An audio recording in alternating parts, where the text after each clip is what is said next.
Good morning, everyone, and welcome. Today is March 2nd, 2017, and this is a regular meeting of the members of the New York State Liquor Authority.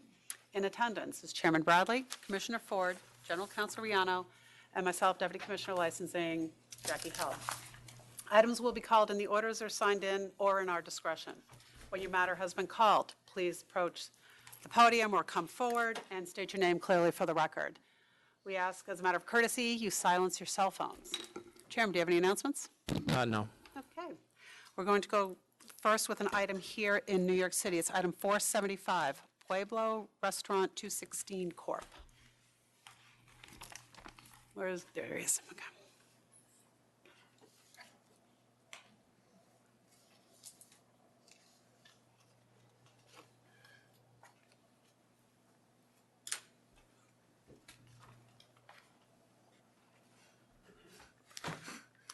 Good morning, members of the authority. My name is Tom Monahan. I'm the attorney for this corporate applicant for an eating place beer license.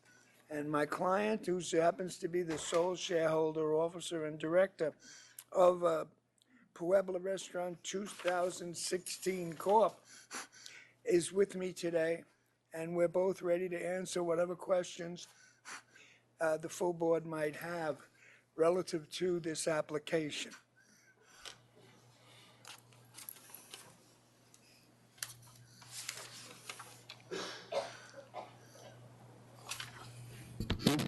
Why was he disapproved? About under, Residency, right? well, there was one issue about his resident card was expired, and there was regarding contract of sale. I don't believe whoever. Does he was currently selling- have a resident card? Oh, absolutely. Is it active? Yes, sir. Would you like to see it? I don't want to be a Do we witness. have a copy of it? Or do you I'll know? look to see if we have a copy. Yeah, of the I'll take a look at it. I'm sure I did. And this application was never disapproved, sirs. This one wasn't, but he was disapproved in May of last year for this exact location on a restaurant wine. The seller was not someone who was 1 second. licensed. That was the problem. Okay. Okay, whoever signed the contract. My client has no connection whatsoever to that prior application. As a matter of fact, well, Was that accurate? This applicant was disapproved. Yeah. Yeah. That, get in there. He had no involvement with Pueblo Restaurant 2016 Corp? no, sir. That Then why did he call this restaurant the same corporate? He named it the same thing. It's been known as that in the community, Pueblo Restaurant. It's Well, is this a corporation he formed, or is it? yes, sir. Well, how did he form a corporation that was already formed? No, he formed the corporation Pueblo Restaurant 2016 Corp., and he negotiated with the landlord and got a lease for that corporation. When? Back in 2016. We And have- then in March, he applied for a liquor license, correct? Well, With us, with a restaurant, for a restaurant wine liquor license. Your client is nodding his head yes. no, he. Okay, we had a different, we have okay, hang on. We have the same corporate name that applied before. However, he is the new principal of that corporation, Okay. okay?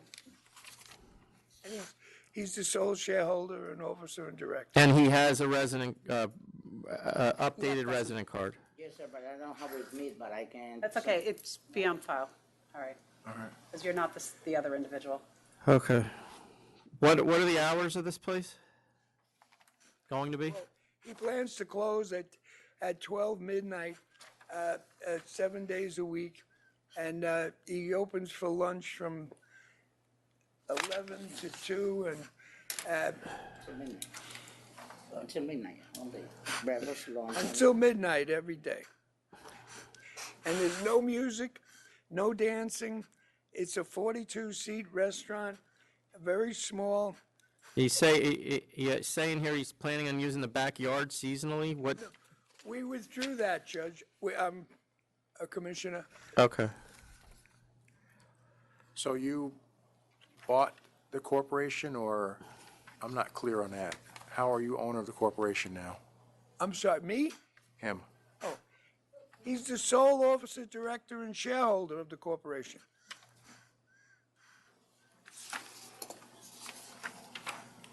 All right.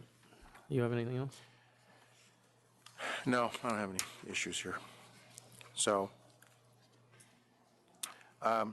11 in the morning till midnight daily, 7 days a week, is that what you said? Yeah. Right. Yeah. And we do have proof of residency now, Commissioner? I'll make it a subject too if I don't have it. Okay. Okay. All right. Subject Oh, this to goes us having subject. proof of, Sure. residency, so forth. I will- Respectfully, could we make that a condition? I'd be glad to produce. Well, like I said, it would be subject to. Yeah, Yeah, it is. will It be a is. condition. Yeah, it is. It will be.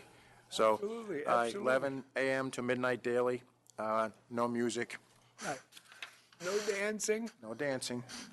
just boring tacos and enchiladas. If you're going to have dancing without music, we'll have other problems, okay? well, So, I'll vote to approve. I'll vote to approve as well. I see that you signed into stipulations with Community Board 2 in Queens. Those stipulations are all going to be part of the license, and it is subject to proof of residency. Thank you very much, thank you very much. Thank you.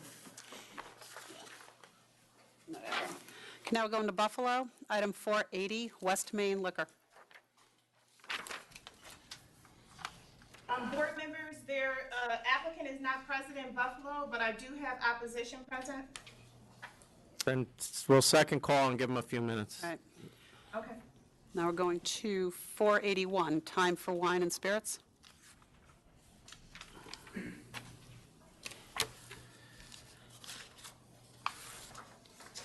State your name.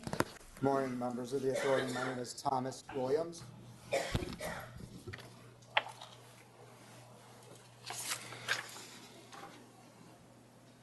Is there any opposition there? There's no opposition present. You owned a liquor store before, sir? Yes, sir. Why'd you get rid of it? My wife and I were relocated to Rochester for her job. You, the license was canceled, though, wasn't it? I surrendered the license, yes. Okay, all right. It was canceled. We have it here as canceled. He surrendered it, and then it was canceled for, they made an offer of cancellation to resolve the disciplinary charges. Gotcha. Where was that liquor store? In Depew, New York. Okay. That store was also transferred. So there's a new entity at that location. And That was- we got no response from Armani Liquor Store. Somebody indicated that it's closed. I'm asking you. Previously there was a store there in that location, but it's no longer in business. That's that 463 Monroe Avenue store? No, it was at 620. What was the name of it? South Wedge Spirits and Wine.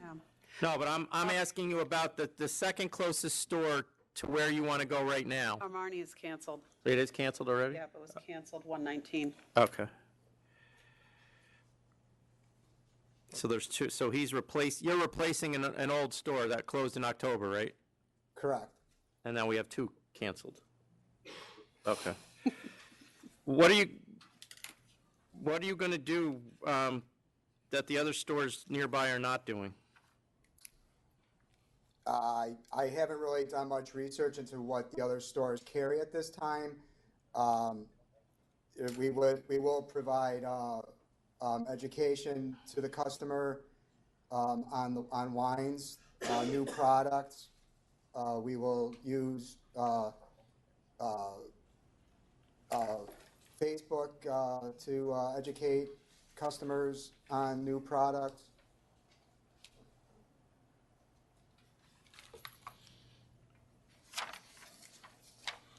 Are you going to do tastings? I'm kind of looking for more of a Yeah, we would be offering tastings as well, yes. You're in the South Wedge area, is that correct? Yes, sir. Yeah, just a little south of the inner loop. It's south of the inner loop, correct? Correct. All right. What kind of security are you going to have for, I mean, the last enforcement action at your other store was pretty egregious. Are you familiar with the facts of that? You had a mentally ill woman come in who was intoxicated, and your salesperson sold her a bottle of liquor. Yes, I was aware. I am aware of that situation. That's the reason why I decided to sell the business, because I wasn't able to spend as much time at that location anymore. Being in the air back in Rochester, having a business out there, I will be hands-on. I will be there 7 days a week to let my customers know that I am there for them.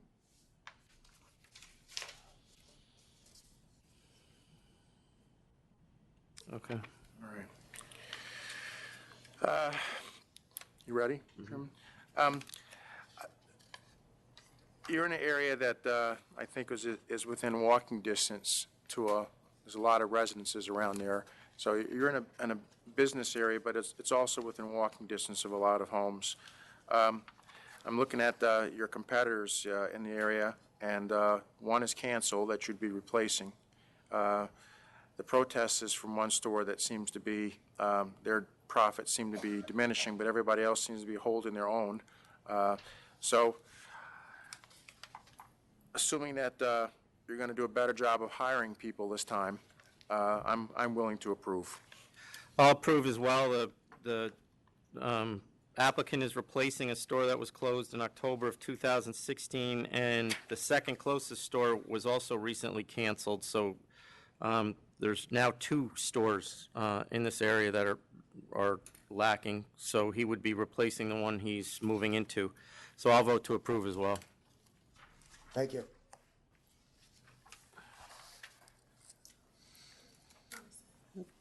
Yes. Next one, 482. Bikram, Henry's Gulf Express. It's a reconsideration of a full board disapproval.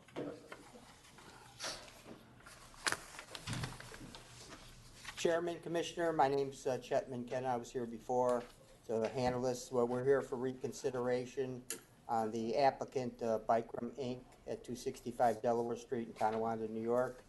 And I already sent the full board a letter from me explaining about the error on the personal questionnaire that was done. And the applicant also sent a notarized statement of any relationship he might have with Faid Tatir. And the applicant is here to answer any questions concerning this application. Well, so he's not related to them at all, is what you're saying? Yeah, he's not related to him at all. Has he ever met them? You answer. He came after I took over. He came to the gas station to get gas once. I mean, that's when. That's the only contact you've had with him? Yeah. Okay. All right, I'll grant the reconsideration, I'll grant reconsideration as well. and I'll approve based on that representation. I Thank will you, sir. approve. I will approve as well, since that was the only issue I really had before. Thank you. Thank you very much. All right, has the applicant appeared for 280 West Main? No one signed in yet for 280 West Main. Just, do you want to send me an email when they come in, and I'll go to Albany? Yes. Well, I have one more item. Thank you, Okay, Commissioner. sure, what do you got? It's agenda number 424, Canal Side Wine and Spirits, Inc. Thank you. Big one. Yep. All right, Canal Side Wine. Good morning. Sean McKenzie, McGavran Graham, appearing with Eva Christ and John Black, the principals of Canal Side Wine and Spirits, Inc.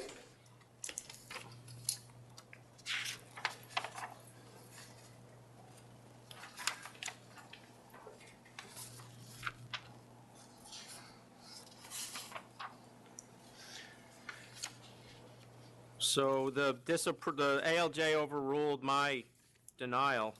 Chairman, it's council's office position. This should be sent back to a different ALJ for another decision. Okay. So then I'm going to send it back at council's recommendation for another ALJ to review the findings.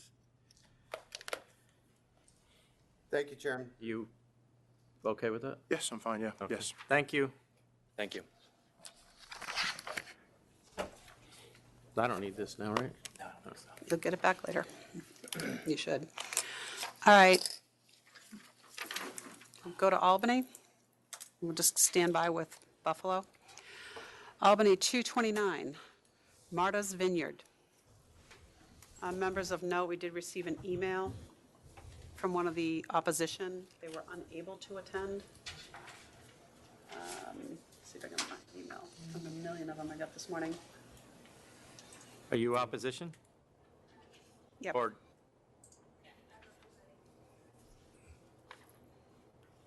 okay. Okay. Just let them put it on the record first. Okay. Go ahead. Good morning. My name is Karen Greco from Glen Cabista and Associates, and I'm here today with Martha Candle from Marta Vineyards LLC. We have sent you documentation in support of Martha's application. It is location. Okay, we have opposition here, so I'm going to let them go. Do we have any opposition up there? There's no opposition for Marta's. Okay, so we're going to let the opposition here go first. Go ahead. I'm here representing David Hardesty, and our opposition is that according to the LAMP, they're currently operating only 1,800 feet from our proposed location. What's your location? It's Wine on 9. And what do you mean proposed location? You have an application pending? Yeah, there was, we recently had approved. Oh, we don't have that in our file here. How recently were you approved? When was it approved? January 21st. That's your DBA, Wine on 9? No.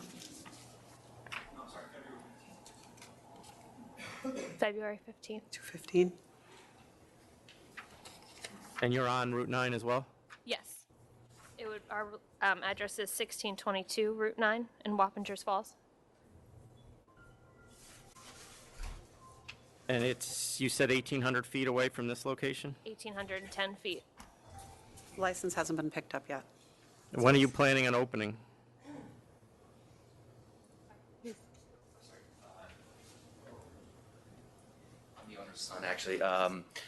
Dakota Wine and Liquors is currently operating 1,800 feet away, and Well, that one I am aware of, but 9 on Wine, that's actually or Wine on 9, I mean. miles away. Oh, you're 2 miles away.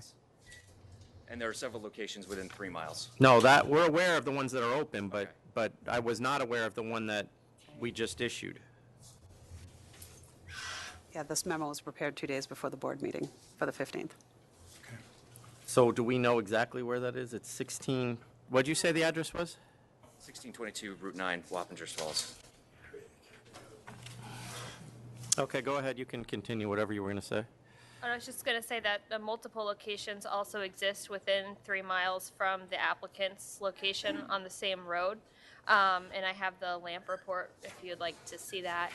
No, we're aware of all the open locations. I just, as I said, was not aware because we hadn't approved yours when this memo was done. Our primary objection is just that there already is a location 1,800 feet away and multiple locations within the area, so we just feel like the market's already satisfied.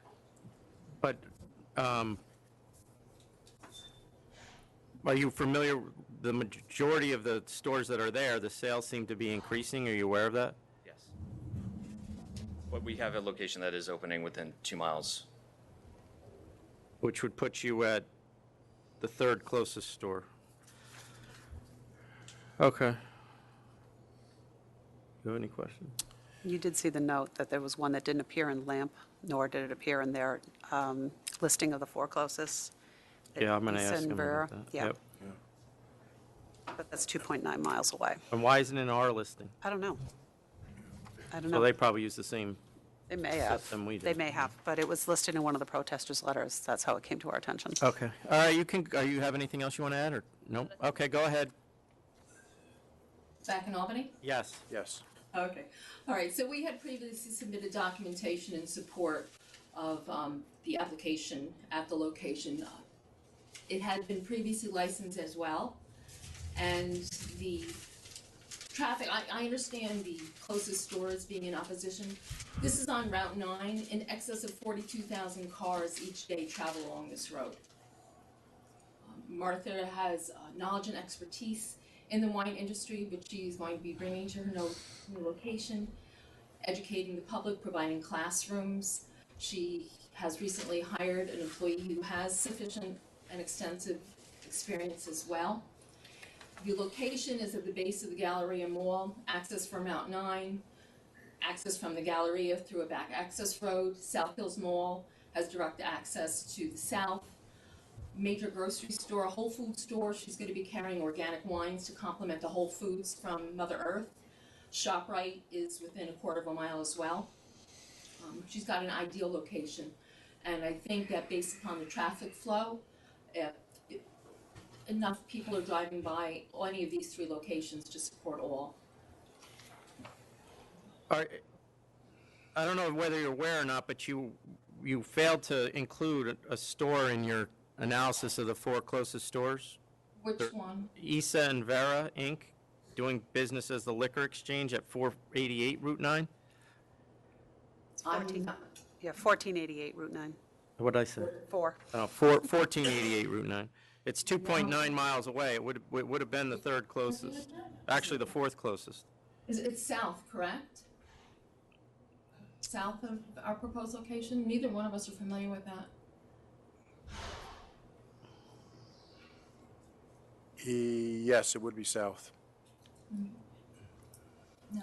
Actually, a little further south than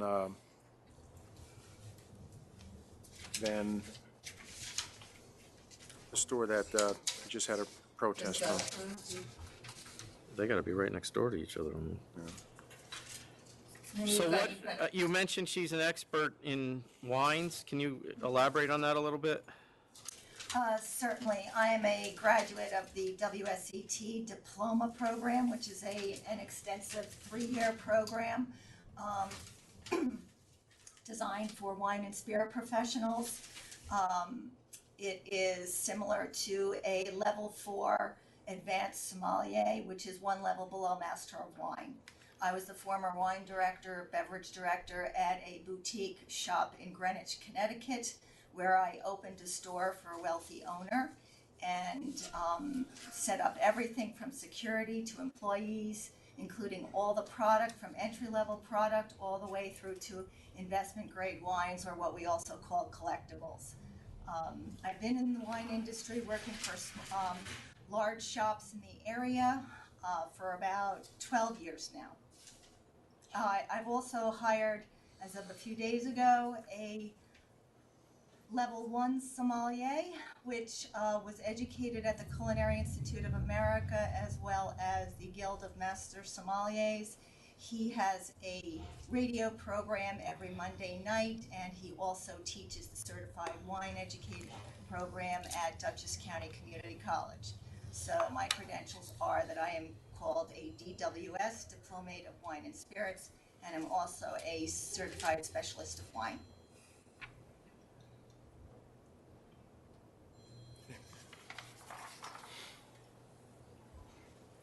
Are you familiar with the other stores in the area? Quite familiar, yes, except for the one that you mentioned that Karen is not familiar with either.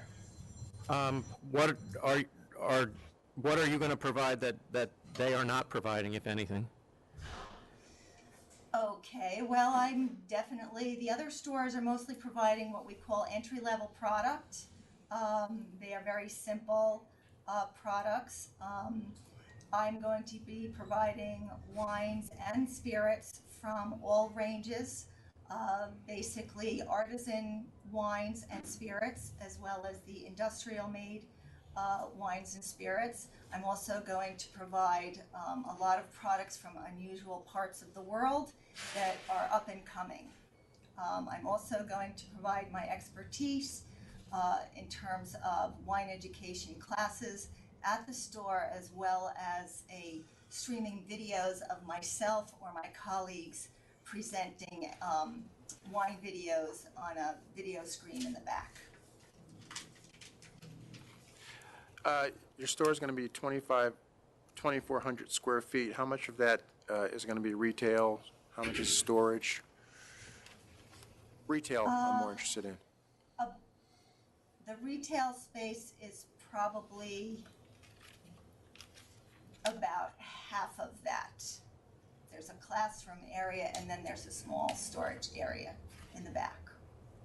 Oh, and I should, if I may digress for one moment, please, getting back to how I'm going to differentiate, I'm also planning on holding mini events, community outreach events, where I can do fundraisers for the community at my store. So roughly around 1,300 square feet of Looks retail. about 14. It's how much, Somewhere 14? around Looks there. about 14, based Okay. on the diagrams. Somewhere around there, yes. 1,400, yeah. All right. Is that listed somewhere? I asked that question a lot. Is it? No, but we're going to when we change the apps, Okay. change. All right. It's just going to take a bit to get that. All right.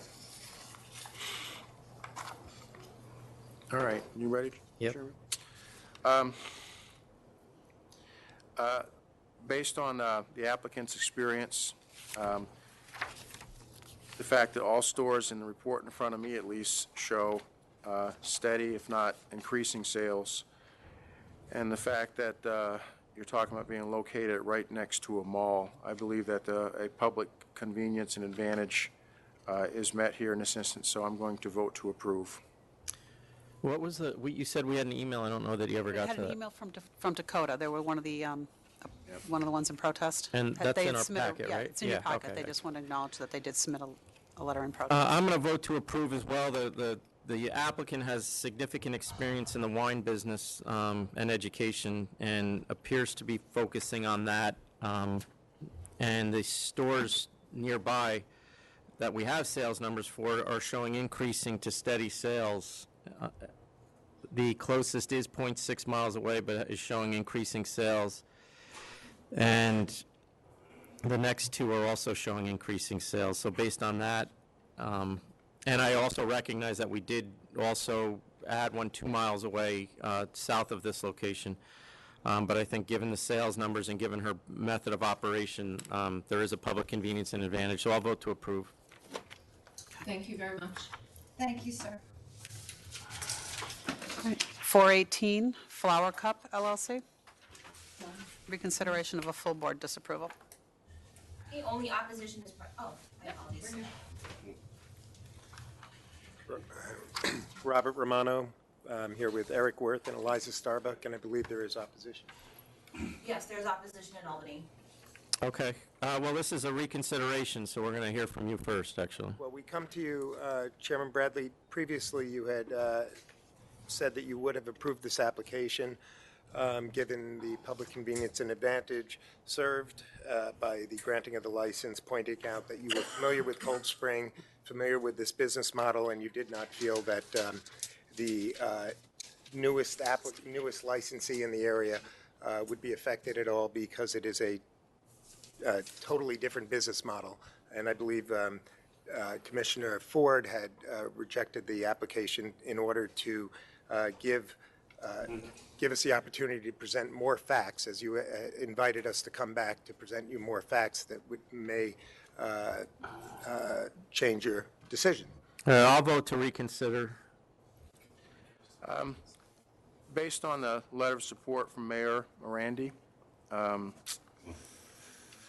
and the fact that the ALJ said we should reconsider as well, I still have my reservations about the recent licensing of a nearby store, but they are Well, so selling. you're going to vote to reconsider. I'm We gonna still vote got to to hear reconsider. from the Correct, opposition. yeah. All right, so we'll hear from the opposition. Go ahead. All right, basically it was just to, I wanted to hear the change in facts and circumstances. The location is the same, the convenience is not there. There is no direct municipal parking nearby. It's metered parking on the street. Where are you from, ma'am? Yeah, I'm not sure if you put your name on the record. Oh, I'm sorry. Karen Greco, Glencabis and Associates, Don Yanatelli from Yanatelli. Okay, go ahead. I'm sorry. So based upon advantage and convenience, the convenience is there's no parking there for people to be able to access their location. And with respect to Fine and Rare Wines that has recently opened, he has not opened on a fully operational basis. Therefore, we cannot take into consideration what his sales are going to be and how it's going to affect the area currently. I mean, once his doors are fully opened, his offerings, we don't know if they're going to be the same, they're going to be different, and now you're putting liquor stores in a very small populated area of under 2,000 people. Well, but 2 of those 3 are 360 square feet, correct? I mean, your client's store is 1,900 square feet, but the other 2 stores are very, very small. Well, if Mr. Yanatelli can make a statement. Yeah. Spoke to the owner. Yeah, there's going to be, it hasn't happened yet, but the Fine and Rare people are going to put an application to move their facility. Yeah. Well, I'm not considering that right now, so. No, Okay. it was just filed last week. They're removing to 286 Main from 290 Main. Correct. That big of a. So it's the building over. Yep. Okay. But their space is going to be, what? 2,500. 2,500 square feet. Well, it has to be approved, so that's still in the, that's Just wanted to still, put that on the If it's record. that close, it may not come here. If it's that close, unless you direct it to. okay. Well, I direct it to then. Bender, And I can address duly that. noted. Go ahead. Well, with regard to the removal application, the application was done specifically to increase the storage temperature-controlled space in the storage space. And the removal application states, and I quote, "Retail footprint is still small space. A great opportunity to buy a building with more storage space." And and he's not changing his method of operation whatsoever. It's still going to be very, very limited hours and by appointment only. And what's the parking situation? I realize they don't have parking at their building. Is there public parking on Main Street? Here to address the parking. The parking at Fine and Rare or down in Main Street? Main Street. So there's parking up and down. There's several municipal lots within a couple blocks of our store. It's a walking It's area. a walking area. Most people come off the train. You know, a lot of tourists come off the train. We get a lot of day trippers throughout the week who will park on Main Street, but there's the municipal lots. And people come to Main Street just to kind of hang out, to enjoy the shopping, to go out to lunch, mostly for enjoyment and entertainment. Okay. And I do note that the mayor, the additional information is that the mayor is actively supporting this application, which we did not have that previously.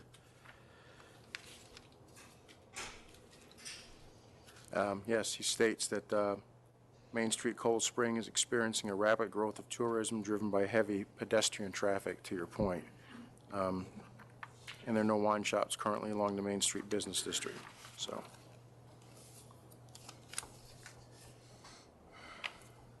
Any questions? No, I'm good. Go ahead. Based on this, mainly from the letter from the mayor in support of you, I will vote to approve. I'll vote to approve again as well. Good luck. Thank you so much. Thank you very much. Thank you. 417 Humble Farms.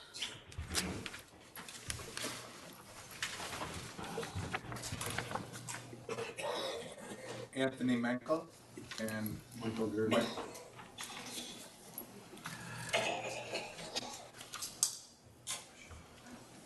So you don't want the suspension now?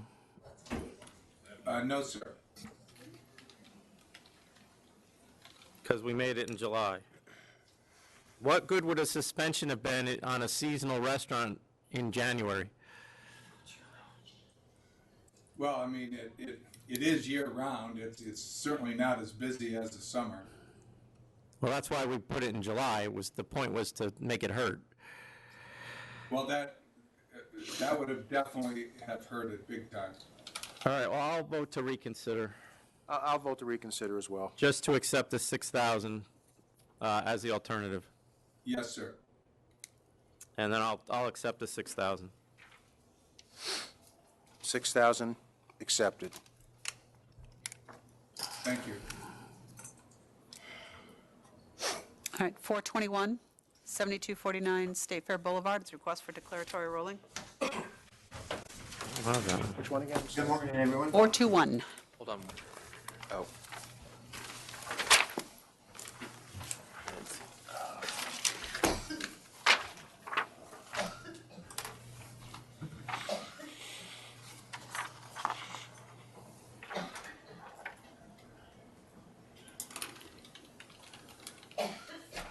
Okay, go ahead. Well, the reason I'm here is that I'm hoping you'll consider that I can reopen the Twin Caesars, not in my name, but in the licensed name. I'm the owner of the building. Yeah, I ran it for 15 years, and I had someone lease it for 30 years. Irving Jones, Twin Caesars. I've always felt it was very important to have a good, clean operation. No drugs, no excess. Well, I mean, the issue we're here to determine is whether your bar was in existence continuously before the church was, and Yeah, it was 20 years or so it was there before the bar. that's the information I have. I as mean, well. before the Christian Center, yes. Yeah, And so- it was also It's whether you're a going bar and to a still liquor store. grandfather it, notwithstanding the gap. Yes. So there's a gap of 1.5 years with no Correct. intervene. Can I finish? There's Yes. a gap of 1.5 years with no intervening business in the building. And prior to that, it had been a bar since 1982, so it's clearly there before the church, which wasn't there until 1993. So based on the fact that there was not another business there and it's always been a bar since 82, or it's been vacant, I'll grandfather it in under the 200-foot law. I will as well, since it was there 11 years before the church, so approved. Thank you. Thank you very much. Thank you. Okay. Have a good day. I don't know, do you want to go back to Buffalo? Are they there? They're not there. I don't know All how long right, you want we'll to do wait. Buffalo now. What does that mean now, ma'am? Okay. What do I do? So I need a letter? Let me just see. I just double checked to see whether or not they heard it, because we have a letter saying he was going to attend. And he hasn't signed, he hasn't come in. So if you want to do it, we'll do it. We'll give them another 15 minutes. Just keep going here. All right. Hang on, Buffalo. All right, New York City, 486D, Bedford Wines and Spirits. 486D. Good morning, Mr. Chairman, Commissioner Ford, Max Bookman, Pizetsky and Bookman for the applicant. I know there were some letters in opposition. Is there any opposition here? Oh, come on up. Just before they get a chance to speak, if I could just have 30 seconds. Yep. Some of the letters in opposition raised an issue as to my client's integrity, and I just want to discuss that very quickly. The claim was that, I don't know if that's these people who are here, the claim was that she is married and that her husband owns a liquor store and that she's basically a front. That couldn't be farther from the truth. Miss Batija is not married, but she is engaged, and her boyfriend does indeed own a liquor store, and we don't hide that. That's how she learned the business. She's worked part-time in his store. Okay, we got it. Yeah. Let them talk first. Come on up, all of you.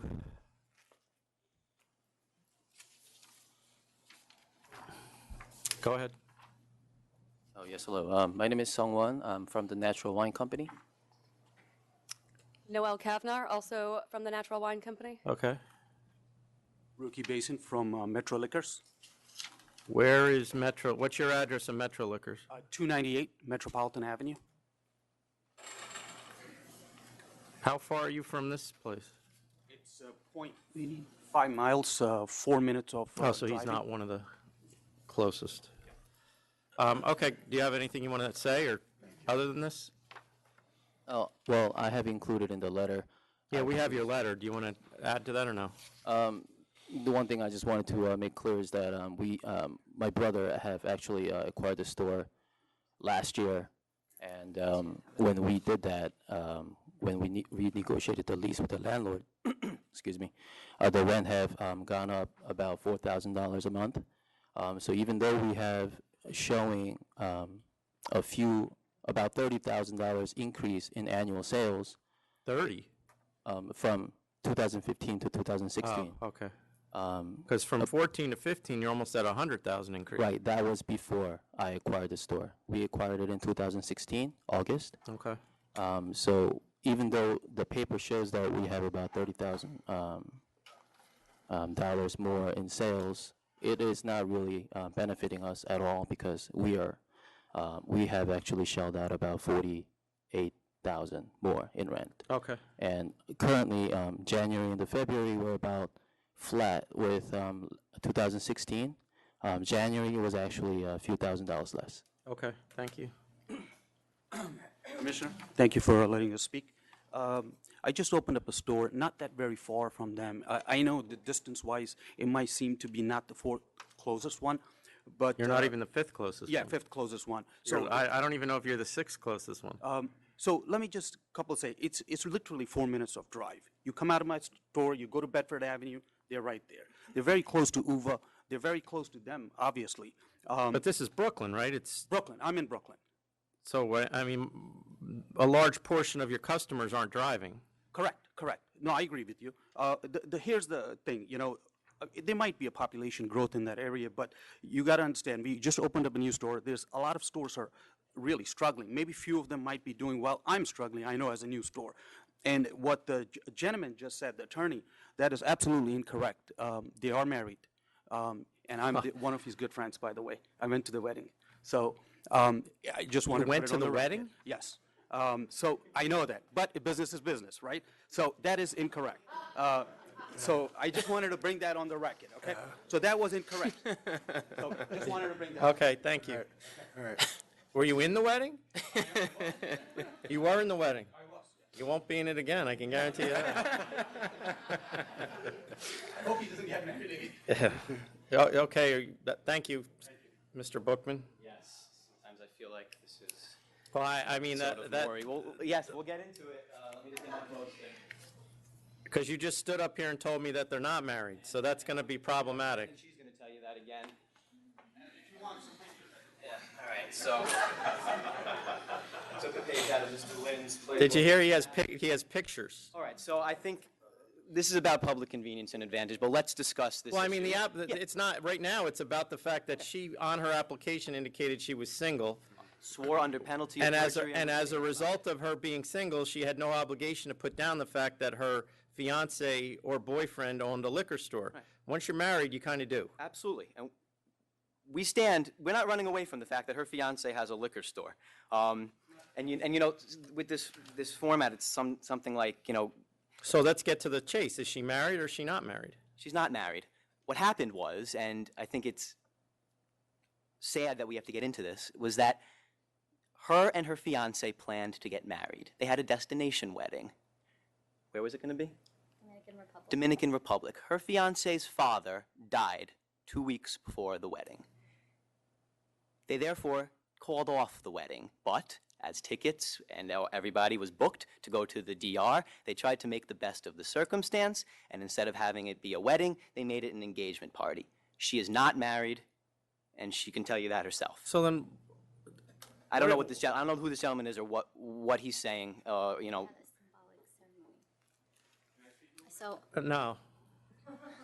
okay, so when the good morning, my name is Sharon. So what happened was when the situation happened with my boyfriend's father, everyone booked their tickets already and we couldn't cancel with 200 guests. When we got there, we still continued on with the events as parties, and with the wedding ceremony, it was a symbolic ceremony, but based on So you didn't get a marriage license, okay. No. But you still went through the ceremony and stuff? It was just a symbolic ceremony, but we had to do that because our guests were all there. But in our culture, we have to wait a certain time when there's a death in the family, and because of that, we've been waiting to get a full, to get the actual proper marriage done. Yes, he has pictures because he came there. We had guests come there, but we couldn't cancel the fact I know, that I get it. So where is your fiance's store? it's in Wanta, What's the name of it? Cappy's Wines and Liquors. And if I could just say, Mr. Chairman, Do we have a?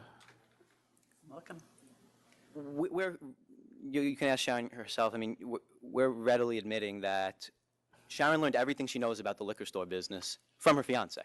You know, I understand that. My concern now, it's not a concern, I'm going to find out, is whether the husband's store has a history, or the future husband's store, and for better or worse, I recognize the name of it. Now, that could be because he's in here protesting, or it could be because we fined him for something. or because it's a great store, Mr. Right, Chairman. well, no, I don't get out to Long Island that much, so, and I certainly don't go to liquor stores when I do get there. I think the important point here is that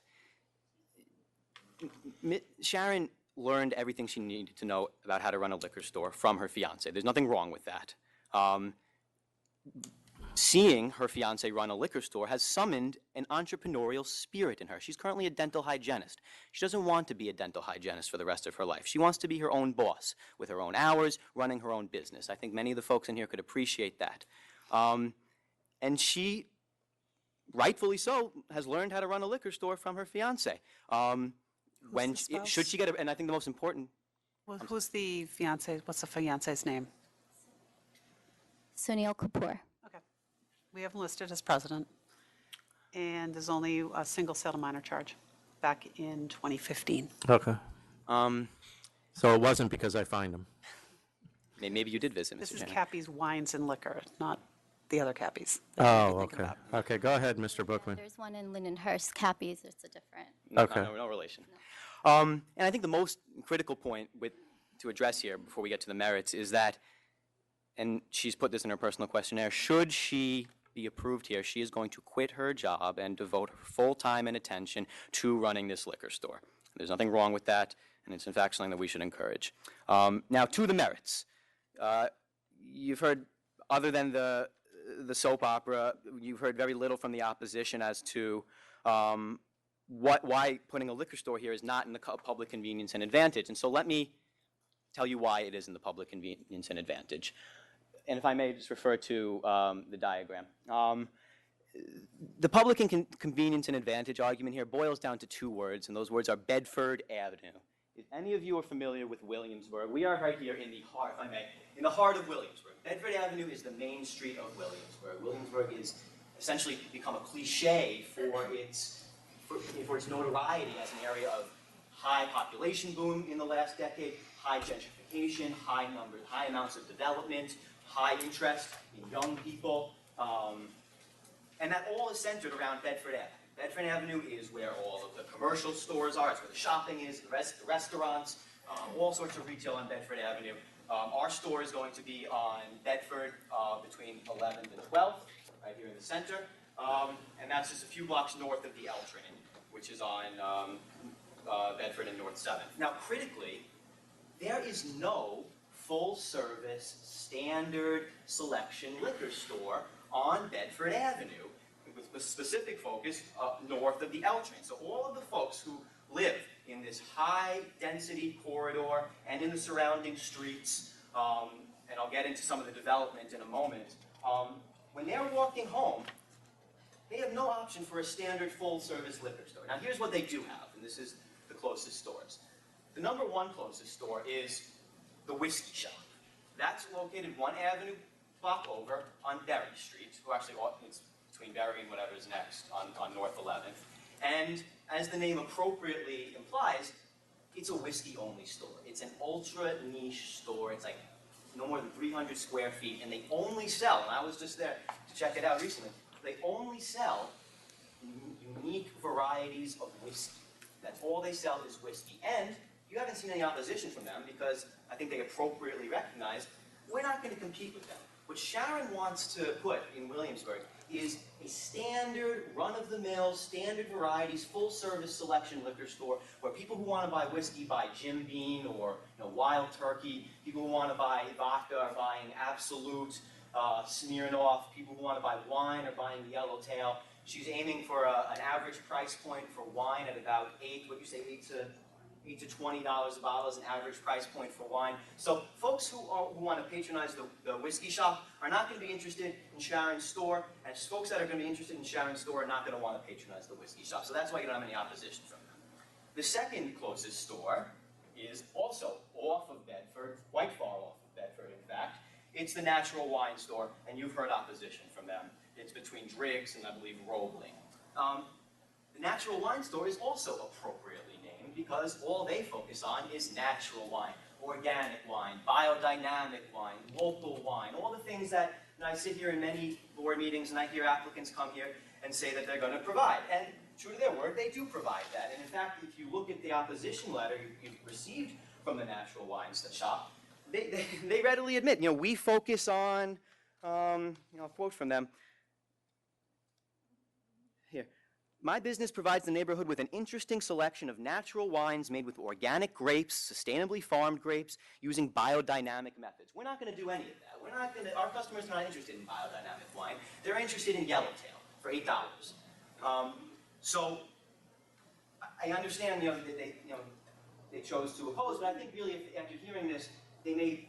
All right, so let's just stick to what you're going to provide that they're not providing, because we have 100 cases here, and I know where this is going, and it's going to go on a while. Let me get to one more thing then, Mr. Chairman, which is the third closest door, because I think that's really the last important piece here, and that is Aiden Driggs. I haven't seen the opposition from them. I haven't heard from them today. They are a standard full-service selection liquor store. That's the kind of store we want to be like.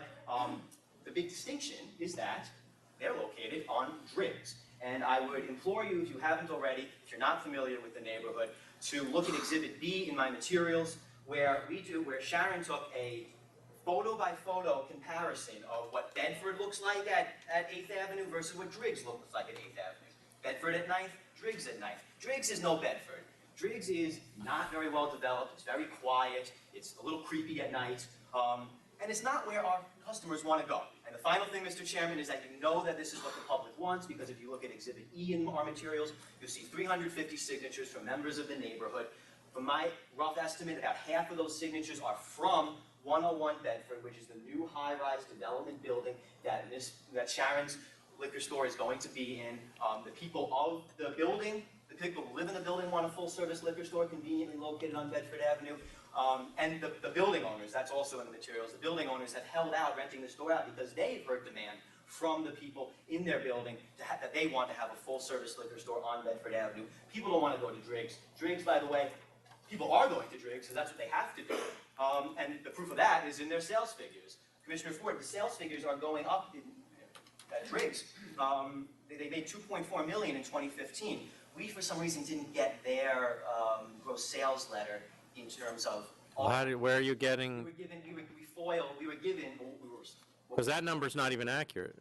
2.5 million? No, it's closer to 2.6. I'll take that. We didn't get I figured you would. We didn't get their gross sales letter. We were given one, I think, erroneously with another application. But from what I saw 2013, 14, and 15, and they were all sales in the 2 millions and increasing. So obviously people want a full-service liquor store. We want to provide that to them on Bedford Avenue so they don't have to go to Driggs, so they can do their liquor shopping where they do all their other shopping, their socializing, and their living. Okay, thank you. Is the Natural Wines, can you come up here for a second?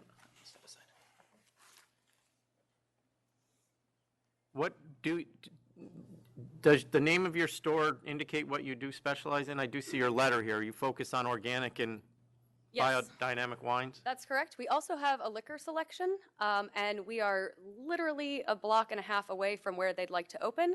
I would like to also say that I live in the building across the street from 101 Bedford, which has signs for our shop on the front of it.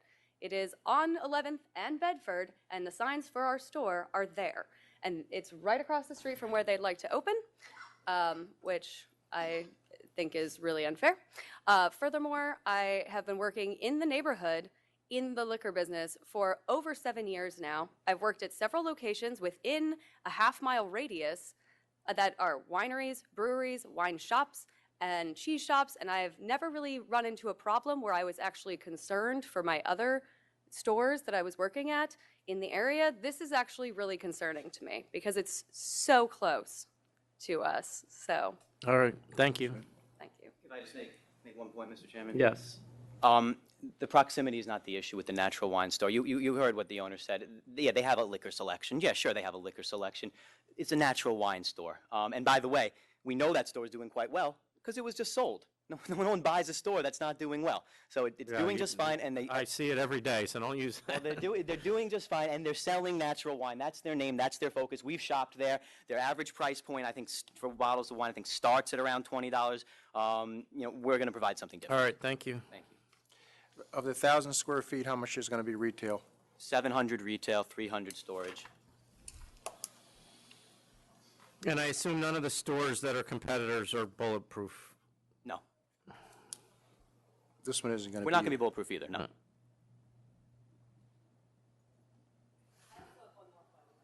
Sure. I'd also like to bring up that the L train will be shutting down in the near future, and that is going to decrease the population in our neighborhood pretty significantly. And I feel like we're already operating. You think that the L train is going to decrease Williamsburg's population? Yes, absolutely. If It's people temporary cannot- shutdown, though. It's only for a year and a half?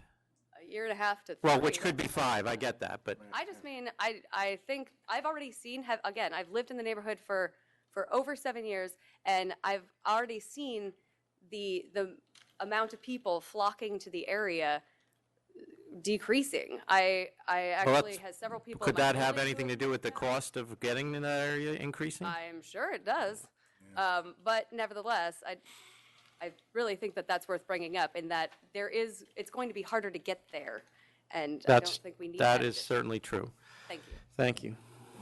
Mr. Chairman, I know folks in Williamsburg think it's going to be an apocalypse when the L train closes. The MTA hasn't even yet decided on what they're going to do, and we all know the Metropolitan Transportation Authority. I'm sure their plans may change. And by the way, even if they do close, it's going to be for like a year. We're going to be here for a long time. Again, or it could be for 5, so don't. Well, by the way, the G train. No, we're not going down that road. Do you have any questions? Yeah, explain to me again the difference between you and whiskey only. You're not going to be selling whiskey? Oh, we will sell whiskey, Commissioner Ford, but the type of whiskey is much different. So our varieties of whiskey, just to give you a few examples, Wild Turkey, Maker's Mark, Jim Beam, Jack Daniels, just regular bottles of whiskey that people want in a variety of sizes, magnum sizes, little sizes. The whiskey shop is, and it's very interesting if you like whiskey, I don't. It's an ultra niche store that only sells specialty varieties of whiskey, not at typical, normal folks' price points, although maybe they have a few. Their sole focus is whiskey, and they have very rare whiskeys, very unusual whiskeys from all around the world. It's for whiskey connoisseurs. Whiskey connoisseurs are not going to be coming to our store.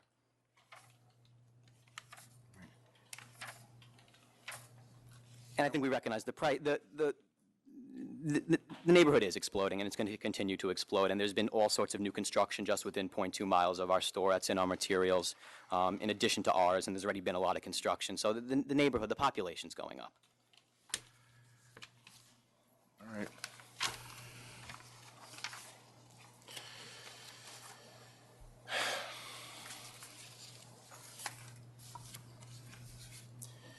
You ready to go?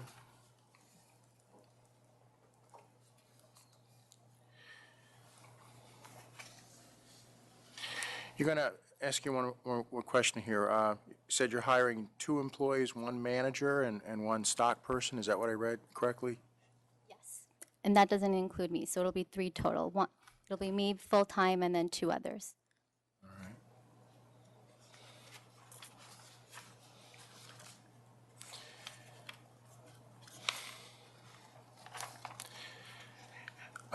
I will agree that you are close to a couple other stores, but they both seem to be holding their own. Your space is going to be limited to 700 feet of retail. Yes. I'm moved by the fact you have a petition with several hundred signatures in your support, so I'm going to vote to approve. I'm going to vote to approve as well, solely on the fact that the 4 closest stores have all shown steady increases, maybe a blip where a year they didn't increase, but other than that, the sales have all gone up significantly over the last 5 years. And the fact that the closest store is clearly a specialty shop and is not protesting. It clearly is focusing on whiskeys. And while the second closest does sell, it appears, a variety of products, they do focus on biodynamic and organic wines, and that's clear just in the name plus the testimony. So I'll vote to approve. Thank you. Thank you. Let me grab my file for the next. Well, yeah, we're going to Buffalo right now. It's 11 o'clock. He hasn't shown up yet. Nobody here? No. So we'll Okay. listen to the process. Going to Buffalo, item 480, West Main Liquor. So can the protesters just come up and say their piece? Which is odd because we had none on file. Good morning, members of the board. My name is Jacob Pierkowski. I'm an attorney with Shaw & Shaw. I'm joined by Lacu Denisaw, who is the principal of Moses Lacu Inc., DBA LA Liquor, and also Yasu Gabriel Michael, who is the manager of Caleb LLC, DBA Brothers Liquor. Our opposition is pretty simple. The store that's being proposed to open, 795 Main Street, is within a half mile of both of these stores and is within a mile of 7 other existing stores. The population of the city of Rochester, where these stores are located, from 2000 to 2010 went down by 4.2%, dropped from 219,000 to 210,000. My clients both are in their stores 6 to 7 days a week. They work extremely hard. The neighborhood that they are in, of Main Street itself, is a depressed area. It's high crime, it's low rent, they're struggling to get by. Mr. Denisaw here has had an increase in business, and that's only for a very specific reason. Cornhill Liquors LLC, which is located at 666 Jefferson, within this 1 mile radius of the 7 stores that currently exist, is operating temporarily or at very limited hours. It's our understanding they've had some sort of family emergency, but the intention is to reopen.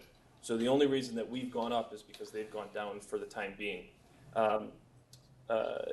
Caleb LLC, on the other hand, it's my understanding that they have consistently gone down. They've only been open a year and a half. Another store would make 8 stores within a mile and certainly not serve the public convenience and certainly not serve the area. And frankly, the 2 gentlemen I have here with me, their stores are on consecutive blocks. This would add a 3rd store on the same street for 3 blocks with 3 liquor stores. There's no necessity for it. It's completely redundant and overkill. 6. Okay, thank you. Thank And you. and I do, we have a letter here from the applicant indicating that he would be in Buffalo, in the Buffalo office at 10 o'clock today for this hearing, and he hasn't shown up. And I do have a lot of questions I had for him regarding public convenience and advantage, which I obviously can't ask him if he's not here. The sales of the closest liquor stores have increased somewhat, as pointed out, but we did just open up the second closest in June of 2015, and none of the sales numbers would indicate that there's an increasing demand at this time that would require another store, so I'll vote to deny. Looks like there'd be 1 store in every block here for 3 blocks, so I vote to deny. Thank you very much. I know Rochester pretty well, and it's exactly as you described downtown. It's in the inner loop, right? Yes. Right off the inner loop. Yeah, it's tough. Yeah. Yep. Yes. Thank you. Okay. Thank you, Buffalo. Item here, New York City, 483, Able River. Request for reconsideration. Good morning again. Max Bookman, Pazetsky and Bookman. Mr. Chairman, Commissioner Ford, what's before you is a reconsideration of a cancellation order and some charges that were brought to you on default. All right, so I'm going to reconsider, but only to take a fine. Sure. So my only question is, should we go back to counsel's office and negotiate a fine, or you want to do it now? No, we're going to do it now. All right. What's it going to be? I'm at 4,500. I don't know where he is.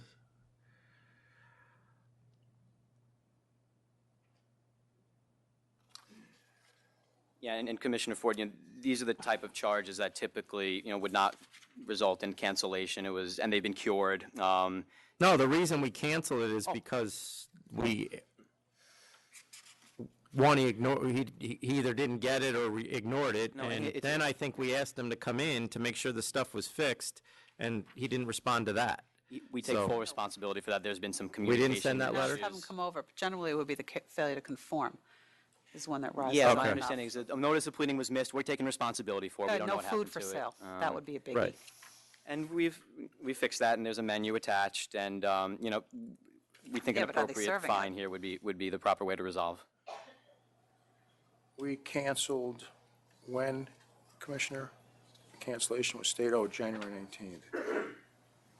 It was because he didn't respond, and so basically this came before you, and it was, and the default. Well, it was because he didn't respond, and it was, as she pointed out, they were serious charges.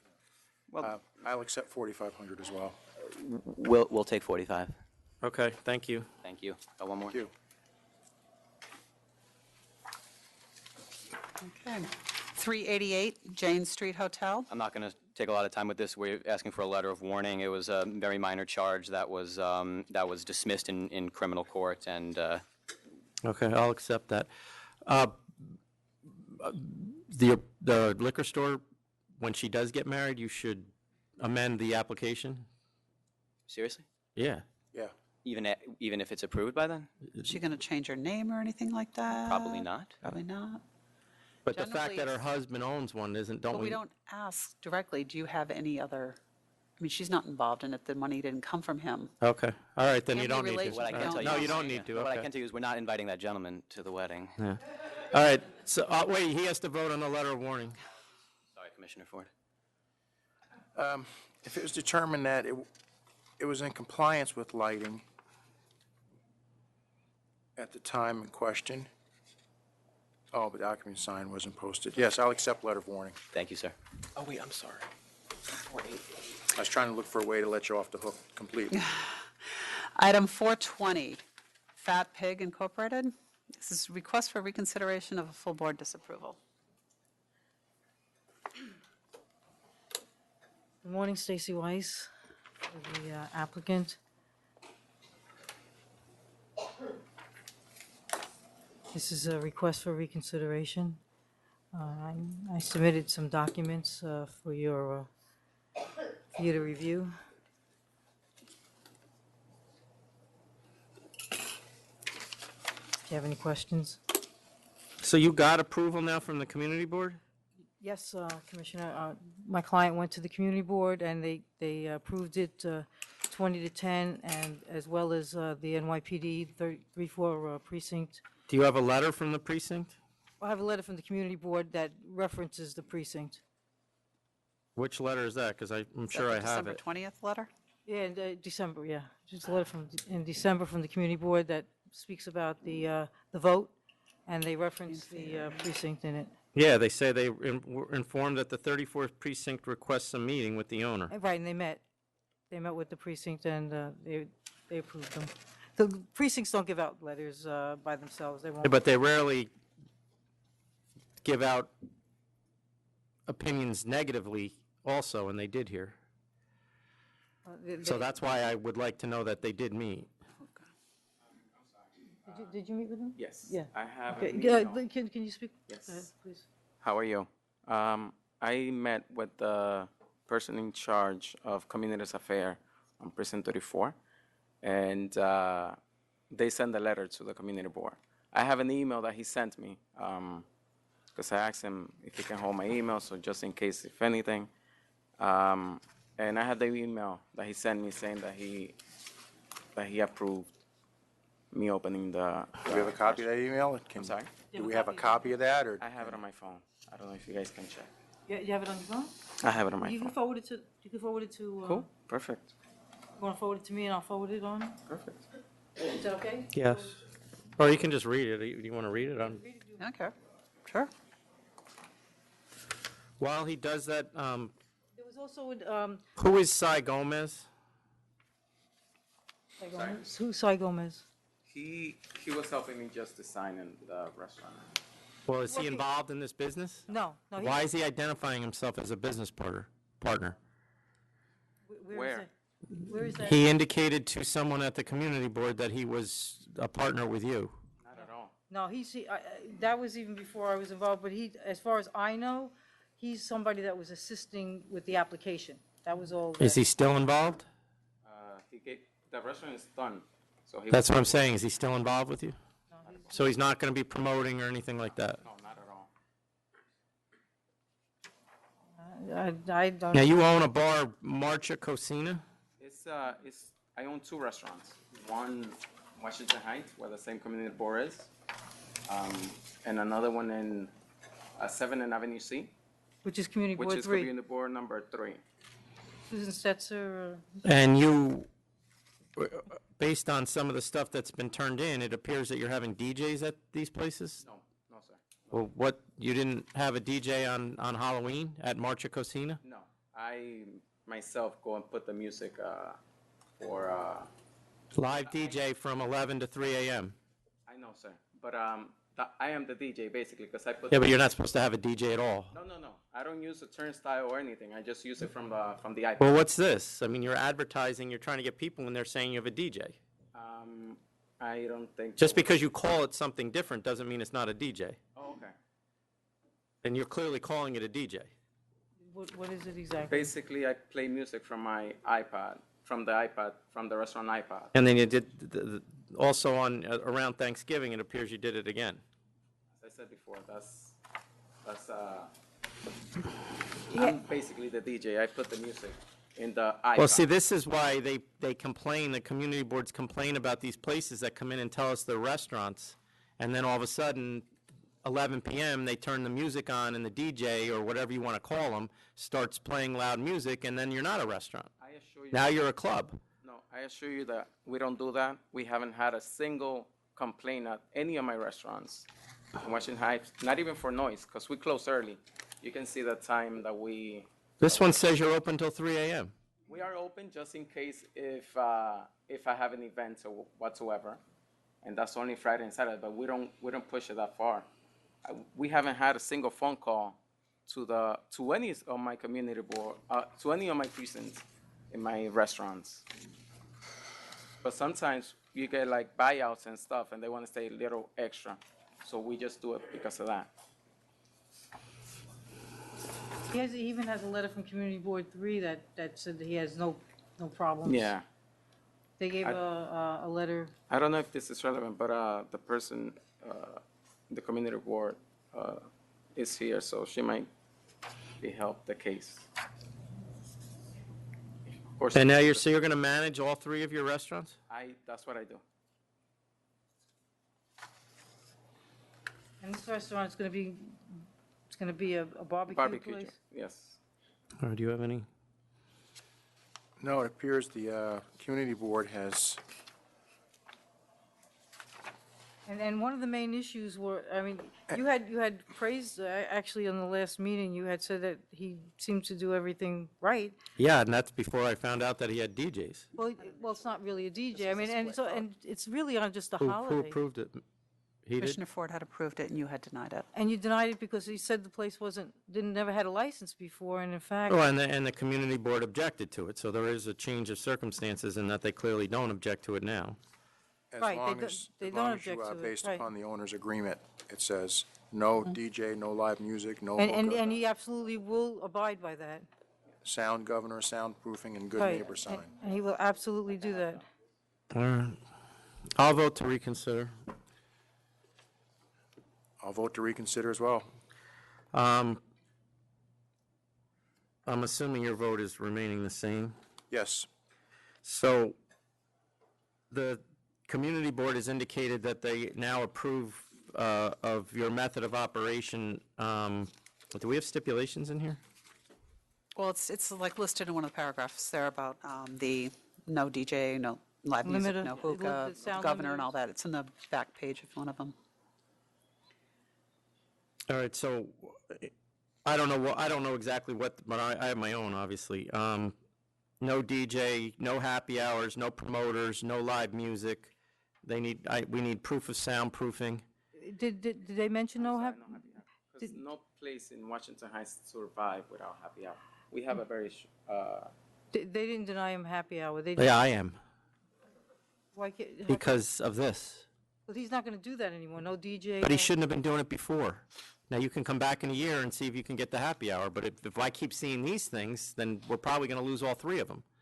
So right now, there is no happy hours. You have to have food at all times, because I'm assuming at 11 to 3, when you're having the Halloween party, you weren't having food. at Marcha Cocina. Well, I have food, because the food is my main. Well, then you'll be fine. So food at all times. And what were the hours? Very simple hours. I don't remember my. Was it till 3? All right, 3 o'clock all days, if that's what you want. Thank you. 3 a.m. 7 days, okay? Commissioner Ford, you agreeing with all that? Yes. And if you can come back in a year if there's no problems and try to get the happy hours.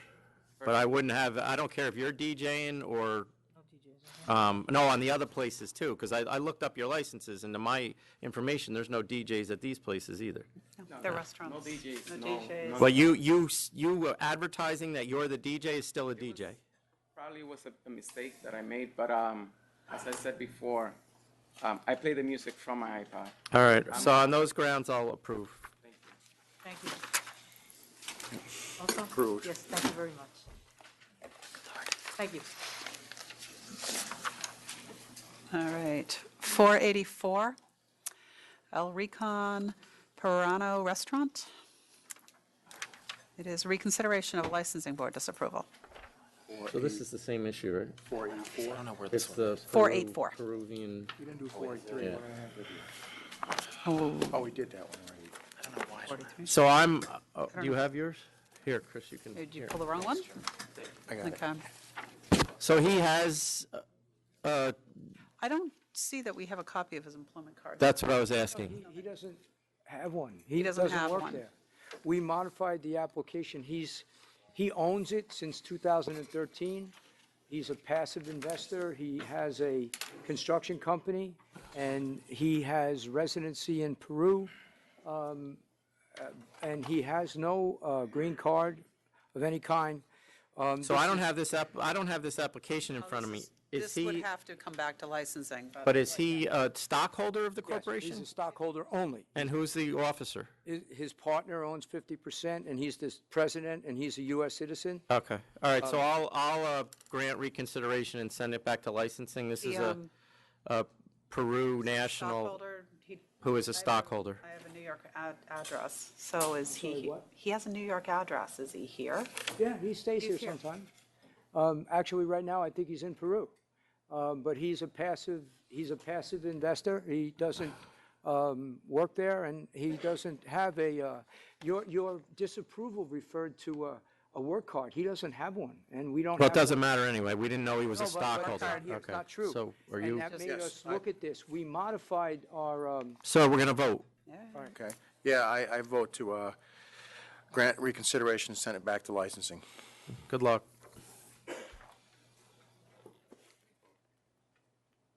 All right. Let's get through this one. 399, TM Wines.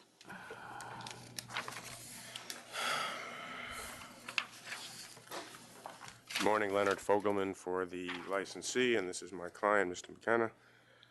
We have an offer in front of you for a fine and clarification as to the number of hours that a wholesaler has to be manning the office.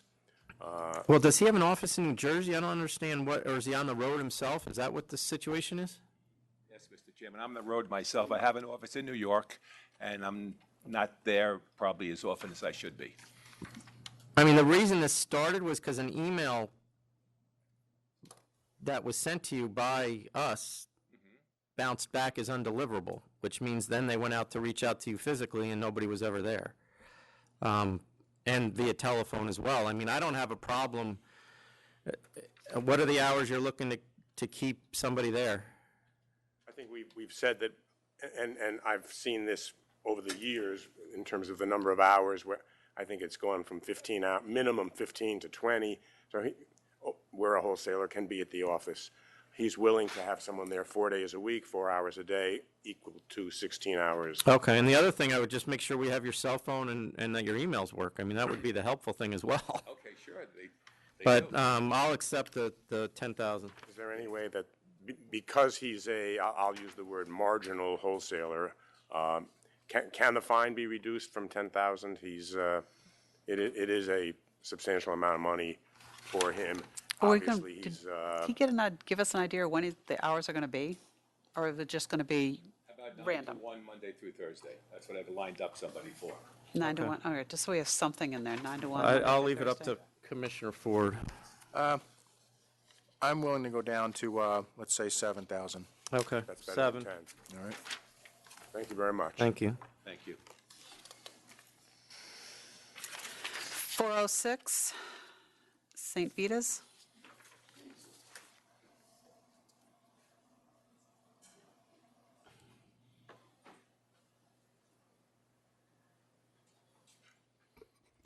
Charles Lynn for the licensee. With me are two principals, Peter Jacob and Josh Cohen. There's a conditional no contest plea for a monetary penalty of $10,000. So these guys set up an operating company and never told us that they were doing this through an operating company? The answer is yes. But it's not that they did a separate company for the reason of hiding anything. Both Peter Jacob, who's an attorney, does not practice SLA matters. Josh Cohen, who's a multiple licensee, both of which have no adverse license history whatsoever, had wanted this to be an LLC. They had an expediter file the application as an INC. Then they, because of the Peter being an attorney, Josh having other licenses, they wanted the protection of an LLC, so they formed the LLC, not knowing that it's a requirement to have the liquor authority be aware of that and to make additional filings. That is the reason why I have filed prior to coming here with counsel's office, a corporate change application where I have made St. Vitus LLC the management operating company to put on the license. And in addition to that, I have also put on David Castillo for the record of the Liquor Authority, because even though he's not a part of St. Vitus INC, the licensee, he does have more than a 10% interest in an LLC. If you remember, about a month ago, that came up at one of the board meetings. So So just so I'm clear, because I don't know that I understand the operating company, but, so they didn't report to us about the operating company, and then the sale occurred, and that didn't get reported to us either, correct? I mean, Mr. Castillo ended up getting an interest? He ended up having an interest in the operating company, and that correct. didn't get reported to us either. Well, that's the only thing that did not get, yes, you're correct. So there's two separate events that should have been. Yes, but they were unaware of, because Well, I mean, you have a lawyer, and then you have somebody who's been licensed, but he's been licensed for decades. But you know the nuances with the Liquor Authority, with No, the and LLCs? I get that. As a lawyer myself and coming in here, I didn't, and I still can't say I know all the nuances of it. Right. But somebody who's in the business should. And, the other partner was in the business for decades as a licensee. You yourself said, and I have information of that. Plus, I think that the application initially indicated that the principal was going to manage the store, and it appears that that never happened, that Mr. Castillo was the manager. Oh, no, he was just one of you have 5 individuals there between Peter and Josh who Well, won't his personal questionnaire indicates that he's managed the store from 11/10 to present. That's not, he David wasn't a Cust- principal then. No, he was just a manager at that time, yes. But that's And not, that's my point. The application, when it was approved, indicated that the principal was going to manage, not him. He Am I was wrong one- on that, Jackie? Well, when you say manager, he was one of the I think I put in my letter, he was one of the employees there. When the other principals are not there, he was, Personal questionnaire for a manager, for Justin? Oh, at the time that the application was made, there was a manager. Right. Okay. All right, so then Back I'm in not. 2011. All right, so I mean, I'm not going to take the 10, I'll take 12. I don't know where he is. that's acceptable. I just want to add also the fact that you do have an unblemished. Yeah, no, I take that into right, account. okay. I see other stuff, the signs and so forth, and I do Fail to have display the pictures of the license. signs that they've been properly put up. I Beer- do have pictures right with me of the beer beer taps. tapsters. We had the labels facing the bartender, now they're also facing the guests.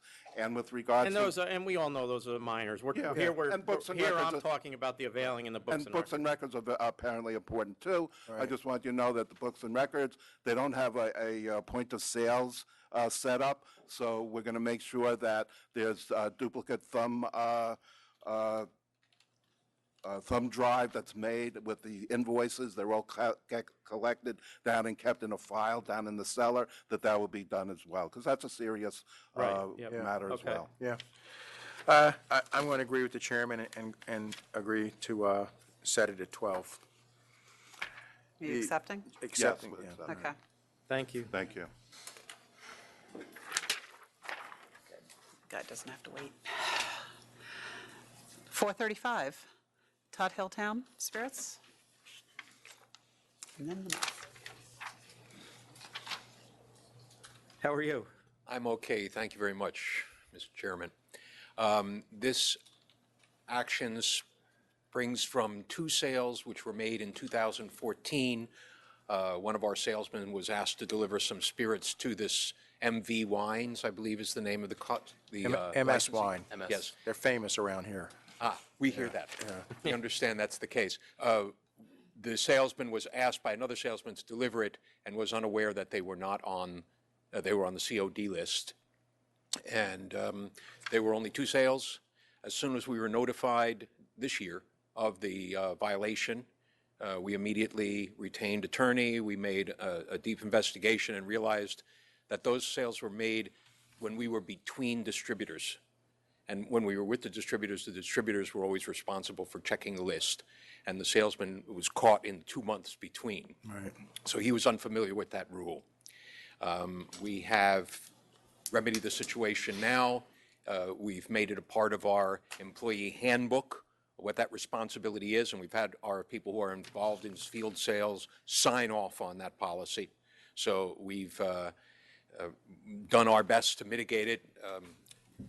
Just by way of reminder, we have been in the distillery business now for 10 years, and this is the first time that we've ever had a little difficulty with the law, with the regulations. Yep. All right, I'm willing to accept the Yeah, I'll accept as well. Thank you. Thank you. Is there a, are you saying, I'm sorry. Is You've offered 4,000. Yes. And we're both accepting it. Okay, thank So you very It's much. over. Thank you. 4:16, Rice and Salt.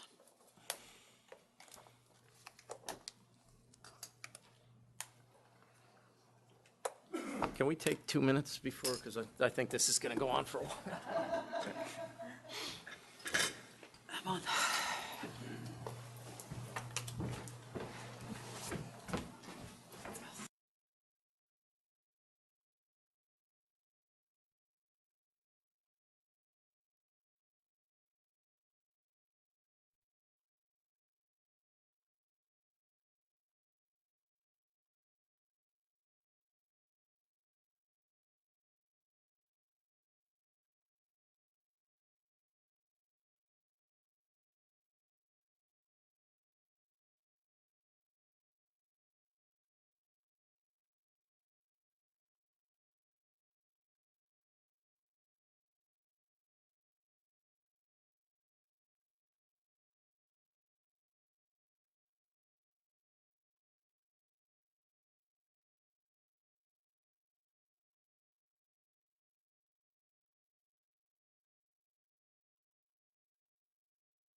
Yeah, we're on.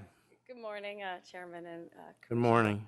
I represent Rice and Salt LLC. It's a restaurant doing business as Chow Chow. With me are Stephen Brzezinski, and I will get your name wrong, and Mrs. Brzezinski, two of the principals of Rice and Salt.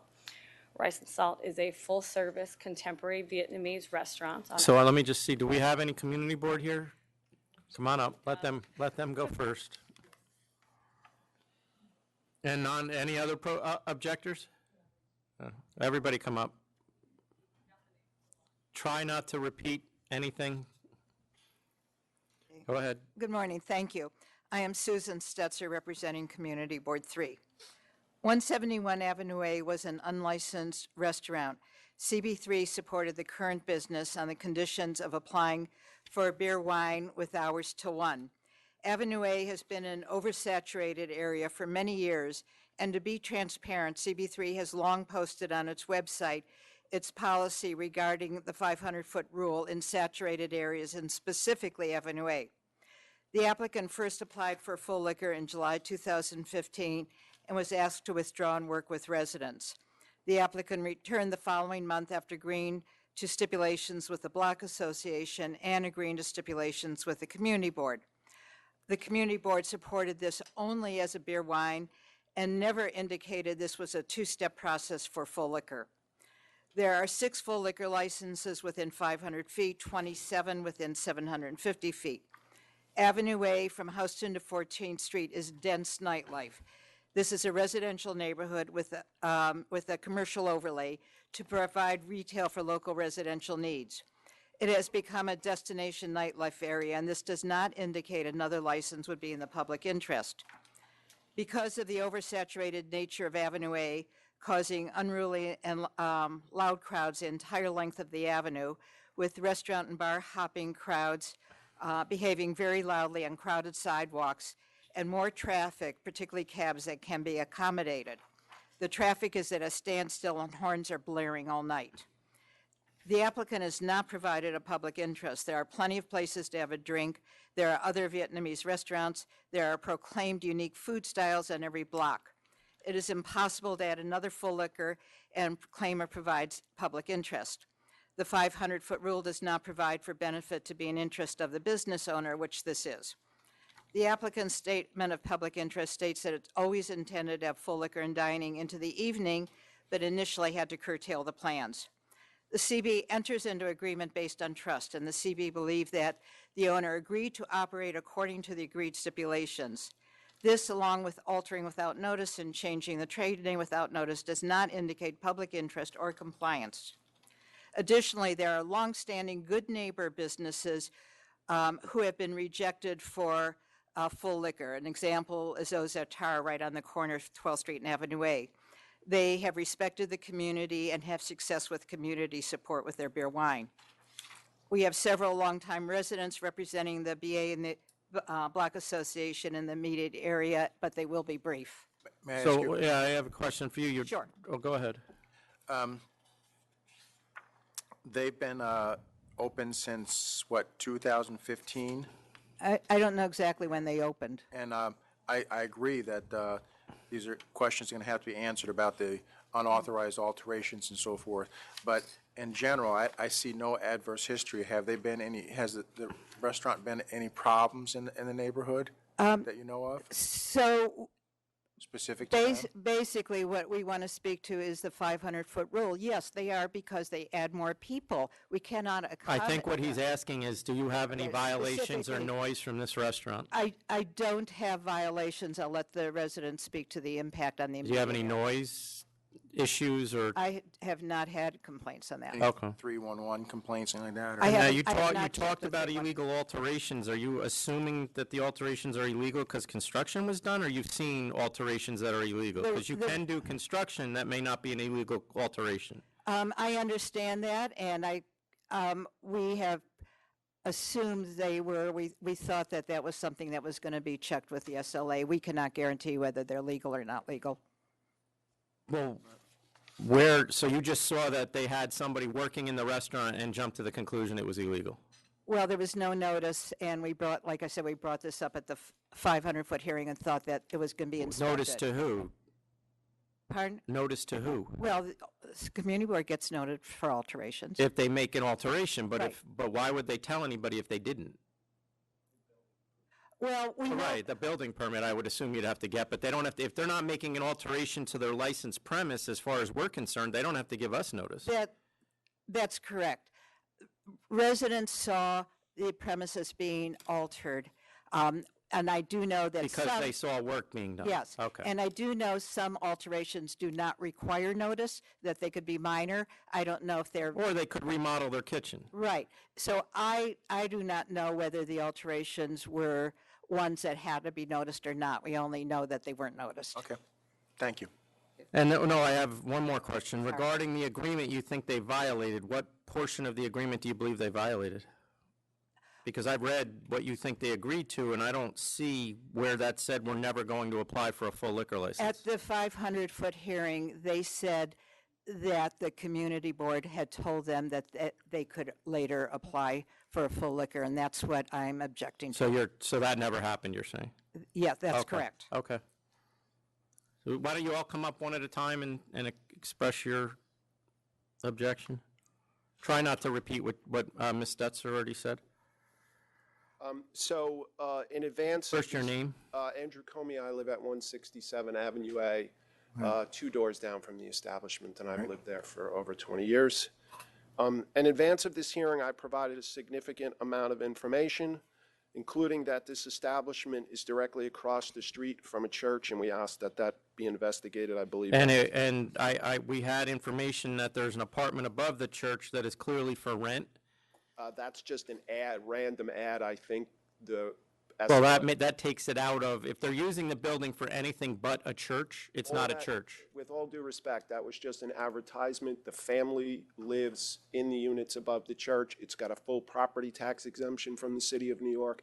It has a deed saying. it's I a church. understand that, but, So we just simply were asking the SLA to fully investigate. and whether it's a church. I'm telling you that if there is an apartment above it and it's being used for another reason besides a church, under our law, it doesn't fit within the definition of a church. There's a whole myriad of other reasons we don't believe this is in the benefit, but there's actually a church on 10th Street between First and A, where the pastor's family lives above the church, and the SLA ruled that did not exempt the church's full-time status. So I believe there's precedent for the family to be allowed to live in the church. Oh, okay, well. So, but I don't believe that's I think there's a lot of other It's only if it's reasons being why this rented to isn't church public. What? members. It's only if it's being rented to church members, not an advertised to the Correct. general public. Right, and it's So that's the advertising difference. to the general public. Okay, go ahead.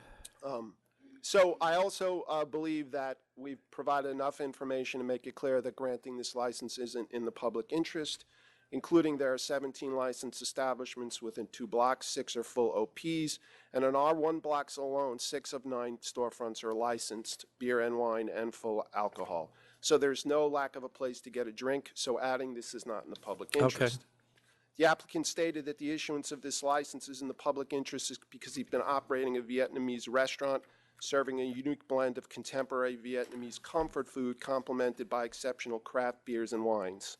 We're well served by these type of restaurants with diverse menus.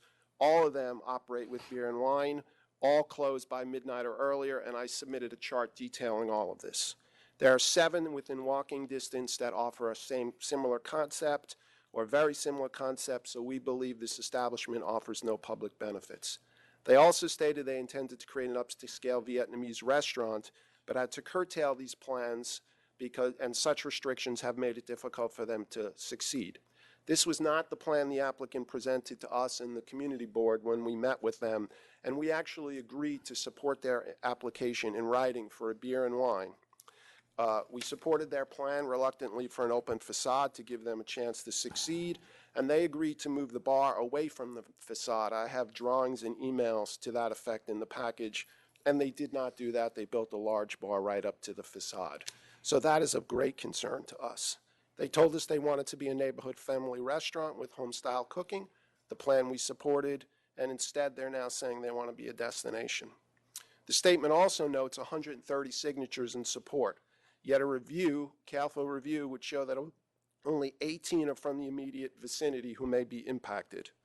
The applicant also discloses they need full liquor to succeed in that very public interest statement. When an establishment must rely on alcohol for success, what differentiates it from a bar or a lounge? Something we have plenty of. With its large bar, limited menu, evening-only hours, and curated cocktail menu, we are very concerned that if issued a full OP, this establishment will quickly transform into a high-end cocktail lounge serving small plates, which is clearly not in the public interest. Finally, the administrative law judge wrote in his determination that the applicant is not conscientious enough to be a responsible owner. We believe this is evident by the applicant's decision to renege on the agreement they made with us to garner their support, our support for a beer wine license, by not moving the bar, by seeking later hours than agreed to, frankly, by using offensive language on their sign to secure petition signatures, to name a few. So we would ask that you deny this request. We find that there's no public interest here. Thank you, Mr. Okay. Williams. Now, before anybody else goes, I'm going to cut you off because he basically repeated almost 100% of what Ms. Stetzer said. So you're welcome to come up and say what you will, but we have a lot of stuff, and I can't keep hearing the same arguments. Thank you. Hi, Mary McCara, 167 Avenue. I'd like to take a different point. In his report, the ALJ stated that, the applicant wasn't conscientious. That is indeed my experience. Prior to the restaurant opening, while they were renovating on the block, the owner and his mom never once said hello to me or even a cordial gesture, but rather gave me what I felt to be hostile looks and vibes. Why is that? What did I do? I grew up in the area and have lived on the block for most of my life and actually supported their application for a restaurant with a beer and wine license. And I thought, all the best. What I wasn't expecting was such open hostility towards myself. I also didn't expect them to be renovating during the holidays on Christmas Eve and New Year's Eve day. I didn't expect their bar to be so huge, and I didn't expect them to apply for an upgrade of their license, hours of operation, and backyard use. My experience of hostility was confirmed at the CB3 SLA meeting when the applicant's mom gave a whole speech about how Andrew Comey would prefer drugs and drug dealers on the block. I really didn't know where she was coming from to make such a remark.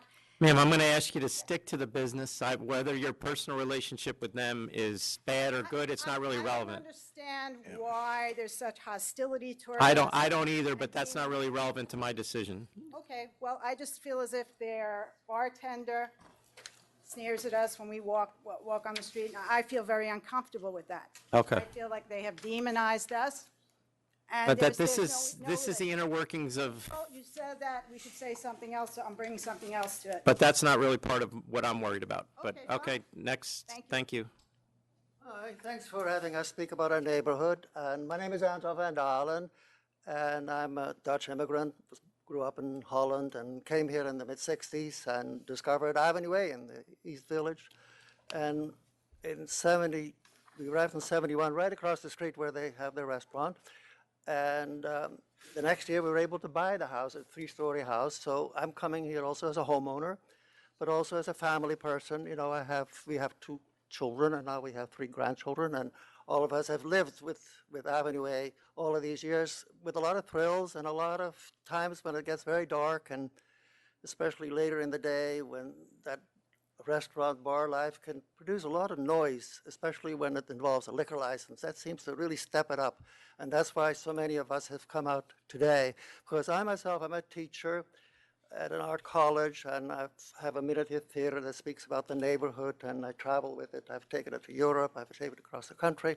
And so I talk to everyone in the neighborhood, the shopkeepers, the restaurant owners, you know, the bodegas, the bagel place down the street. I mean, so I put all this information together, and so I'm sort of speaking partly as an artist, but as an individual, that noise of the street that looks superficially for a visitor like amazing, kind of like a parade, but actually there are people living above these windows that live with it every day and way into the night, because these businesses have sanitation trucks. You know, all of that is all done at night. The trucks, the food delivery trucks, and we have a 7-Eleven, we have another, and these trucks will sit there with their air conditioners going for literally up to an hour, and you hear it.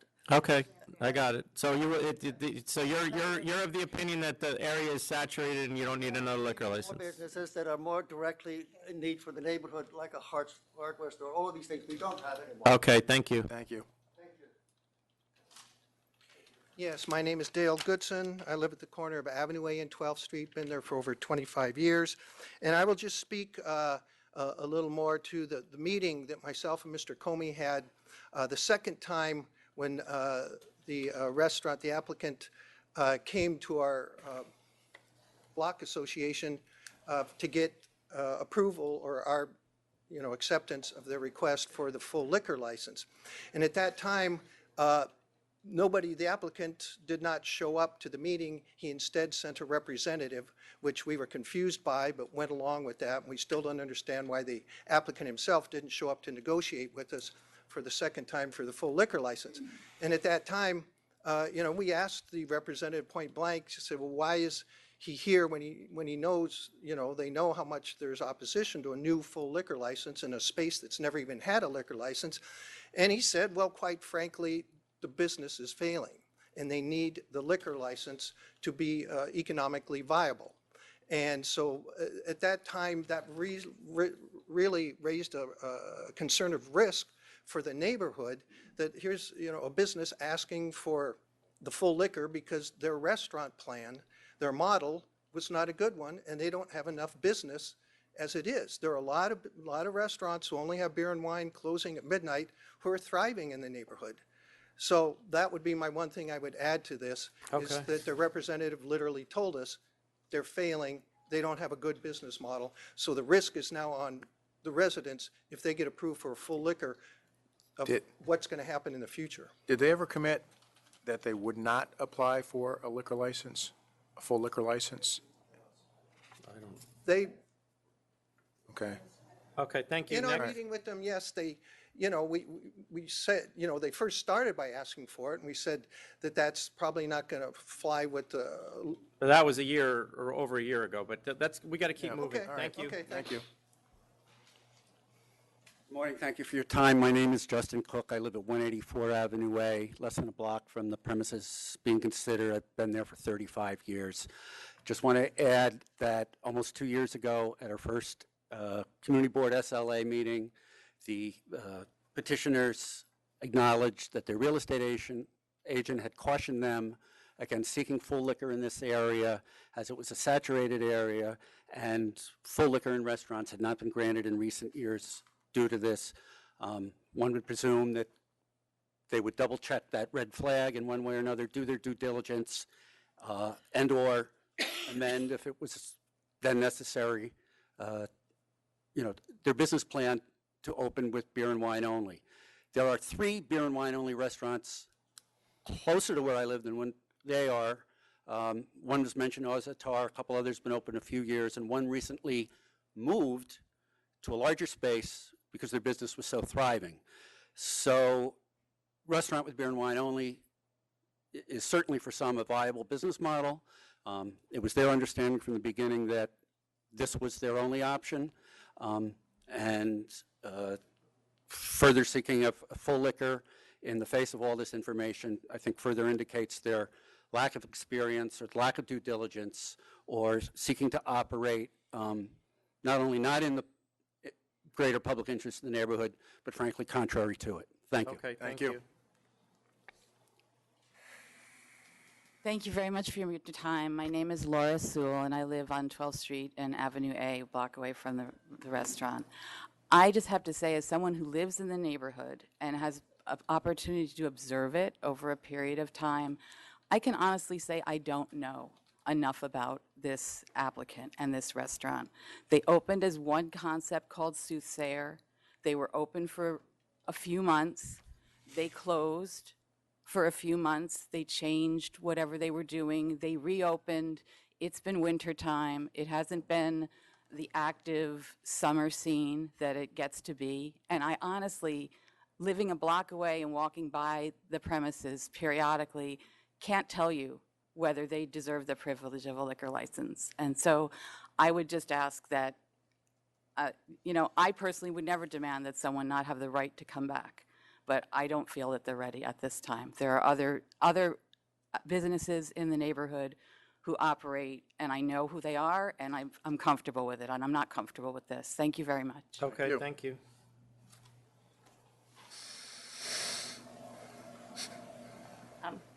Yeah, so as you heard, the Brzezinskis intended to do a contemporary Vietnamese restaurant from the beginning, and the concept had included a curated cocktail list. And after meeting with the community board first, the Block Association made clear that they would not consider any applications for a full liquor period. And so in an effort to get open, they did agree to go down. At the time, Community Board 3 was at checking the box on their form for some applicants to require that they not come back. That box was not checked in the case. Well, that to me is not. But that was at No, that to me is, and I've said this here before, that the community boards, in my view, it's not their job to make someone promise not to come back before this board. So that to me is a promise that is meaningless. But go ahead. And so, and in fact, they have not violated any provisions of the agreement. In fact, the agreement with the community board was to stay open, was till 1. The Block Association had midnight, and they've been closing at midnight. So they've been operating less than what the community board even had agreed to. They have. So why are they asking for 2 then if they're closing at 12? They're actually turning customers away. This is the East Village. They're providing a dining. No, I understand that, but if you're saying they're closing at 12 and they're not even staying open till 1, why do they need 2? Well, no, because they wanted to abide by the agreement with the Block Association. Oh, okay. The Block Association, in exchange for their support, asked for a midnight closing. Oh, okay. Even though the community board had given later. So they've actually curtailed their hours. But the community board gave them 1. The community board had given them 1. Okay. But they've been operating in accordance with the NANA agreement, MOU, that they had entered into. Yep. They've been open about a year. They are turning people away. Customers are leaving when they don't see cocktail lists. It's not going to be a full bar. There's no question that this is a dining destination. They had closed for a few months. A month, a few weeks. We did file a trade name change. The renovations were to upgrade the kitchen, and so there were permits pulled for gas, but there is no physical change to the size of the bar or the location of the License was kitchen. placed on deposit for safekeeping during that time. Okay. I think you can see from the reviews, the menu, it's not a limited menu by any stretch. It's contemporary Vietnamese. They can tell you a little bit more about the concept and answer any other questions that you have. Has the name from soothsayer to Chow Chow been applied for and authorized? The endorsement. Yes, we have it in here. Endorsed? All right. Yes. I don't have the dates right off, Gotcha, all right. but it has been.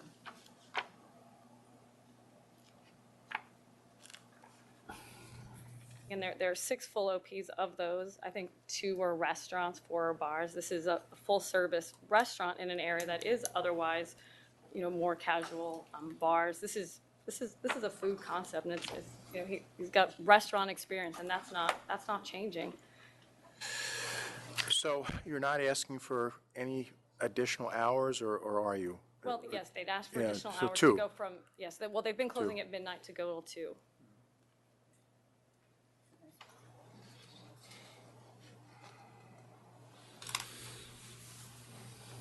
Ready? Yeah. Yeah. I mean, I don't have any, you answered the questions I had, so. Yes. From the beginning, we really believe that we can bring something, provide something to the neighborhood. And as I don't want, as a teacher, I'm very aware of the concern of the community, and we respect that. That's the reason why we try to close. We always close at midnight. We throw people out. We have been operating on the weekend. We serve 120 people, and we never had one single complaint about noise. Because this is a restaurant, this is not a bar. And every night you will find me there. I greet the people, I talk about my culture, I talk about the history of the food, and it is very much like the community. We should send out invitation to the community by having them come in and call them ambassador to the restaurant. And we have reached out to community, and I'm kind of like, I do believe in that, because as I said, I lived in this neighborhood for 42 years. And the reason we want to be in this neighborhood because my son had grow up there. I believe this is my community. So I don't, I'm kind of like surprised that say that the hostility from I don't even know the young lady, but I think we want this to become a community restaurant. We bring in the cultural diversity, we bring in the respect for the community, and we're not a destination restaurant.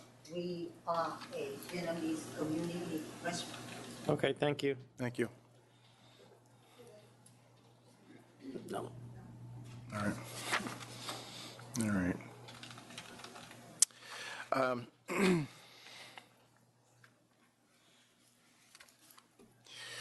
I'm very cognizant and sympathetic to the views of the Neighborhood Association, the Community Board, and the residents, and I understand all of that. They have to live there.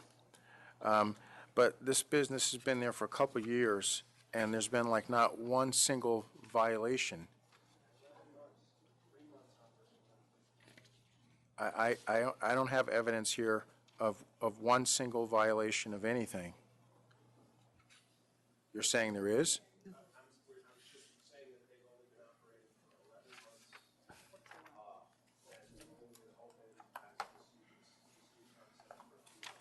License was issued December 31st, so technically 2016 to now. Okay. Full 2016 to now. So a year and A 3 year months, and but go ahead. All right. Yeah. I actually thought it was a little bit like, I see from 12/31/2015, yeah.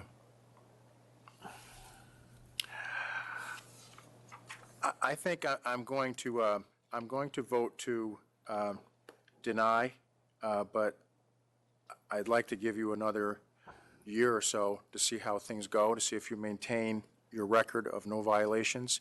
I really don't think that upgrading you to a liquor license is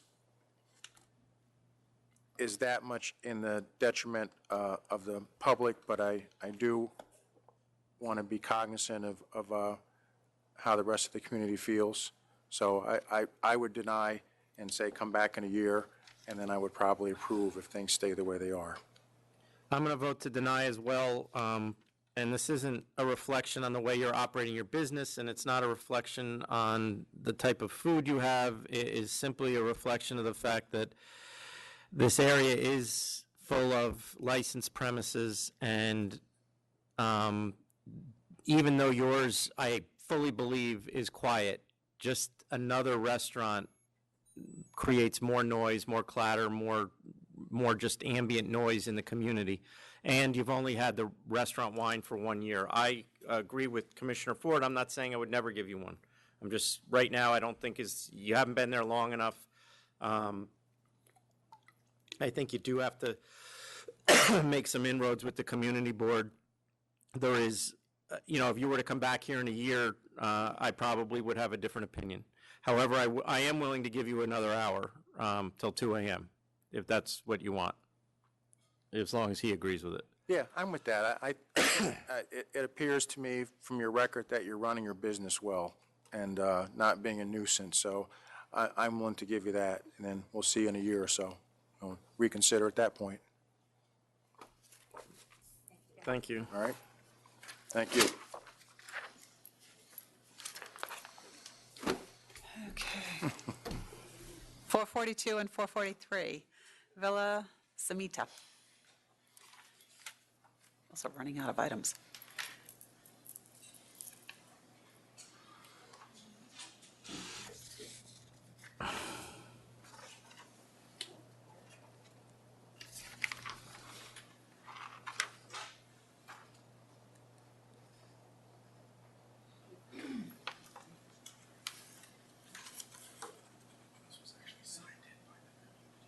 This was Signed in by who? your item? Oh. It's a disciplinary, Oh. right? Oh, but they don't get it. Yeah. I did Are you not here? We'll do it understand. now, but We'll do it now. the You're here. community board doesn't get to talk at the disciplinaries. We've already been chastised by courts for that. So I know Commissioner, I know Chairman Rosen allowed it, and correct me if I'm wrong, the appellate division told us that that wasn't proper.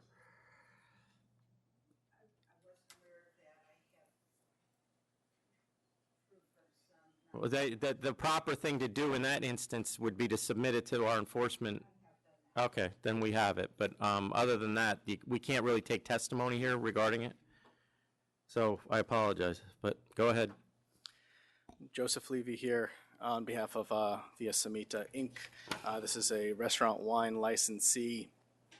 It was actually before the members a few months back asking to have a default of a disciplinary reopen so that I could enter into a global CNC for both outstanding matters. The history actually of this actually goes back a bit further. These folks did an alteration to move their bar within their space without going to the community board, without coming to the State Liquor Authority. They didn't know that was an issue. They were represented by different counsel at the time. It was brought to their attention, obviously, this was an issue. Liquor Authority came in.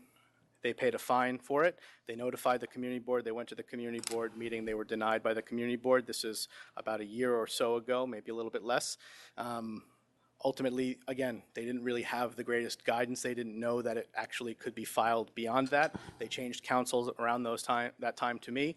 Since I've had this case, I've had an alteration on my desk ready to file, which is here with me today, which I'm happy to provide.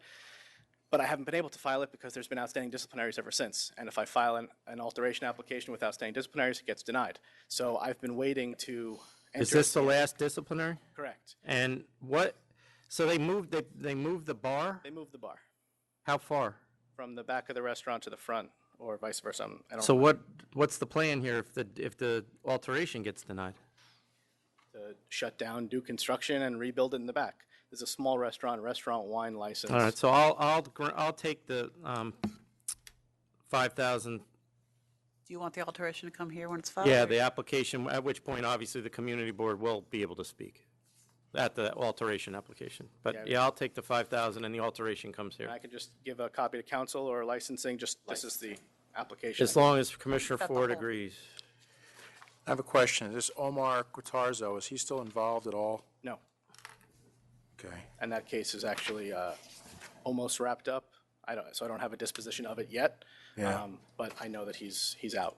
He was an employee. He should be. Yeah, it was an issue between employees and All right. he was terminated. I'll accept the 5,000. Thank you. And that the application comes here? And the application comes here, yes, yes. And I assume the community board wants to be notified when that is coming here? Well, we were notified a long time ago, so I assume we have to be re-notified. Okay. No, this is. Let to me be just filed, double right? check that. This is to be filed. Yeah, send me the rest of it then. You've Yeah. notified the community board already? The community board was notified over a year ago, appeared before the community board about a year ago, maybe a little bit more, and they denied it. So we will have to re-notify. Okay, thanks. Okay. I think I can figure that one out. 415? 415, Brooklyn Estates.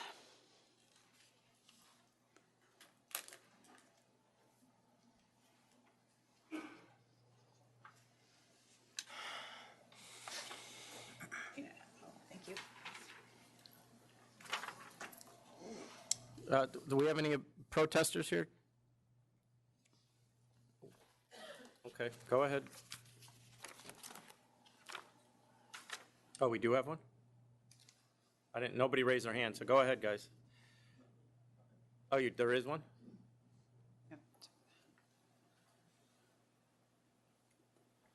Come on up.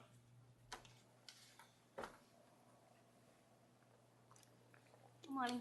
My name is Xiu Fan Hao. I represent Galaxy Discount Liquor Inc. Galaxy Discount Liquor? And you own it? Oh, no, actually, it's my brother-in-law. Your brother-in-law owns it? Okay, he's there with you? What's his name? His name is Chen Zhongsu. Okay. Did you not know his name before you got here? I'm sorry because I'm never nervous, so I forgot.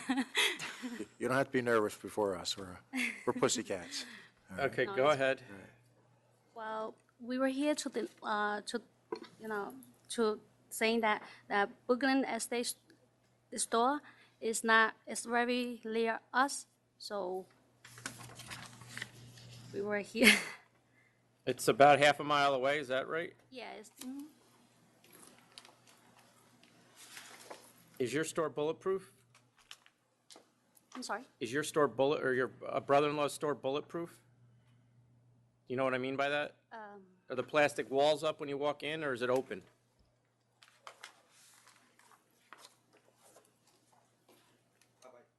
Yeah, he know, but Yes, what? is it, I'm sorry.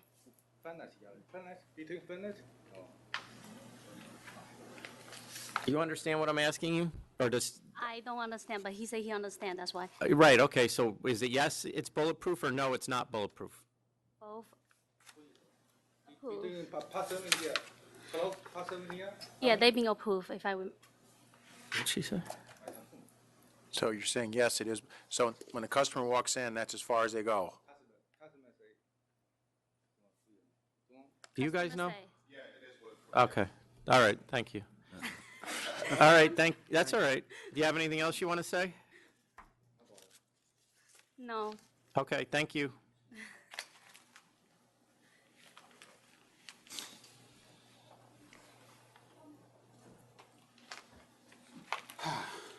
Good morning. Good morning.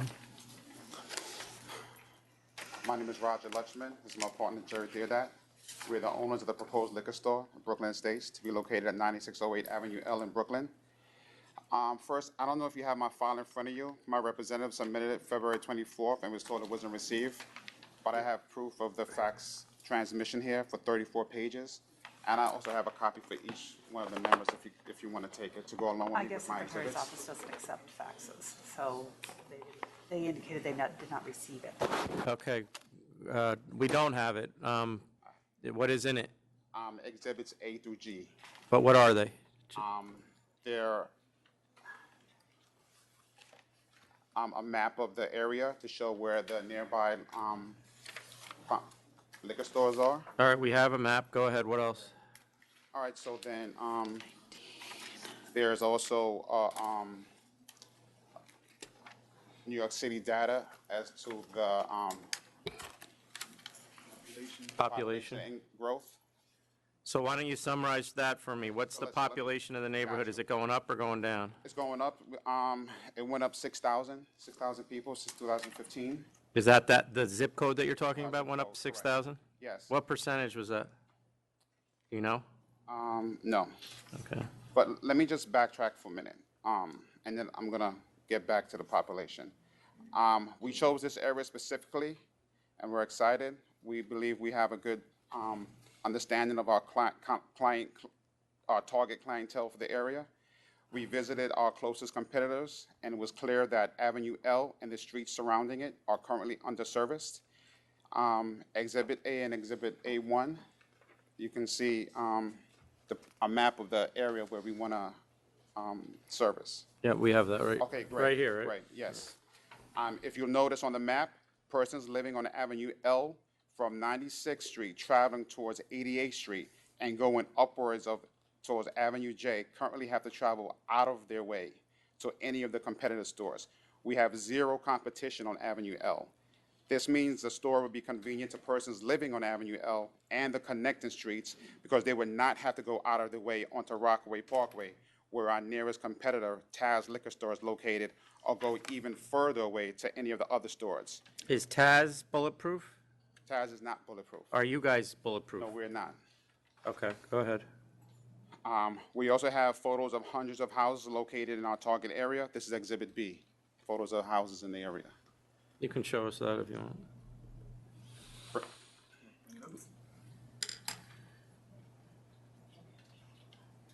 Yeah, thanks. Keep going, we're listening. On average, the homes in the zip code have 3 occupants, which support the high volume of possible clientele. We have Exhibit C to prove this point, and majority of these homes are multifamily units. Okay, keep going. When we picture our location, we are aiming to create a specific ambiance and experience that's currently missing from the area. For example, We would be the only store that would offer tastings. We want our customers to come in and learn about the wine that they are buying and be greeted by knowledgeable staff. We have seen firsthand how difficult it is for customers to shop at two of our competitors' locations due to an inconvenient layout. For example, Galaxy Liquors on Rockaway Parkway and Caridad on Glenwood Road both have bulletproof layouts. What was the second one? Caridad. Okay, go ahead. They both have bulletproof layouts. Because of this, we've witnessed patrons having to shout their selection through the glass, and there's little to no interaction with owners about the product selection. We want to be very deliberate and unique in our display. The center of our store is focused on seasonal displays where wines and liquors are conveniently labeled for patrons based on season, a specific event, or a popular social media trend at the time. The display can be changed weekly so that patrons have a theme to look forward to. For example, one section may be focused on seasonal beverages flavored for a certain season. One section would be affordable reds. Another section may be a great wine for date nights or a drink suited for football Sundays. Then the east and west sides of our store would display the wines and liquors that are not tied to a specific category. Exhibit E1 shows our proposed layout. Awesome. We also plan to hire a wine expert who currently is working in the Manhattan market to consult us on the best liquor and wine selections and to help curate our displays. We also conducted extensive research and came up with a list of over 30 wines and liquors that our store would offer, which our competitors do not offer. This is Exhibit E. Our goal is to continue to add to this list as we work with our consultant and hear from our patrons' needs. Mr. Lutch, go ahead, I'm sorry. Go All ahead. right, even though our store isn't open yet, we also receive tremendous support from the area we wish to service, and we have amassed over 170 signatures in support of our store, which is Exhibit F. He's gonna, do you have that, or we have it, if you need it? Yeah, we'll take that. Exhibit F, and, So your Taz is on Rockaway, a block away from, or a block and a half away from you. You guys are on Avenue L, but across Rockaway. correct, they're on the other side of the parkway. Okay.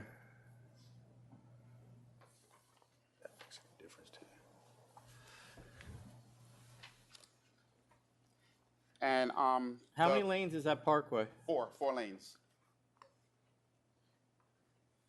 It's a main. Yeah, I see it, okay. Yeah, it's a main highway. It leads directly to a highway.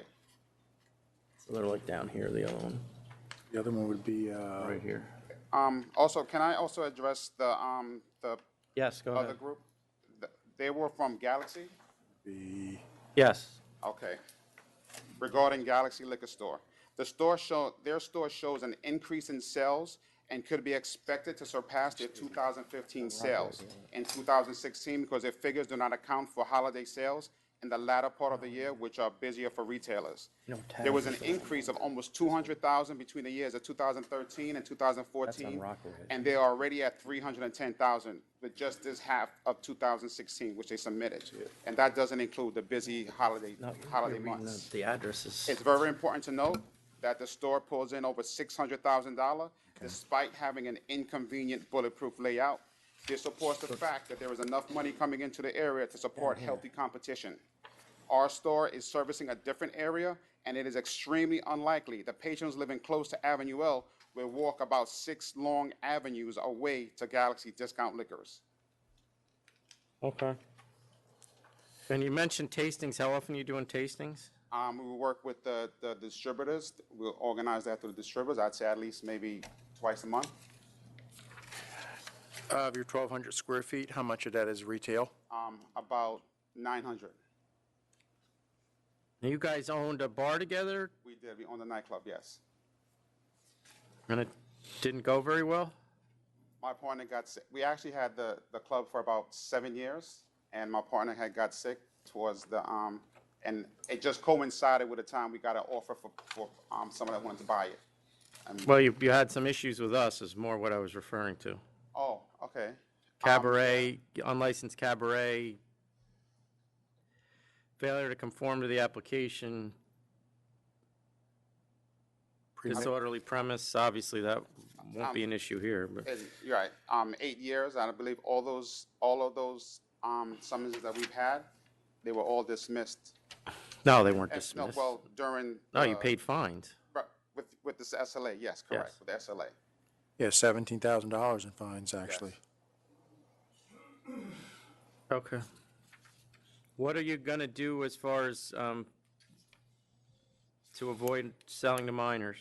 Well, myself and my partner, we plan on working there full-time, along with 1 or 2 other salespeople. We're gonna check IDs, and make sure people are, IDs match the people. Okay. So Galaxy is bulletproof and Caradad's is bulletproof. What about Canarsie? That's open? Canarsie? Canarsie Liquor Outlet? There must be. Canarsie Liquor Outlet has the second highest sales in the area. No, is it an open store? That is an open store.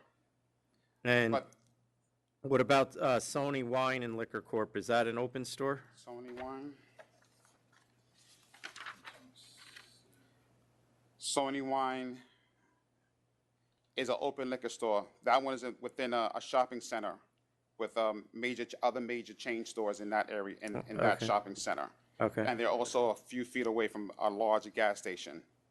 Do you have any parking where you are, or is it just street It's parking? Street parking. And I also want to mention that all the stores, they have a poor appearance, and despite that, they're still have increasing sales. They do have increasing sales, Yes. except for Taz, who for some I reason have pictures of that also, if you want to see that. gone down. Okay. Yeah.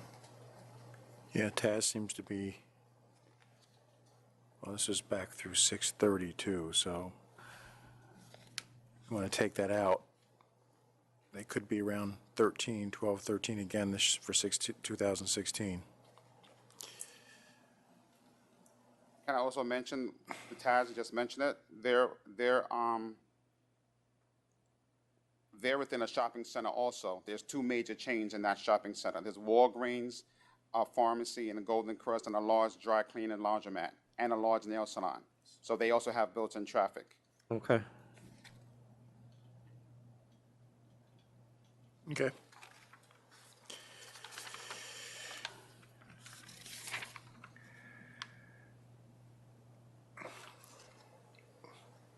Mr. Theodat, you've been unemployed since 2014? That's what you wrote down here. Okay.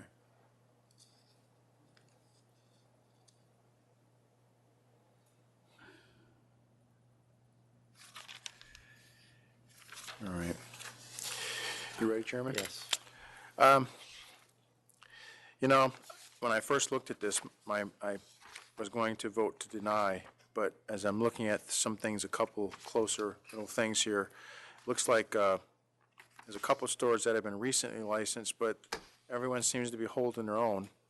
So I think maybe it looks like you will have a lot of walking traffic where you're located at too. So I think there could be a public convenience and advantage met, so I'm going to vote to approve. I'm going to vote to approve as well. 4 of the 5 closest have increasing sales and steadily increasing sales. The only outlier is the closest store, which is Taz Liquor Corp., who seems to have decreasing sales, but I can't explain why that is, given the other stores, so you don't need to explain it. Two of the 5 closest are bulletproof, and we obviously try to encourage open store plans, and this store will be open and also do wine tastings and have a wine expert, you indicated. So based on that, I think there is a public convenience and advantage to adding those services. So I'm going to vote to approve. Thank you. Good luck. Good luck.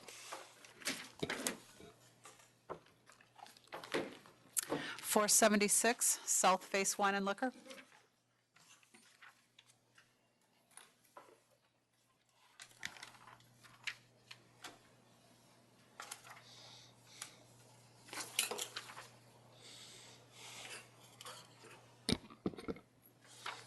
Good afternoon, John Springer for the applicant. With me is Sandeep Kaur.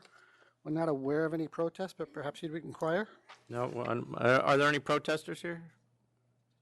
This would be a small store, 750 square feet of retail, 250 square feet of a hallway to a back parking lot, and a storage room and bathroom. There is a basement, but there's no interior access, so it's not part of the licensed premise. Is she going to use it at all, or no? No, I'm not going to use it. And I've explained the warehouse permit situation if she should ever decide to use it. They'll be doing home delivery within 1 mile radius. There's ample on-street parking in front, on the side street, and there's parking for 12 cars in the rear municipal lot. The population's increasing. From 2000 to 2010, it went up 5%, according to the U.S. Census Bureau, and the housing stock went up 8% from between 2000 and 2010. In 2013, Newsday said Valley Stream was the best value for the first-time homebuyer. The applicant looks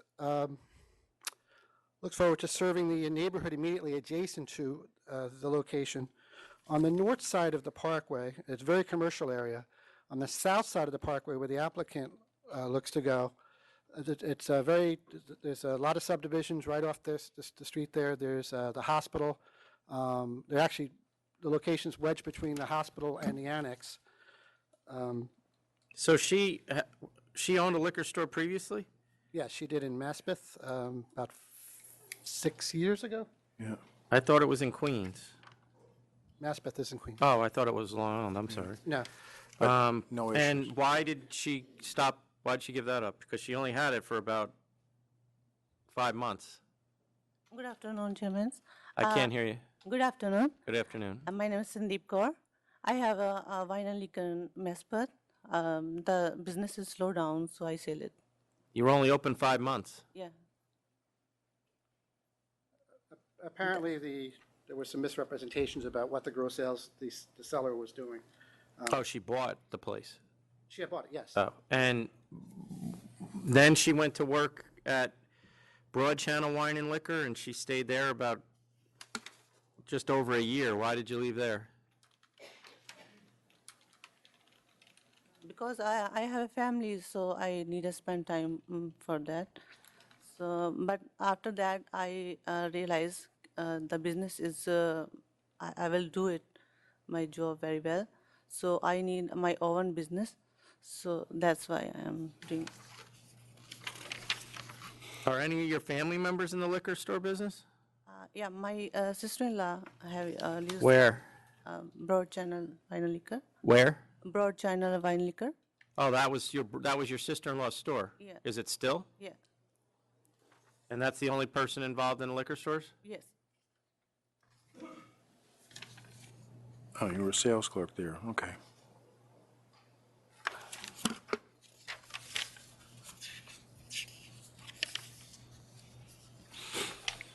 What, is she familiar with the wine, cheese, and things? No, but I am. What's the story with that? It's a small store. I looked it up online. It looks like a nice little. But have you been in it? No, but I've looked at it online. Well, they're doing like 100,000 in sales, and it's not that small. It's actually. Are they open? As far as I know, they're open. Actually, I thought the numbers were closer to 50,000. Well, no, that's for half a year, but the year before they did. Oh no, I guess 50,000 for 16. I was talking about 15. It's not one of the closest stores. It's actually the only store of the 5 closest stores. It's the only one that's relatively new. All the other ones were transfers within the last 5 years. I would ask you to take those numbers with a grain of salt. Obviously, I don't see how you could even pay the rent without those kind of figures. We've seen this before. Don't know what they're doing. Maybe they're doing online. We'd only be speculating. If they're doing online, they're not. No They still got to report it. I understand that. They've been but licensed since January 2014. I just don't think we should base a decision based on that store. I'm just asking. Yeah, I understand. They could be doing internet sales. I'm not really sure. Sometimes people open up these boutique shops, and one of the spouses is rich, and it's sort of a vanity thing. I really don't know. All right. Any more questions, Chairman? The closest store, their sales seems to be decreasing, but they are a 5,000-foot store. And you're proposing only a 750-foot store. Yeah, Right. I would, it's not uncommon for those large box stores, those 5,000 square foot stores to go up in He's there. actually going to vote. That's what he's doing. Yeah, I'm So voting now. We don't need you to comment. Oh, I'm sorry, I thought it Yeah, was a question. so, I didn't make that clear. Sorry. Everyone else seems to be holding their own, or maybe even possibly increasing a little bit. So, with the population increasing in the area, I'm going to vote to approve. I'll vote to approve as well. 3 of the 5 closest their sales are steadily increasing. 1 makes no sense, Wine, Cheese, and Things, which is the 4th closest. It's only been licensed from January 2014, but based on the sales numbers, I don't believe they can even be open regularly because it is under 100,000. And seeing the demand at the other stores, I would vote to approve based on public convenience and advantage. Thank you. Good Have a luck. good day. 473 K&C Liquors.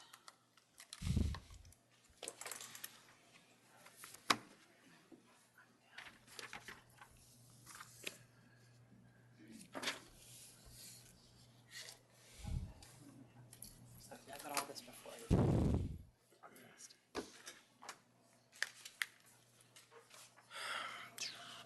Good afternoon. My name is Alyssa Tucker, and this is Phil Marino. We're from the Belmont Business Improvement District. Ken Burgos Before supplied. you start, is the applicant here? Okay, make it brief, please. Ken Burgos applied for a liquor license for K&C Liquors. However, in the summer of 2016, his application was denied because of failure to disclose his criminal record. Now, his 66-year-old grandmother, Francesca, is applying for a liquor license and the same location. We have been advised that Francesca is already part owner of another liquor store, and this appears to be a case of availing. What liquor store? That information I was not provided with. Do we have it? You mean officially an owner, or you mean under the table? By a lawyer. You were informed by your lawyer? Yes, who couldn't make it today. Who was that? Kevin McGrath. I'm sorry, and you are again? Alyssa Tucker from the Belmont Business Improvement District. Okay.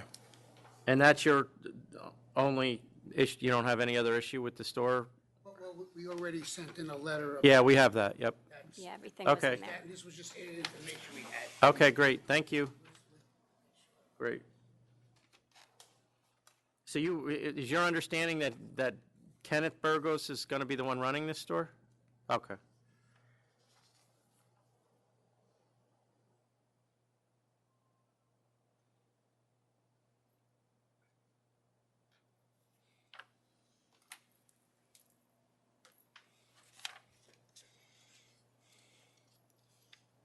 All right, so, go ahead. I thought you were with them, I'm sorry. No, yes, hi. My name is Reynaldo Garcia. I'm the owner of Shooties Wine and Liquor. Which one? Shooties Wines and Liquors. I'm like CH. 2.5 block away from these premises. And I'm opposing to that because I think that will bring a little harm to my business as business owner by being so close to me. It's like 2 blocks away, actually. That will decrease my salesman, and that's the reason why I'm opposing. Can I ask you a question? How you've been open since October 2014? Correct? Around there? Yeah, around there. In 2015, how many sales did you have as far as dollar value? Let me see. Because you have listed here 54,000, or how are you even paying your rent? My rent is not a real high rent. How much is it? It's 800 a month. 100? 800. 800. Yeah. So Right it's Yes. 9,600 a year. I've been, in the beginning, I was putting money out of my pocket to be, working So out these with them. sales, I guess my question is, these sales numbers are accurate, 54,000 and Yes, 51,000? Yes, those Okay. coming from my accountant. Well, that's 51,000 through last June, so what did you end up 2016 with? On 2016, that's the 51,000. But that's for through, the first that's through couple. June. That's up to June. Yeah, so I'm saying 2016 is over now. Do you know what you did for 2016? Not sure. I just bring my bank statement that I can That's all right. that I can tell you how I end up. Don't worry on about it, Ms. Hart. All right.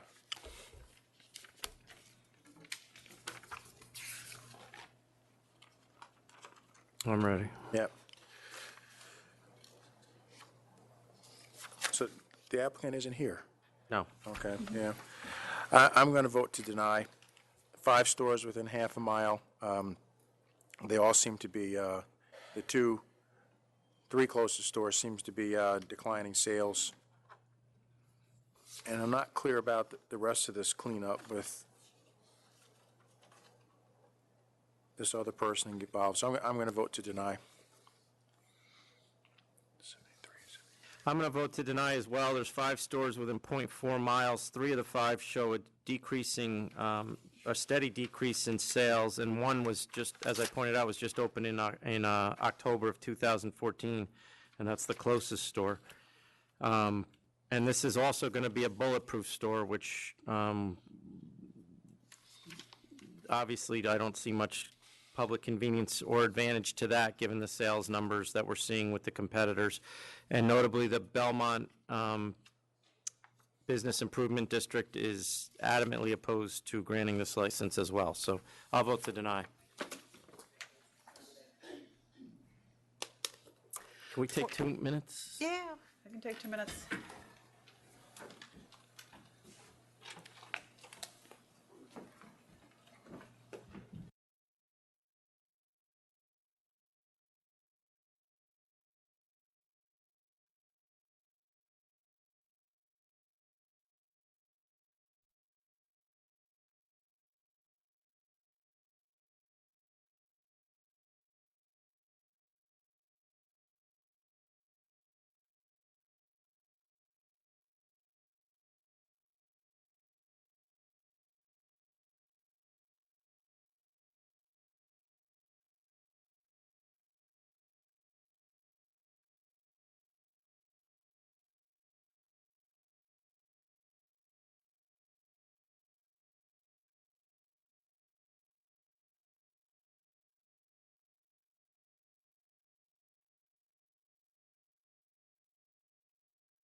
back.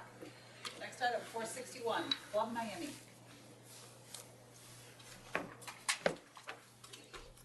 Whose is it?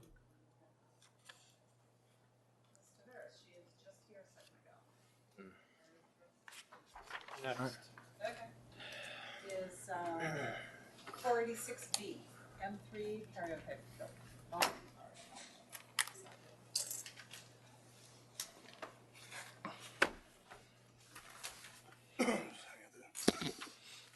Good afternoon. Thank you for having me. Neil Vasaki for the licensee, M3 Karaoke Bar, Inc. So there was an issue, I guess, for many months with the community board. They had originally thought that it was a renewal, and it wasn't, and it took actually several months to finally get in touch with somebody, Mr. Laffer there, to actually get in front of a Public Safety Committee meeting.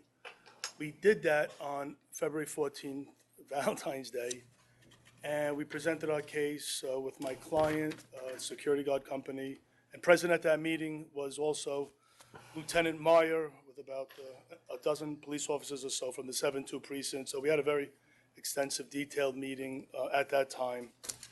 And, you know, my client clearly knows about what happened with the last licensee and the one before that, because the last licensee was a corporate change, and he actually inherited a great amount of problems with that place prior to the license being canceled. As a matter of fact, when a lot of those violations had hit, he was not actually even physically there, but at some time afterwards, there was a whole bunch of drug arrests for the ketamine, and he was certainly responsible for all that. But cumulatively, of course, there was just too much going on, and the license was canceled, I believe, somewhere in the beginning of 16. So my client here now wants to basically take on this challenge. I explained to him many, many, many times, being a former law enforcement officer myself, I take this very serious, and I only hope that they succeed, because naturally I can't control what happens in a place, but I certainly have the ability to tell them what will get them in trouble and what will not get them in trouble, and how they will succeed. And the big problems appeared to be at the time that the security guard company, as good as they were, they just could not be paid, and they weren't able to employ the manpower necessary to do the job. That's really the long and the short of it from everything I got from it. So now my client has agreed to hire a security guard company. They have a whole detailed security plan. Who is the security guard company? Proteus, and it's Dominic Rinaldi is the principal. Have they met with the police department? Yeah. Because well, once yes. again, this is a rare instance where the police department actually contacted us, asking us not to grant a license. And it had nothing to do with your client, it had to do with what went on there. Well, exactly. So at the meeting, Lieutenant Maya, myself, the security company owners, you know, we really spoke in detail how we're going to kind of keep this place under control. Phone numbers, cell phone numbers were exchanged. Dominic is going to be basically, you know, have a direct line to Lieutenant Myers, and Who's Dominic?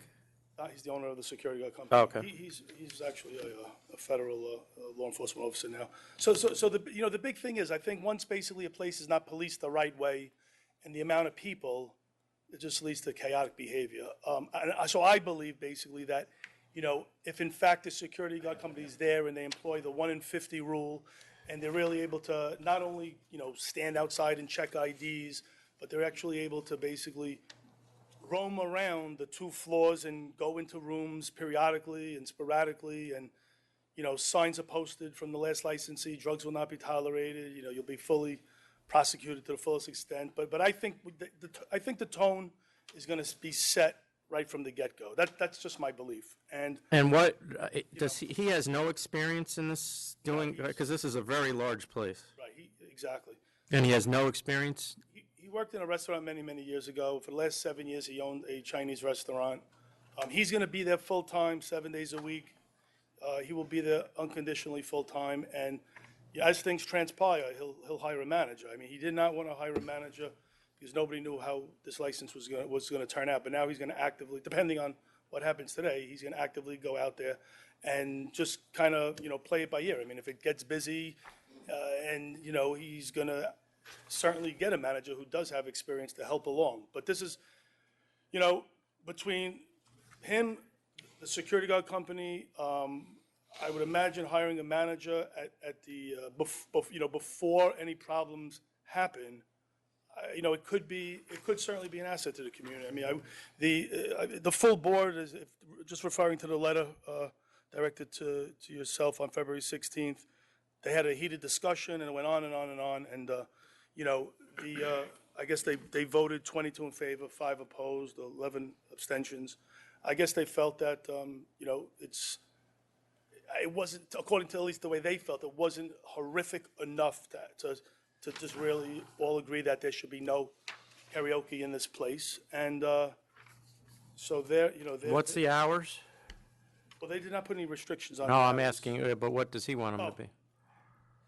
I tell you the truth, we never really spoke about it. They didn't put any restrictions, so, we just, that really wasn't specifically spoken about, because we didn't. Well, think can it you was- ask him now? What do you? Yeah, absolutely.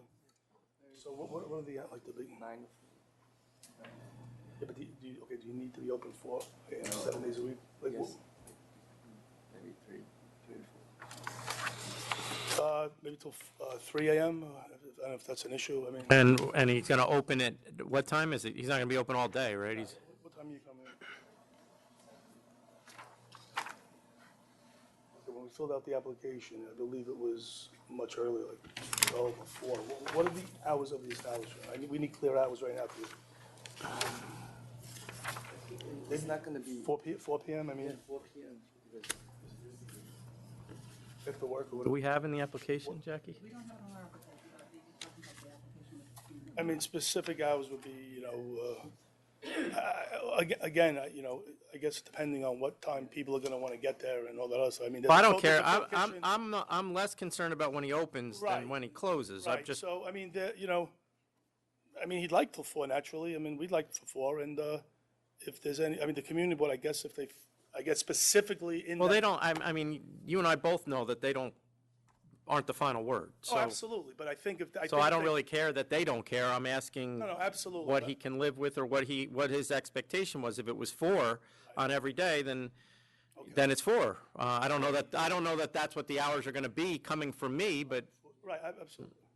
Okay, all right, so he'd like to stay open till, I guess, 4, and if. Okay. If he needs to cut back, he certainly will. I mean, it's obvious.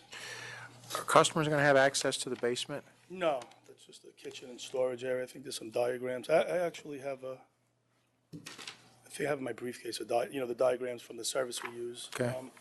The first floor and the second floor, there's a bar on the first floor with 10 seats. Second floor has a service bar. The basement is just yeah, we have your diagram. for, no customers. I think it was a bank at one time or something. There's, clearly defined rules. I mean, the place is actually screaming like offices or karaoke, because it's just the way it's structured. It's like marble. It's just the way it was built out, I guess. And like I said, the security guard company, they as long as they have the 1 in 50, they're going to do the right job. And believe me, Lieutenant Meyer, he is very on top of this place. Very. Oh, on top. I know. Very on top. And he I and got nothing else. we spoke, because I kind of used. So Lieutenant Meyer, he's 7-2. yeah, is he okay with this or not? If you ask my opinion, I believe he's okay with it, and he wants to have faith like I do in the security guard company, and like I said, numbers were exchanged. And look, I pray that, I pray and I think things are going to be great, and if they're not, they should, Lieutenant Meyer, I believe, is so on top of this place. For whatever reason, I don't really know the makeup of licensed establishments in the 7-2 precinct, but I know because of the history, that is going to be a focal point for what he's going to have to basically, I mean, I wouldn't be surprised if they weren't there every weekend just doing. Well, Council, let me random just, business. and Council, let me just make this very clear. Again, of course, the members can do what the members want, but if they do approve this license, please, I never want to see this name in my office. Oh, I hope so. Because of the history. Yeah. And I mean, the thing that. I'll certainly do everything I can. Of course, No, I I know, get that, Council, and I and just but- want to make that very clear. And the thing, the behavior that is, and I realize it wasn't him, but the behavior that was the most disturbing was the fact that the employees of the bar were running room to room, warning that the inspection was coming. So, I mean, if he ends up in here and there's a lack of cooperation at any stage by anybody, not just him, anybody in that bar, then he's going to lose it. I'm talking to him, not you. Okay, yeah, absolutely. We went through this already. You know, you're not, you might be able to get in there, maybe, but the record is horrific. So there's zero room for error. Yeah. That's all I could. Okay. Yeah, I'm going to vote to approve. I mean, I've read this letter from the community board like 5 times just to make sure I was reading it right. So did I. Because I'm not used to seeing that, so, since they seem to be willing to approve it based on the history of the place before, and they're really giving you a chance to do a clean bill of health here, so I'm going to vote to approve. I'll vote to approve as well, except operating hours close at 2 during the week and 3 on Friday and Saturday. At least for now. You can come back in a year and ask for more if there's no problem. Okay. Yeah, I concur. And to reiterate what, to reinforce what Councilor Riano said, if he comes back before us, it's not going to be good. Yeah. All right? And I do, and Commissioner Ford, as he pointed out, the community board is clearly voted in favor of this after initially voting to reject it. So that went a long way in this instance. So good luck. 2 and then 3 p.m. 3 Friday and Saturday, 3 a.m. Okay, I'll see you outside. Thank you. Excuse me, I have a disciplinary. Would I be able to do that? Yeah, what is it? Number? Case number 113402. Oh. Oh, I'm sorry, Full Cup LLC, hashtag Bar and Grill? No? Serial number? Hang on, I'm on there now. What's the case number? 113402.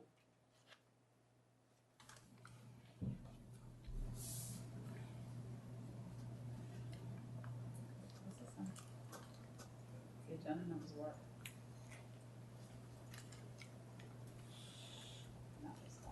What's the name of it again?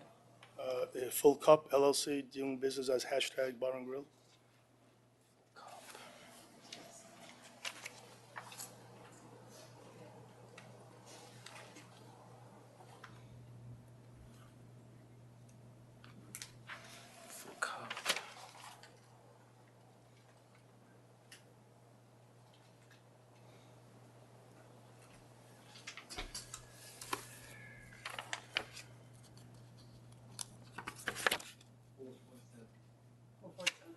Thank you. Thank you, Don. Oh, I'm sorry. I'll accept. Jackie, do you have to call it in, or did you? Okay.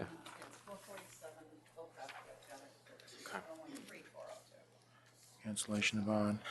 7. Yeah, accept. Cancel and bond. Thank you.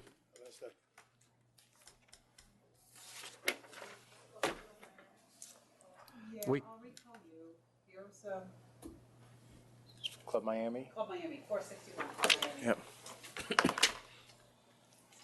Good afternoon, Good afternoon. everyone.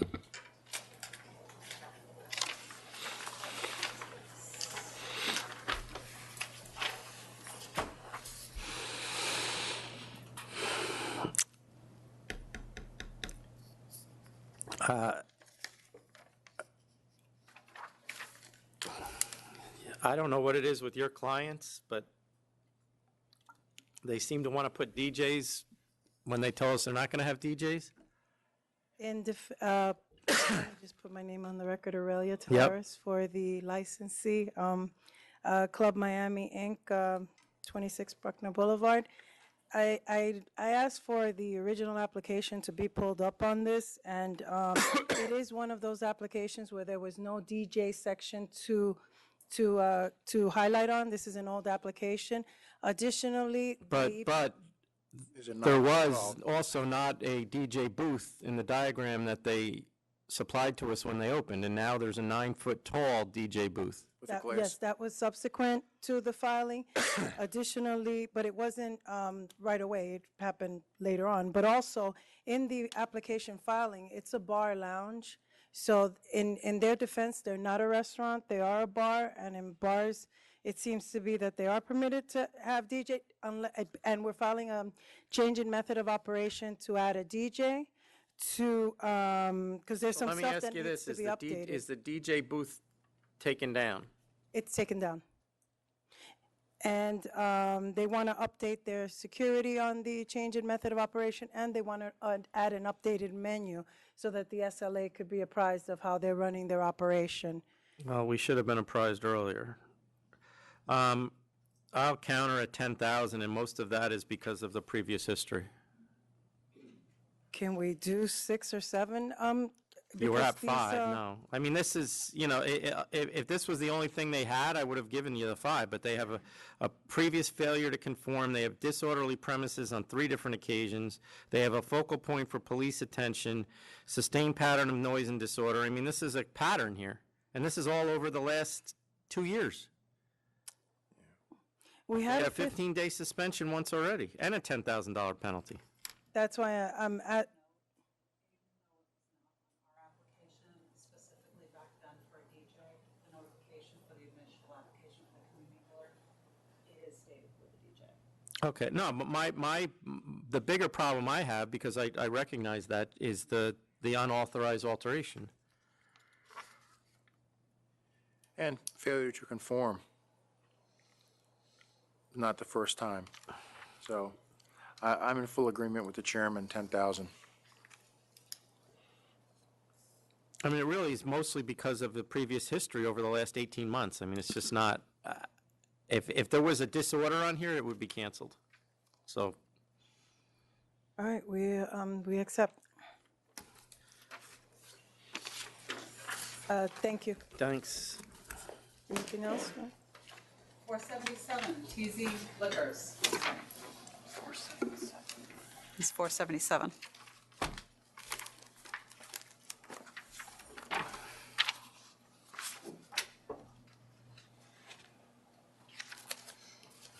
Good afternoon. Hi, do we have any protest? She's with you, or you? Okay. So I don't see any protests here, so go ahead. Okay, my name is Carlos Rivera. I'm the son-in-law. This is Tenia España. She's the principal. I'm a make it short and sweet. It's a shopping center with more than 50 stores. There's With more than 50? Yes. What shopping center is it? It's in Orangeburg. No, I know. What's the name? What's the name of it? It's called Orangeburg Shopping Center. It's right in front of the fire station. Okay. Yeah. It has a supermarket, has a bank, it has a post office, many restaurants, has laundromats, but it doesn't have a liquor store. So we believe it's an advantage and it's convenience for the clients of that shopping center if there will be a liquor store there. Because when clients go there to do the shopping, they have to get in their cars and drive a mile or more in order to get the closer liquor store. What, are you familiar with the Fortune 100 Wine and Liquor Store? Or By the Bottle Wine and Spirits, I guess it's called? It's in Tappan, New York? It's Tappan. Are you familiar with that store? I'm not very familiar, but I Are believe... they open? I believe they're open, but they're like about more than 2 miles away, I believe. Yeah, no, they are. I just want, their sales numbers are very strange. Really, yeah. But I'm not very familiar with the store. Okay. What are you going to What we're do gonna that do the other different- stores aren't doing? Well, none of them, because I live there, none of them do deliveries. They don't do tasting on the weekends either. We plan to do tasting. And you will do deliveries as We will do well? home delivery, yes. Yes. And also, like I said, it will be an inconvenience. It is an inconvenience for the patrons of that shopping center when they're there doing the shoppings or go to the bank or the post office to get in the vehicle and drive to the next shopping center in order to get a bottle of wine.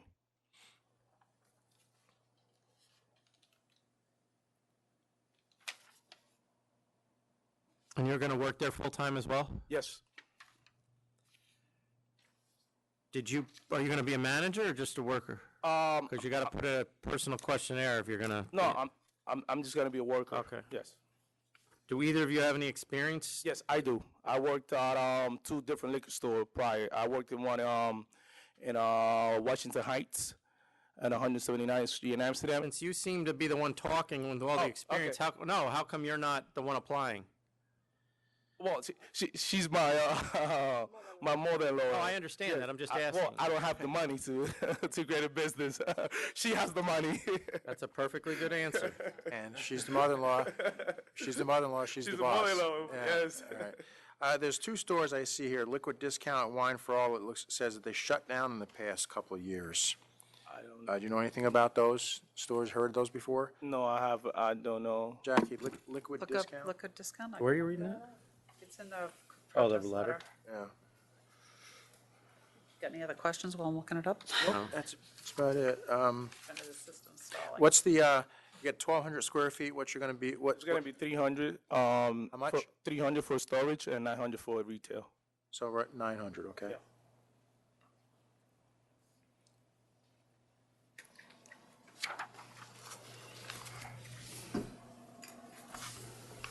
So Erie Street and Blauvelt, however you pronounce that? Yeah, I got that. Oh, okay. Trying to see which ones are what.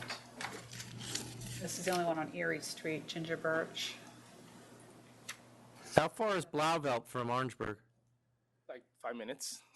Oh, they removed. That one, they're talking about, they removed, I'll figure it now, Ginger Birch. I think they were just at a board meeting, Okay. going to be at a board meeting.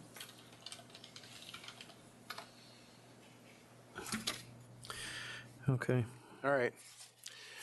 I think being located next to a shopping center, I'm surprised there already isn't a store there already with that kind of traffic and attraction to population.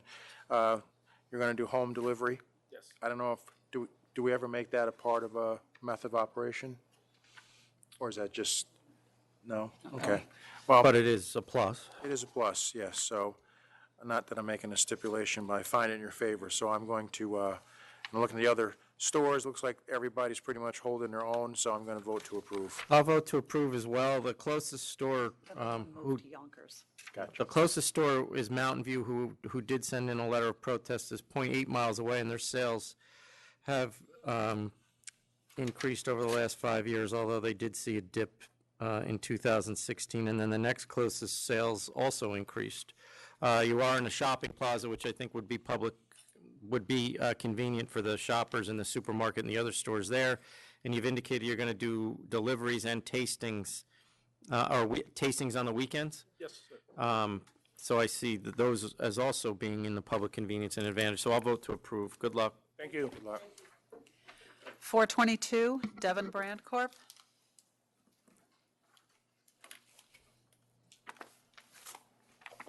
Good afternoon, Chairman and members of the board. My name is Michael W. Song, attorney for the, not the licensee, but the applicant, Devon Brand. So this is a disapproval hearing on this is a disapproval hearing from our disapproval of a grocery store. Licensing board disapproval. I'm sorry, of a licensing board disapproval of a grocery store license. The ALJ upheld the licensing board's disapproval, so I'm gonna accept the ALJ's findings. Yeah, I looked at this. I'm going to accept the sustainment of the disapproval by the ALJ as well. And I ask for reconsideration because this all results from the misunderstanding by the investigator. The choice was disapproval hearing or reconsideration, so you've already made that choice with the disapproval hearing. So he's welcome to apply again, but or you obviously can go to court, but there's no more reconsideration from this level. I believe the ALJ's finding was for reconsideration, if I believe. Is No, that correct? It says disapproval of the authority of the subject license application should be sustained. Here, you can take the decision with you if you want. I did not get that notice. You did not receive a copy? Here.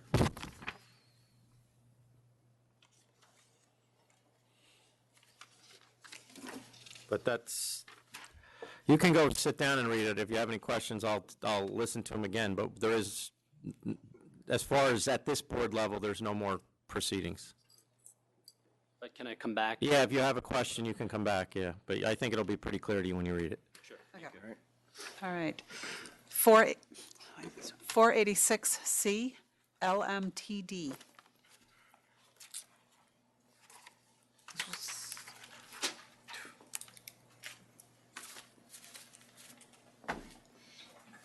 $486 what? C, as in Charlie.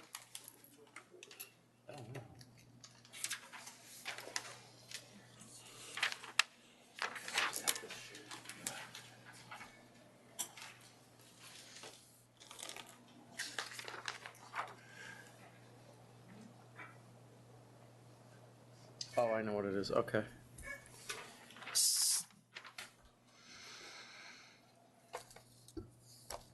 So you, let me see yours. Do you have it? That's all I have. Here, you need this?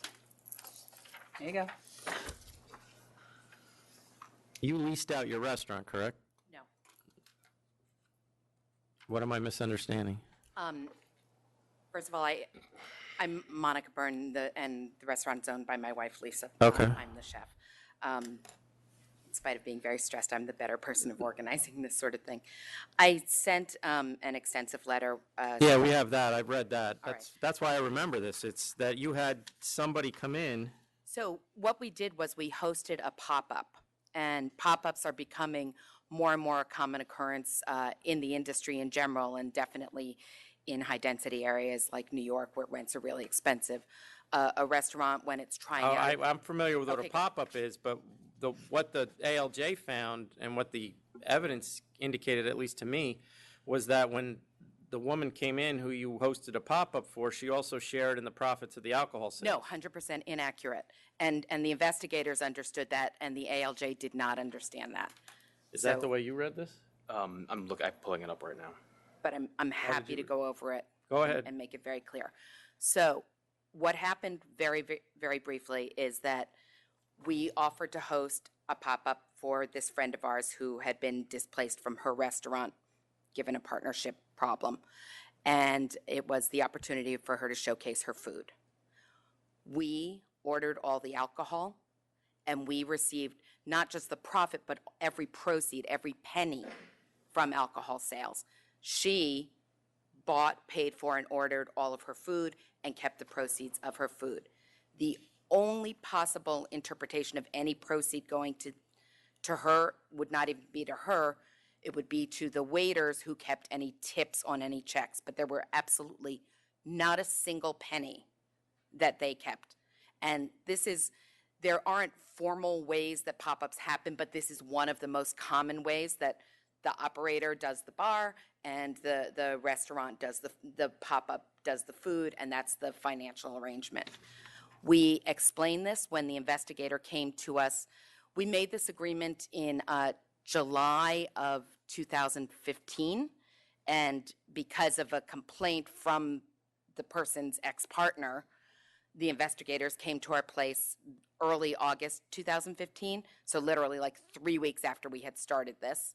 And we explained the situation in detail then, showed them canceled copies of checks, showed them our liquor license, our invoices, et cetera. At the time, and there were two inspectors, Beckles and Davis, at the time, very specifically, they said, because we said, well, we were happy to be in compliance. And we said, what is it that we're not doing? What is it that we're being accused of? And they very clearly said, you can't allow somebody else to benefit from your license. And I said, well, what is benefit? What does that mean? And Investigator Davis was exceptionally specific. He said, nobody else can profit from your license. And we said, oh, she's not.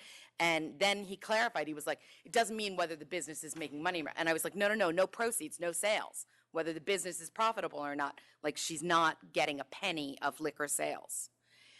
They said, great. They left. A couple months later, they asked us to come down here and bring with us our payroll records, our invoices from all of our liquor, et cetera. We brought all of that information. We sat for a couple of hours, went over it in detail. In addition, we brought the monthly reconciliations, because now we were 2 months out, of the breakdown of the food sales, the alcohol sales, the canceled checks for the money to us, that no money stayed with her, her copy of sales tax for food sales, our copy of sales tax paid for liquor sales, so that it was all completely documented. And because we have no interest in doing anything that's non-compliant, we specifically said, is there something else we should be doing? Is there what? Well, I mean, I'm going to stop you there. The one thing you should be doing is not renting your restaurant out to somebody else to operate it, whether they're taking the alcohol sales or not. And we can check on that. I'll have somebody else read this, but based on what you just described to me, you are not conforming to your application. Well, take the alcohol sales out of it. The fact is that you told us what kind of restaurant you were going to be, which means you were going to run it yourselves. You were going to serve a specific type of food. You then rented it out, or whatever you want to call it, to someone serving a different kind of food. We were temporarily It doesn't hosting matter. it It as doesn't matter. I think I'm going to say this, that as business evolves, as things evolve, then sometimes there's new requirements for new regulations that appeal to that. I will fully agree. Pop-ups are happening everywhere. I'll and fully agree with that, but the problem it's is like the law. legislating the internet. It's new, and we don't know what the laws should be yet until the circumstances present themselves. That law probably needs to change, but right now it hasn't. That's my point. So to further that, let's say that that's accurate, and so this happened 3 weeks after we did this. At that time, and Inspector Beckles has also corroborated that we were fully cooperative. And we said, is there anything else we should do? If at any point he had said either A, do A, B, C, or B, stop, or any of that, we would have absolutely complied. We then came several months later, spent hours here. At that point, we spoke to him and two other investigators. Investigator Davis was not there on that date. We again had lengthy conversation, and we said, is there anything that we should be doing that we're not doing? And they said, we'll let you know if there are any other questions or if there are any other issues. So far, everything looks okay. That's what they said. We left, the pop-up stopped, the agreement was over, we went back to business, they moved on, and almost a year later, we were called in with a notice of hearing for cancellation. We were stunned by that. We went through all of the details. We tried to explain it. We showed the accounting. The administrative judge did not understand everything, and I'm not an attorney, so. Well, I'm looking at her opinion, Yeah. so I don't think that that's fair, actually. So I think that Judge Harvey's opinion is actually very, very well written. There are I a think couple of places where she's got inaccurate facts. Well, and I believe, did you have 20 days to controvert the findings? No, and so, which you'll see in our letter here.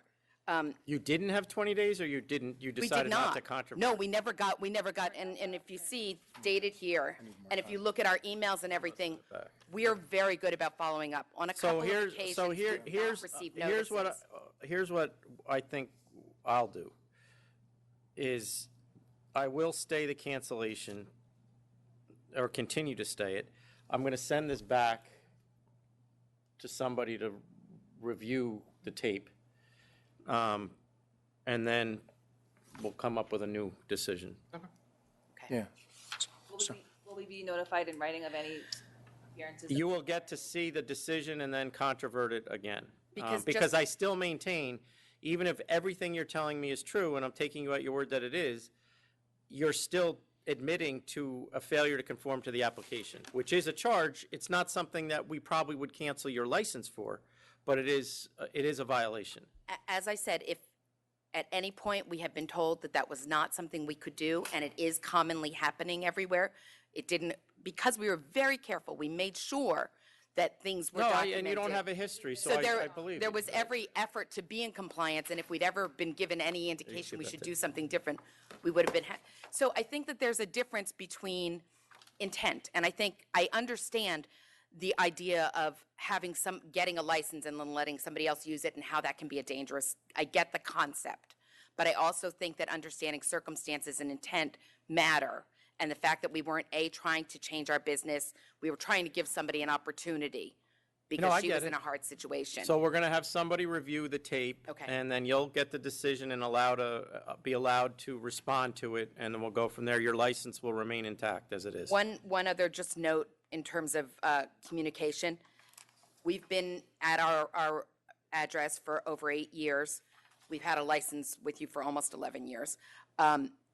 We've gotten almost all communications. In this case, last summer there was a communication we did not get, And then we did not get this communication that was dated November 29th. And when we got the finding here that our license was canceled, I wrote on January 24th and went into detail about that. So and then when they decided to allow us to come before you again, apparently it was put on the calendar for February 15th, and we weren't notified of that either. So I want to make certain Well, then that we just get why don't correct you- notification Why don't and, you just, after we're done here, write your address on so we can make sure we have, on a piece of paper, so we make sure we have Yeah, the. the only address we have is for the premise. and as I said, we're But as far getting as some request communication. for We got the notice of reconsiderations, cancellation. I'm not sure what the policy is on notifying them to appear. On I'm what? sure- On the reconsideration request, I'm sure, well, wait a second, they may I have been followed up, which is how I notified. found If out. they ask to appear, then. Yeah, then they would be notified to appear. I We don't have think it was. emails for them? I can give you copies of all the emails. It's all Oh, documented. so we Yeah, do we- have your we email have as email well? address on Okay. file, All yeah. right. All of this So is that must have been our error, but you'll be notified. I just wanted to show that we're not willfully disregarding your No, I notices didn't. and Okay, so somebody else will review this, I would make sure that the acting secretary has it. and you for the file. you will hear from us.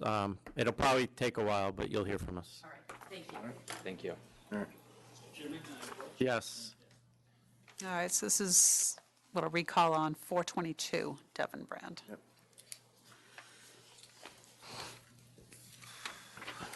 Mr. Chairman, I read the decision of the administrative law judge.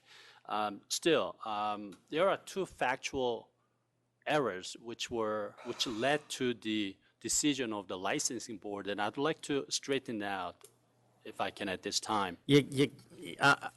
I'm not real, the problem is it's setting a precedent for us that when someone decides to go in this direction and an ALJ upholds the disapproval of the licensing board, if we were then allowed everyone to come back in and say, all right, can you reconsider what the ALJ already considered, we're heading down a road that these things will never end.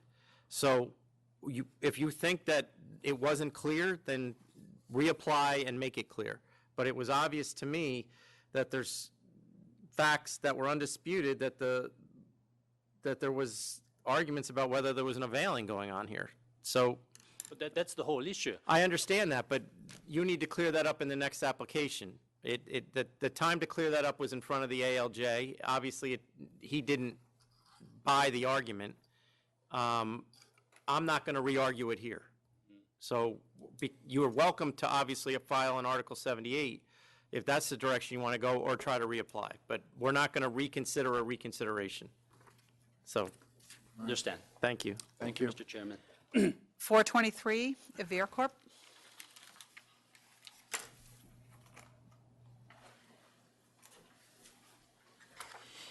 Good afternoon.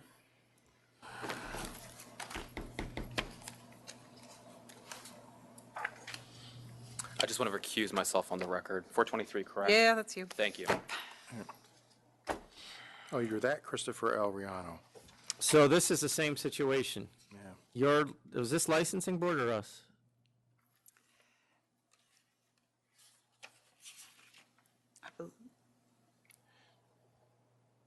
Licensing board. Licensing board. So this is, the licensing Licensing board disapproved your application, and you chose to have that reviewed, that disapproval, by an ALJ, and the ALJ upheld the licensing board's decision after the hearing. I'm going to accept the ALJ's recommendation, which was to to disapprove the application. You're once again welcome to apply again, because it appears that You've moved the door. They moved the door. yeah, that it appears it's a 200-foot issue now. And you need to mark off on the application that the 200-foot law applies, or you can obviously take it to an Article 78. But at this point, this application is over.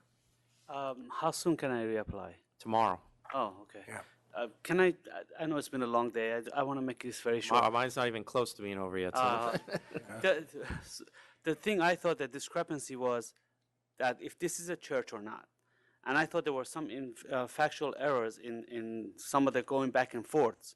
I heard you earlier in another case say if a church has a, The problem is that we need to be notified of that beforehand, because if there's an argument about whether it's a church or not, that application has to come here. Your application didn't indicate that. And that's, so it goes to the licensing board rejects it, and plus the door was moved, right, you said? Did you, The door was moved, yes. so you moved the door. If you move the door past the 200-foot mark, then the church doesn't matter. I'm not So you've arguing- done I- that. I So don't just think- reapply with the new specifications where the door is in the floor plan, and then Even we're not after we arguing about moved a the church. door, I don't think we passed the 200-foot threshold. Well, then that's then you what can't get a I thought. liquor You license. can't get a And that, license. I don't have anything to do with that. No, the only thing is the church that's across the street is not a church. Well, then According that's, to- but that once again is something in your application that has to be brought here. Or you can request a declaratory ruling. All right, I'm sorry. Can I get this information later from you? I don't You have- can, this is all being videotaped, so you can pull it up on the internet. Yeah, but here you go. If you want, call me. Technically, it's your department, but that's okay. Call me tomorrow, and I'll give you the idea of what you need to do, okay? Oh, that's great. All right. Yep, take care. Just remind me what I just said. I gave out my number in a room full of 200 people yesterday, so. It doesn't matter. It's not like you can't Google it. I think you call information on the state, you get me. They usually can't get me. All right, 389, Fun Hat.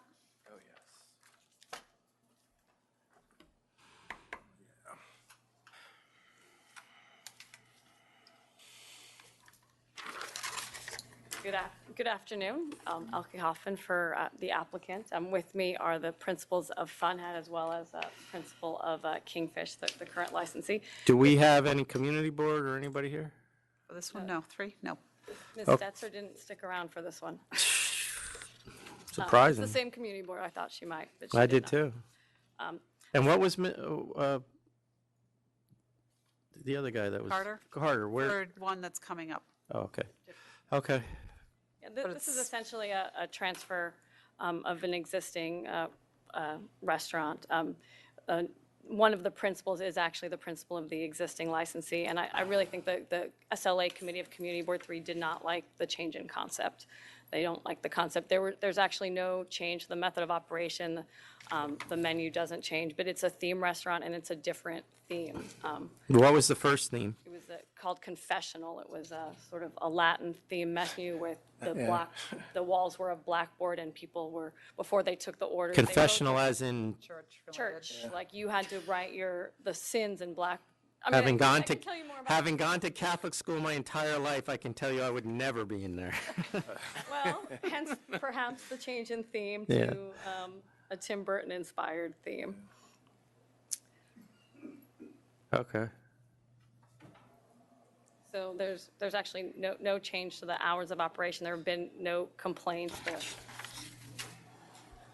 And so you entered into STIPs and then they still, No, Kingfish had SIPs. They were prepared to enter into the same stipulations, but I think I think the community board, I think if you look at the resolutions, concluded that this theme restaurant is not appropriate and it sort of didn't get beyond that.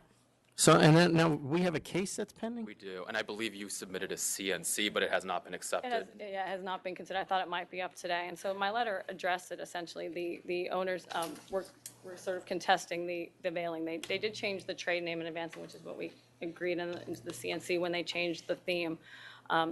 But the principals of Fun Hat are also in the business of developing theme concepts that are then franchised. And so they license the intellectual property, they license the concept, and they are currently participating in the operations of the restaurant as the providers of the intellectual property and helping with social media, but not participating in the proceeds of the sale. But the concept, which was intended to be sort of a short term, has been very successful, and they'd like to be able to market it. And so they decided to form a new company and come in. And so that's the collection of 3 principals that you see now. And how many on-premise full liquor licenses are within 500 feet? Because I see conflicting numbers. Do you know? I do not know offhand. 'Cause it says between 8 and 15 or something like that? This location has been a restaurant for quite some time. I mean, Kingfish has been there since 2014, and it was a transfer for her, so How long was it, the confessional? about 2 years? Confess, 3, almost 3. So basically just changing themes Change, a theme that the community board did not like. And ownership. and ownership. Yes. Who, of this group, who was the original owners Erica Fisher is the principal of Kingfish by herself? by herself. Okay, and now everybody here has got a piece of it. Well, yeah. Us two. Okay. So who are these two? Zachary and Brian? This is Caitlin M. She's my associate. Okay, working with me and- and working on the CNC. You're the manager? Okay. So nothing else is changing, the hours aren't changing, the musical choices aren't changing? Well, they're Tim Burton inspired, but it's still ambient background music, still no DJs, no live music, no promoted events. Do you have to get Tim Burton's permission? Any copyright issues? Sorry. Warner Brothers? Okay. Because I would assume if you didn't, they'd be there pretty quick. What's the, All right. what's the maximum occupancy? Says it's 74? Yes. Does this place, this place can't hold 74, can it? No, that's just because they're. Right, but I mean, it's a small place, right? Smaller place, they're not, right. Community Board felt that they didn't need they say a themed restaurant is inappropriate for the location, but you already are. It was a theme, it's just a different theme, correct? All right. And isn't every restaurant a theme of some type? Of some sort, yeah, I would hope so. Italian, whatever the, Yeah. When I hear Mexican, I get hungry right away. I don't know what it is, but. Any other questions, Chairman? no. You know, no adverse history for the other licenses of the two of the three other applicants. I see this as just a change in style and so forth, and I really don't have a problem with it. So I vote to approve. I'm going to vote to approve as well. It's, the community board is against it, and it's a 500-foot case, and the reasons for being against it are the change in theme, or actually, I think they just are calling it, saying it has become a theme restaurant, whereas it's clear that it was a theme restaurant before. What? I'm just wondering with council Yeah, so I about the was just, I disciplinary. didn't want to interrupt, but I just wanted to know, I mean, this doesn't necessarily change 115-121. I haven't just even, won't I'm be able just to looking at it act right on it now, until it's so I'm still going to concluded. have to. Can't go any further. Yeah. Right. I'd be happy, yeah. I'm assuming that that's going to be settled. It'll be settled and then hope, I mean, the license, I mean, the existing license can be canceled as part of this. But we're still going to go with it, whatever you guys have already agreed to. Yes. Okay. Did your applicant apply for a temporary? Yes. So that's still outstanding. So, given the fact that it does have or the old restaurant has a disciplinary proceeding, and the owner of that is now currently the owner of this new one, I'll still vote to approve as long as the method of operation remains exactly the same, other than the change in theme. And I'll find that it is in the public interest, since it has been licensed, and now it actually seems to be even more unique, given the fact that it's dedicated to Beetlejuice. So I'll vote to approve. Good luck. Beetlejuice, Beetlejuice, Beetlejuice. I only watched that movie with my kids about 3,000 times, so. Is it good enough to go on the next board meeting? I don't know, I have to look. Could you? Because it's really going to jam us up. I need What? it. I will need the disciplinary resolved. Well, you realize that we can't give you that license till the other one is done. Right, but I want to review this because I just want to look at it. Yeah, Okay. he wants to look at it. It should be on the next board meeting then, okay. All right, thanks. Oh, yeah, you need me on this one, don't you? 486 KDR Restaurant. 486. It's a request for reconsideration. Oh, yeah. Noreen Healy, Phillips Nizer. This was a. Hello. Hello. This was a disciplinary matter. My client did not receive notice of the charges. A default judgment was entered and a penalty of $7,500. There was a typo in some of the paperwork. So his address is 111-84 and the paperwork had 11-84. One of the ones was missing.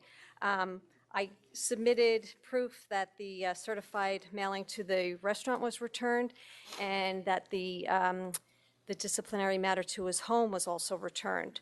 And that was because we were given the wrong address. I know, agree, it was I a know. mistake on one of the pieces of So paper. I'll grant reconsideration, assuming we do have the correct address now? Jackie? I'm looking as soon as this thing And populates. I'll reinstate 7,500. Granted, and 7,500. But what we were asking for is so that he could have notice of the charges and the opportunity to be heard on them. Yeah, no.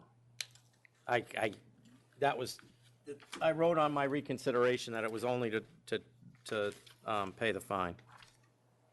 I mean, the address, the mistake on the paperwork, it was just a typographical error. It was a technical mistake, a I know, clerical but error. if it was our mistake, I would have reopened it in a heartbeat, but it wasn't, and it was carried through multiple renewals. Am I wrong in saying that? I'd have to go I check think on it was that. just on one of the pieces of paper. Well, you said And it's instead of 86 111, it was 11. I mean, is there a Well, it's defense never to the been- charges? Just to say that it hasn't been corrected here yet. It will be corrected right now. I mean, he doesn't have any disciplinary history in the 8 years that he has been in business. Well, why can't we settle this right now? That's my, Can I see the charges? I mean, but oh, like you don't the even know what the charges are? Their visibility, well, all right, I'll send it back to counsel's office. Thank you. I hope this doesn't end up in a hearing, though, because. I would like to settle it, please. Turn to council. The thing and with the his- cigarettes, it wasn't untaxed cigarettes, he's a chain smoker, and there was a carton in his desk. That's maybe the one charge that, His address has been changed right now. So it's Okay. done. All this time, it I should mean, have I been changed. apologize for any mistake No, on I our know. end. It wasn't to be slick or any intent to I defraud you never or anything considered like that. that. Okay. Did not cross my mind. Commissioner Ford? Yes, back to council. Thank you both very much. Thank you. Bye-bye. What am I doing? I don't know what I'm doing. 411, oh, so 441. Is Mr. Bernstein here? You are, sorry, yep. The Beach and Yacht Club. He had to finish a hearing downstairs. Good afternoon, Donald Bernstein from Bernstein Redo on behalf of the licensee. This is the Mamaroneck Beach and Yacht Club. It's been licensed for 60 years, since the mid-50s. The family that's currently involved acquired the club. I think I understand, and I'm assuming he does too, Yeah. but what, so it's a private club? Why don't they have a club license? It's a not-for-profit. They are open to the public from time to time. If you want to. Yeah, but they can't be open time to time. That's the point, isn't it? That it's supposed to be either open to the public or not open to the public. So, Was this a well, they for-profit are open club? to the public. Is that what Oh, it's it's a for-profit club? Is that what it is? No, it's a for-profit entity. Although a for-profit entity can have an OP license, there's nothing that restricts that from happening. They are open to the public. If you want to go for dinner on a night when they have dinner, and they don't have dinner 7 days, you can go. If you want to get a tennis lesson, you can go. If you want to book an event and have a wedding or other reception, you can do that, whether you're a member or not. But you pay a daily fee. If you want to go for dinner, you don't pay a daily fee. If you want to go No, for so dinner, that, you when just the pay. restaurant's open, it's open to the public. When the restaurant's open, you can go there yes.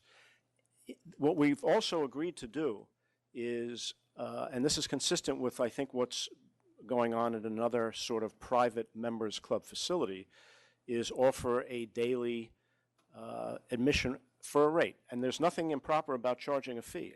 But does that mean it's open to the public if there's a Absolutely. fee? If Jackie? I, for Different than Broadway a door Theater, cover charge to get into a place, is it? you can have cover charges. So that's essentially what it is.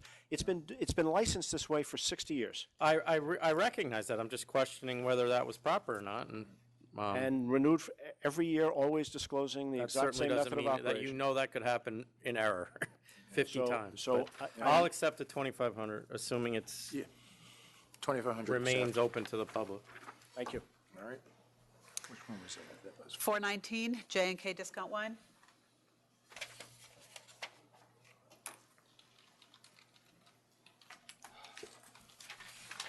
$4.19. 419.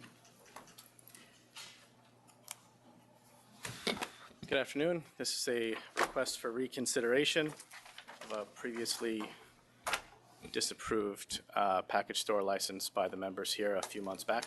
Are they all with you, or are you opposition? She is the principal on the license here, and these gentlemen behind her are people who live in the community or have businesses in the community that were kind of affected by this disapproval and felt the obligation to come here and hear them or say something if you'll hear them or write a letter in support. So it's up to you whether you'd like to hear from them, but I can tell you that the individuals here are members of the community who live there, who would love this store. I also have petition signatures that were unsolicited of about 75, and a gentleman who owns a store in the strip mall here that is regentrifying when there were some comments made last time that this is sort of like a dead area. There are new businesses coming in, and all the businesses sort of rely on one another to fill the storefronts. So this is all the quote-unquote substantial new evidence? Well, no, that's not that. I have additional all right. evidence. That's just why they're here. All right. Would you like them to sit down, go to the wall? No, they can speak if they want to speak. So I'd like to discuss the new evidence first before we. Okay, have them well speak. then, why don't you guys sit down and let him, You guys can sit down. There were a few statements that were made by our opposition. well, let me just say, that since the opposition attorney, or not attorney, but representative was here before, was he notified? That's, I don't know. That would be up to Secretary's office. Aren't you the secretary today? Are we going down that path? Okay. It appears not. I see emails back from 2016. The only email that was, who is that? Gmail.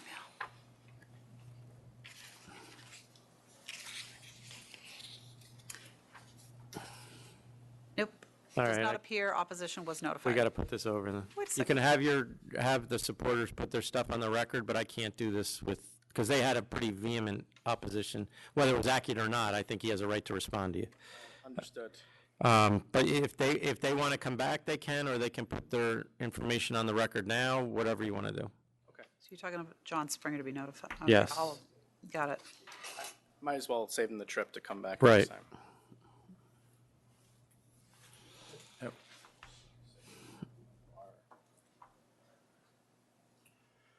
Hi, sir. My name is Manohar Singh, and I live in the Richmond Hill area, 13104 143rd Street.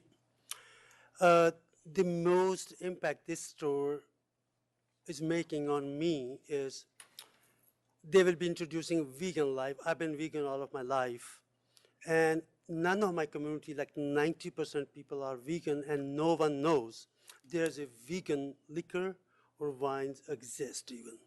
I didn't know that. Yes. I didn't know that. And did? I did No. not No. even know it. And since they have told they're going to introduce it, it has relieved me and my family, friends. I mean, they are excited that when they open it. And we are a regular drinker, social drinker. We are not. That's the most impact, I think. I mean, it's going to be a nature, is something very special whose time has come. People will definitely look for it, and they will demand it. Okay, thank you. Thank you, sir. Thank you, sir. Hello, sir. Good evening. Are any of these guys related to you? No. Just.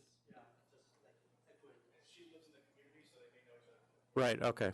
Go ahead. Thank you very much. Yes, my name is Gurnam Singh. I'm around for this area and in the neighborhood. So I'm a vegetarian. So I come to this gentleman in the restaurant in the corner. Then I say I can drink the drink, but not like the non-veggie. So they say vegan is the without is any non-veggie. So then I like it, and the guy said recommend to me. He said, okay, you can to like, and let me I try. So I like to be. I hope he can open to over there. Then I come and I should vegan is drink something. So you like the vegan liquor and wine as well? Like and wine. Okay. Thank you very much, sir. Thank you. Thank you. Hello, sir. How are you? Good. I'm Singh Bikramjit. I have my. What's your name? Singh Bikramjit. Have my restaurant on the neighborhood, or the business busy over there. New restaurant 2 year. I'm like my business more up my restaurant. I didn't catch any of that. No, my restaurant's over there next door. Oh, your restaurant is next door, okay. I have 2 year this open new one. I'm like my business more up.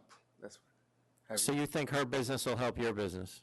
You have liquor is coming, a lot of people more buy food over there. A lot Okay. of people tell me, give me no have liquor store here very close. I'm asking a lot of people, 10 block over there have a liquor store, no here. Okay. Does your restaurant serve alcohol? Yeah, over there. Okay. Thank you. All right. Thank you. So I can put it on 2 weeks? Yeah, that's fine. I'm happy to make the general substance of my argument in 2 weeks, but I did want to make a comment if that's Go okay ahead. now.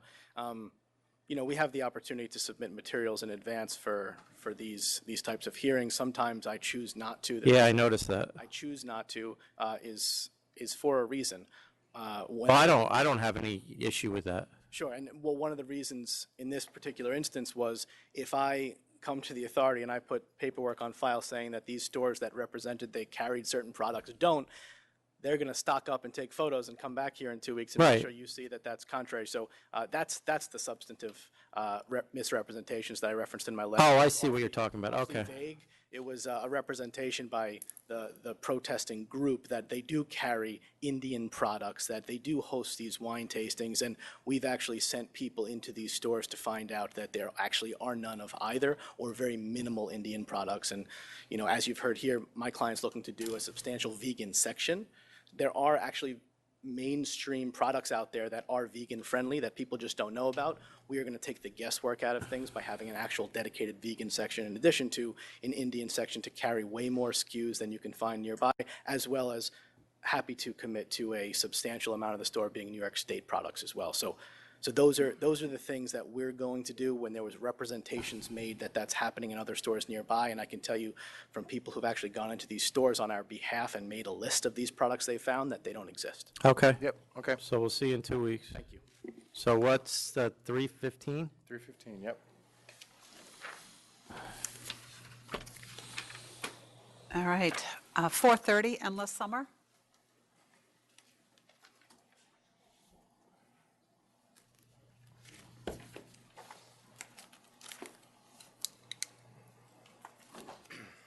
All right. Good afternoon. This is an application for a license. It is up at the board because the previous application. So I don't want to get into this too deeply, but what happened with him starting to sell before he got, so he was conditionally approved and started selling?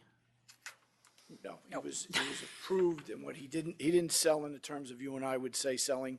He allowed somebody to bring it in, not knowing that that was illegal.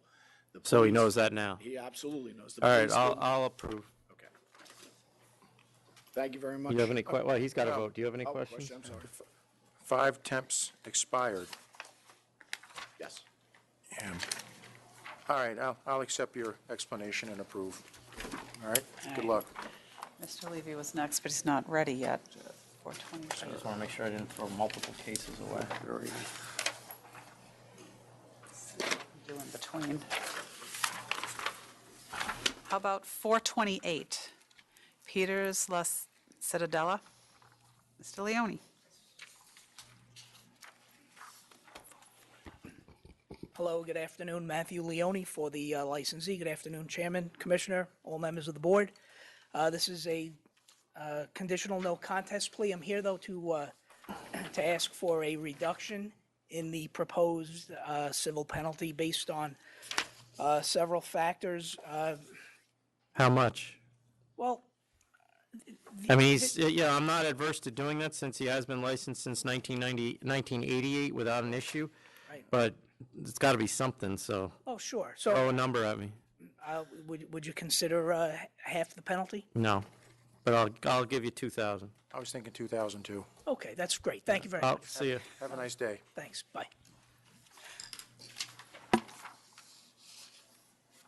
Okay, that's that one. How about 4:11? Bab Cafe. You're back now? Yeah. Nobody's here for that? All right. We're going to go back to Mr. Levy's. I'll recall that one, 4:11. 479, Kuba?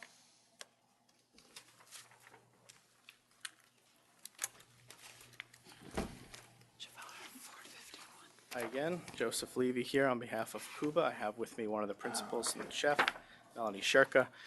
There is some opposition here. Don't know if you'd like to hear from the Yeah. opposition first. Yep, we'll hear from them. Carter Booth from Community Board 2. I just want some clarification as to which issues that we're reviewing today. The granting of the license, I assume. What are you talking about? There seem to have been some questions on whether or not the. I mean, it's 500 foot. If it I is a see that 500 you have a question regarding the school, but I don't think we do, correct? I only asked because I had submitted a FOIL request to the authority and it was returned to me and it was marked on there that the applicant had stated that this was not subject to the 500-foot rule. So that's why I just want to make sure that that's not an issue that was being reviewed today because it wasn't noted as the items. I mean, they had a 500-foot hearing, right? Yeah, I'd like to address that. Yeah, go ahead, because I'm not familiar with the issue.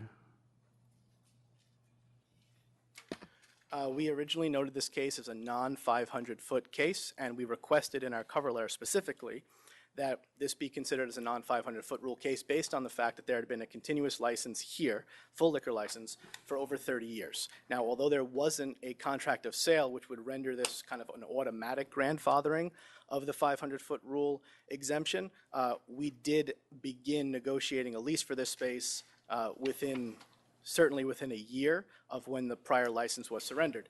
So our original application was returned to us from an investigator, from an examiner rather, with the statement that we don't qualify for the 500-foot rule exemption because it was over a year from when the prior license was surrendered and when we actually applied, and which I responded to with the statement that, yes, that's true, but we started negotiating a lease in earnest about 8 months away from when the prior licensee was surrendered, and we notified the community board within the year, and actually I believe appeared within a year, or if not within a few days of a year.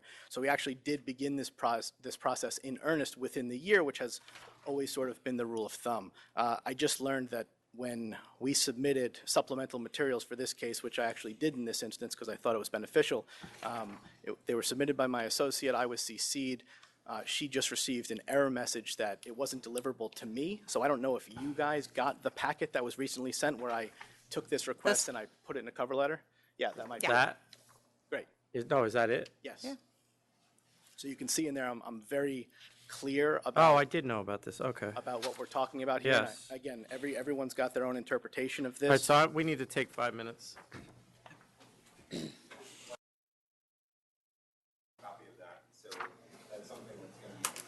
Here you go. Yeah, and for the record, it's 2 paragraphs, and it basically lays out the issue that you just laid out. You can take that to Carter.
understand your point, but historically, I'm being told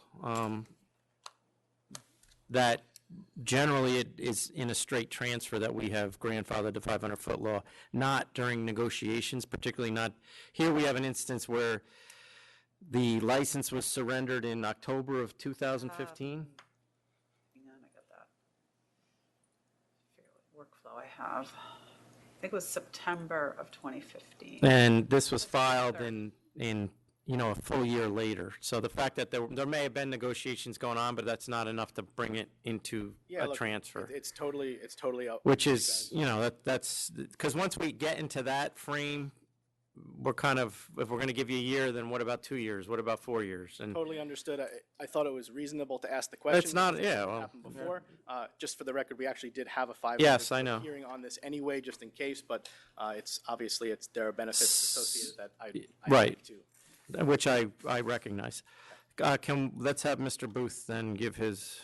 I just wanted some clarification because it wasn't clear to me on that matter. So I think that our resolution to you, which I'm sure you've reviewed, outlines our issues. I think that the findings of the administrative law judge in the 500-foot hearing are very reasonable findings, and I think that had the community board and under the discussion section been presented with what the judge had presented, the community board's recommendation may have been different than what it was. I'm not following you. Within the, sorry, I'm just going to pull it up in front of me. Within the discussion on page 5 of the 500-foot hearing, in the lower section, and it said, however, I would. Okay, go ahead. It says, however, I would consider recommending the issuance of a license if the applicant would agree to, and there are a number of items outlined, and I think that if that was a discussion that happened, there may have been a different recommendation from the community board. As far as some of the issues, it's still unclear to me. I've never seen that the authority has in fact made any type of ruling on whether this premise is subject to the 200-foot rule. Well, I think that it's obvious it was granted a liquor license previously, correct? That is true, but I don't. Our license was from 82. That's right, and at that time, because the review process was substantively different than it is now, and just because that license was issued, I don't think that it means that it was in compliance with the 200-foot rule. Well, do you have any evidence that it's 200 not? or 500? Are you talking about the right one? No, he's talking about 200 now. There's also a school nearby. School there, okay. So this is an L-shaped premise. It's in the corner building. It's an L-shaped premise. It has doors on both the West 11th Street and on 6th Avenue. And the school is located on West 11th Street, and the Department of Building records also indicate that it has an address on 6th Avenue. So both the premises are located on both streets. But the door on 6th Avenue is 2 doors in, correct? On 6th Avenue, they're not on the corner. There's actually a retail spot before. That's correct. Okay. But it is in the corner building, and the language that the liquor authority uses. Generally, since I've been here, we generally, if it's on the corner, would say it's on both streets. But my understanding is that there is a retail spot that on 6th Avenue between this restaurant and the corner. I understand. I'm just saying that the liquor authority's language says building. It does not say the retail spot. And in this particular case, the reason that I bring it up is because both locations have addresses on both streets, and so it's a unique circumstance in that case. And the applicant on their application to you has indicated that the distance is 150 feet, and so I just bring that up because from which door? I'm not sure which door that they took that measurement from, but I have some pictures just so you can, if you'd like me to. No, I mean, we have a diagram that indicates where it is. I'm just, There's a door that's located on the southwest corner of the intersection of 6th Avenue and West 11th Street.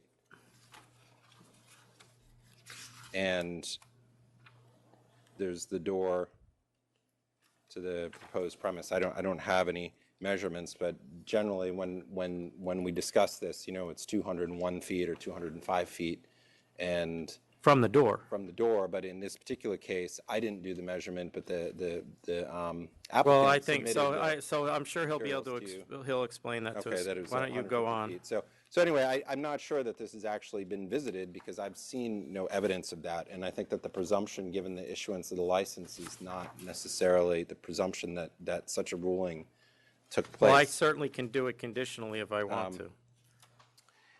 And as far as the, you know, when we reviewed this, the food fare here is not really substantial restaurant fare. There's a limited number of items on the menu, which I think that we've outlined in the resolution. It's reliant on a very quick turnover of customers. I think that the hours of operation were the concern. This was previously a Chinese restaurant that was operated until 11 p.m. It's very quiet. In fact, it was known for not having any music of any type in the rear dining area. As far as the public interest, and even reviewing the public interest that was submitted to statement that was submitted to during the 500-foot hearing, it's really limited. And that was the same. We didn't receive any type of public interest statement that rose to any level of what we usually discuss here. Filling a vacant space, the fact that they have background music, that there's public transportation nearby, and it's even though it's a destination location, because they're saying it's a very unique food offering, and that's a small space.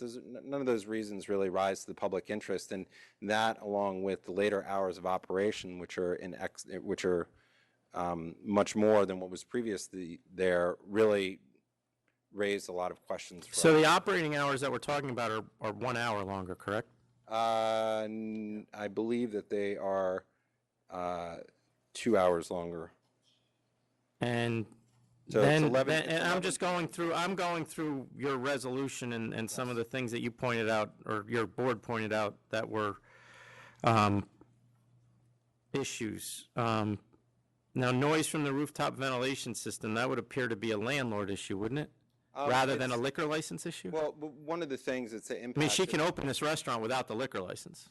Absolutely, but one of the things we're looking at is impact of noise and quality of life issues, and we look at those in their totality because But that's, that, to me, would be something that you would take up with the landlord, not the board that would give the liquor license. Generally, the landlord requires the applicants to pay for that and to maintain those systems, and that's something that if you see in our resolution that the applicant actually had sent somebody, a professional, to review the mechanical system, and yet they didn't even know that the ventilation terminated at where it terminated, which was at the third floor roof level above residential areas. And the reason that's a concern and why it's a specific issue is that when oftentimes... No, I understand why it's a specific issue. In I'm relation questioning to the why it's hours. my issue. Right, it's in relation to the hours of operation, actually, and it's because most restaurants turn off their ventilation fans that are on the roof when they close and when the kitchen closes. And if they're open later, having something vibrating over your head... But what does that have to do with the liquor? She could open this place. It's a very, as you said, it's a quick turnover place. She doesn't... Yeah, I'm sure she'd like to have the liquor license, but this is something that could be operated without a liquor license and run all night. But in this case, Well, that's my point is, or shouldn't you be dealing with that issue with someone else besides the liquor board? Who would you recommend that we deal with? New York City. We do. DEP. We do.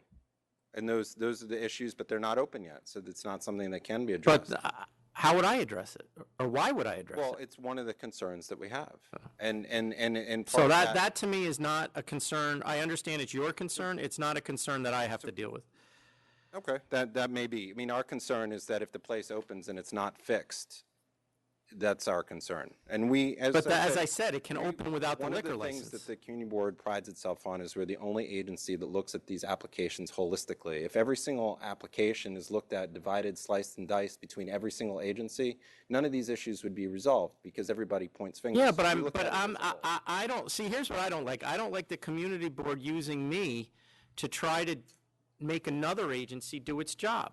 We're not And trying that, to make. I mean, if you want to talk about whether she's a risk of having disorder in her premises, if you want to talk about the music issue, I get all of that.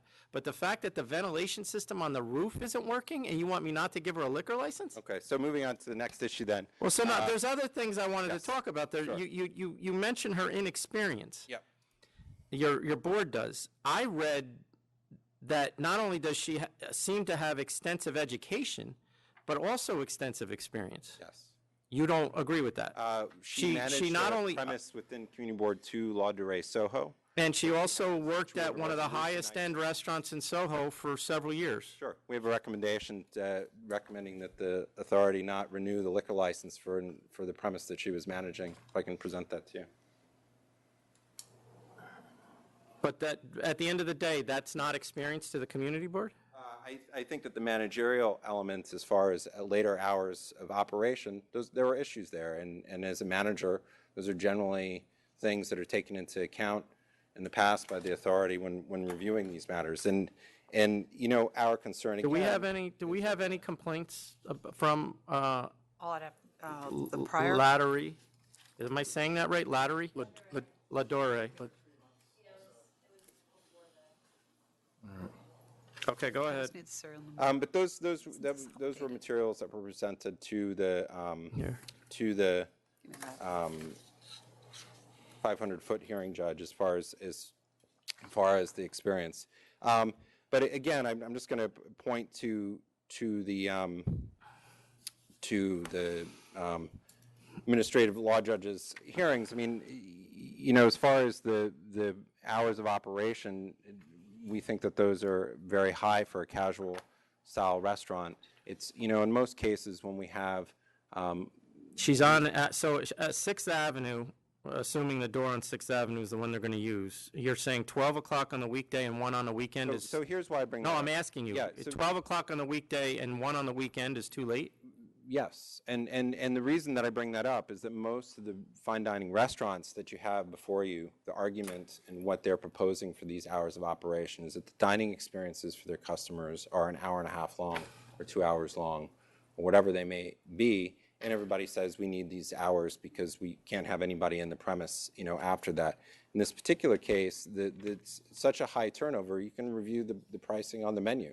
You know, it's pretty obvious that in order for the business to succeed, they're going to need a very high turnover of customers in order to make it. And that's one of the issues. Is our issue is the later night hours of operation, and that's. But you're talking about an area where many places are open till 2 and 3 in the morning. That's right, and I think that we. She's asking for 1 on the weekend. And I think that we agree that there are a lot of liquor licenses in the area, and what it's replacing. How many are which is within why we're- 500? How many are within 500 feet of this place? I think that the number that was presented was 9, but I'm not sure if that's you know, from which point. That's just with the lamp system, what it brings up with the location, but it depends in this particular area. If you move that point. And then the next question I have, are you aware of any other restaurant in Manhattan that serves what she's going to serve? As far as the Mediterranean food? No, this particular type of Mediterranean food. I'm not sure. That's not something that we look Or are at. you aware of anything in them? You don't look. I mean, that has something to do with public interest. Absolutely. Mediterranean restaurants are. Well, no, this is more than a Mediterranean restaurant. She's specializing in one specific type of Mediterranean food, Okay, right? That's right. And at the same time, that doesn't necessitate the. I'm not service. saying it does. I Right, just wondered if and- there is any other restaurant that you're aware of that serves this. I'm not sure if there is. I mean, as far as the issues as they surround the service of alcohol, pairing one dish with one particular alcohol is not actually what is licensed. As you just were mentioning before, once a premise is licensed, they start changing their operation. I think that you're looking at very broad circumstances, and in the last case that you had before you, you know, that was like, oh, they're just changing the style of what they're serving. You know, in this particular case. No, all they were doing, the last case, all they were doing was changing the color of the paint and the uniforms that the people wore. They weren't changing what they were serving. I mean, in this particular case, there's a 50-foot bar. that runs the length of the. I have in here, it's communal- 35 feet. There's a communal, Well, that was my next question, is how many restaurants are you familiar with that have, because I come from an area where communal tables have become very popular. I have never seen it in New York City. there have been, over the course, there are a lot of places that have communal tables. and How they many operate. in your area, how many in this area? Off the top of my head, I can think of one that's an ongoing. Because I don't issue. typically like them, but people do. There's Ara Wine Bar has a communal table. It's a place that's had ongoing issues, even with the. What's the issue, though? That, enforcement, hours of operation. no, I mean, the communal, how is the No, communal table Because what they're contribute to that? encouraging is that also large groups come in and sit there, and it's not just a communal table, and the noise issues become a noise issue. And this is where it's groups of people coming and going. You know, we've had this discussion a lot of times. This is why there's a concern. In this particular case, again, it's really focusing on a quick turnover, and that's the issue with the later hours of operation. We're not opposed to this business being here. That's not what you'll see in our recommendation. What we're opposed to are the later hours of operation and the But service later than what, just the previous Chinese place restaurant? next door, Jean's, closes at 11. Did we institute that, or are they closing on their own? I believe that they're closing on their own. Well, Yeah, that's their business. that's the difference. Okay. But I don't see, especially on an avenue, as 12. If she was saying 4, I get, and the last guy was 11 or 12, I get what you're saying. She's saying 12 and 1. The last people were 11, and they were forced out because of the high rents in the area. And I think that even if you look at, you've got a letter in there from one of the local We're residents. asking about history, that there's no history on that other license, on the one. There's they no issued. complaints or anything that you're aware of? It's not a thing. All right. Okay, go ahead. Let me just go back to my notes here.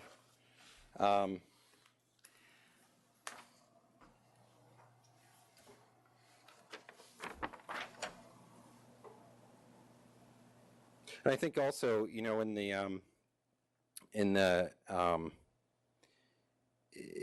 as far as is the consideration of this is that it's the late night gathering spots, and I understand that you're saying, well, 1 o'clock is not late, and midnight's not late, but with the higher turnover businesses, those last hour to 2 hour operations, that is where the impact is.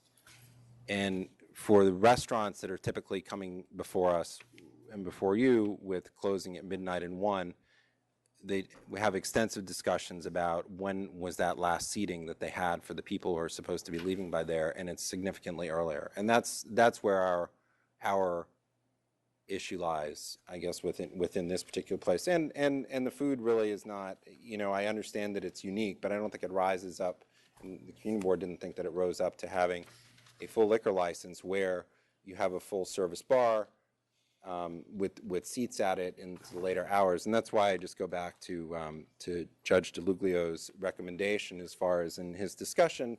Those are exactly the issues. You know, we're not in a position where it's limiting what's served, you know, the type of alcohols and those types of stipulations. But I think that discussion would be very different if that is what had been presented. And so we can only work with what is presented by the applicant. And in this particular case, the recommendation from what was presented is before you now.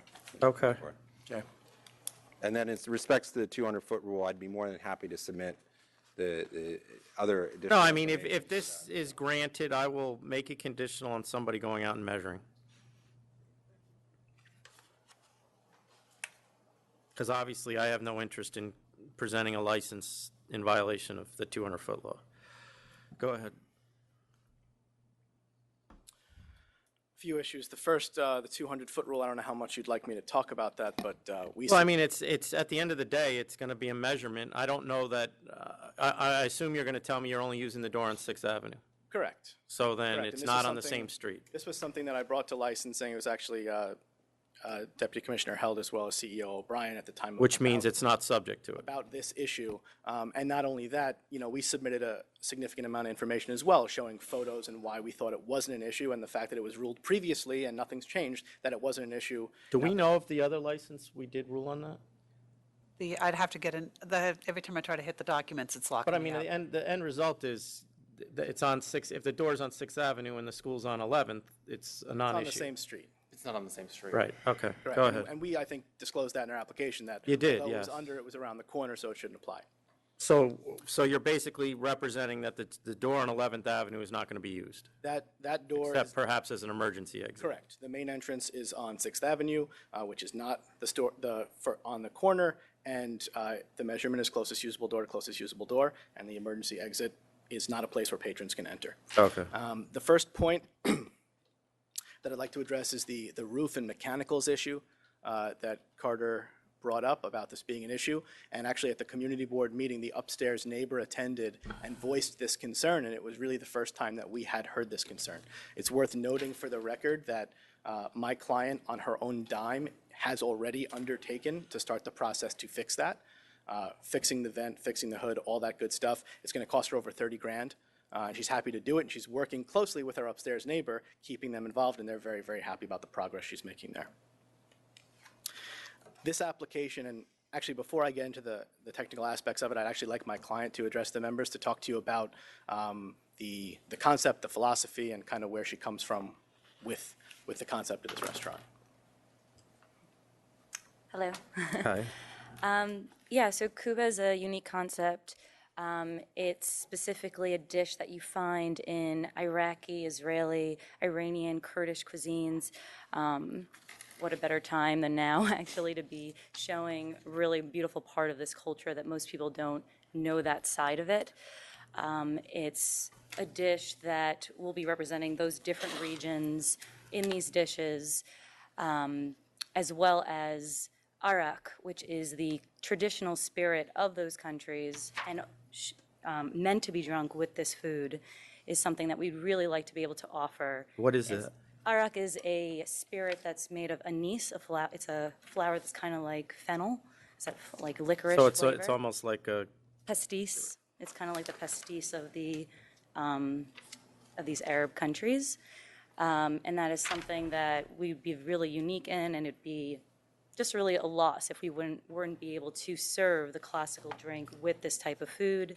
The dishes are set up as kind of mezzas, little small dishes. It's not necessarily high turnover. It's more that it's a bunch of little dishes that that is part of the experience to be having a bunch of these little dishes together to make up the meal, kind of like a tapas, but mezzas is the Middle Eastern version of that. Okay. And there is no place that serves this kind of food, maybe one or two that actually have a dish like this on the menu. You eat this with your hands, or how?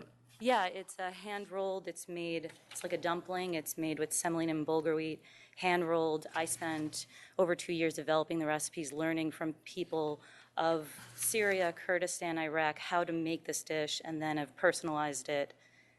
It's something that I really love, discovered it when I lived in Israel, came back and developed these recipes, and really want to share this culture and food with New York. Okay. And it's served in a soup. And other variations of it. So the menu that is there is just a sampling. We'll be adding some more dishes as well. And with respect to the communal table aspect, this isn't to promote the large parties and the large groups of people. It's actually to promote more of that congenial environment so they can actually seat people together and eat at this communal table. It also gives them some flexibility in terms of reservations if they have a weird mix of 2 and 3 top requests. It gives it more of that sense of community in the space, which is really what the idea is here. So it's a unique concept. You have a principal before you who is very experienced. We've submitted 200 signatures in support, letters of support from places that she's worked. When we originally attended the community board meeting, the hours that we requested were 1 during the week and 2 on the weekends. Through the negotiation we had with the community board, we conceded to 12 during the week, 1 on the weekends.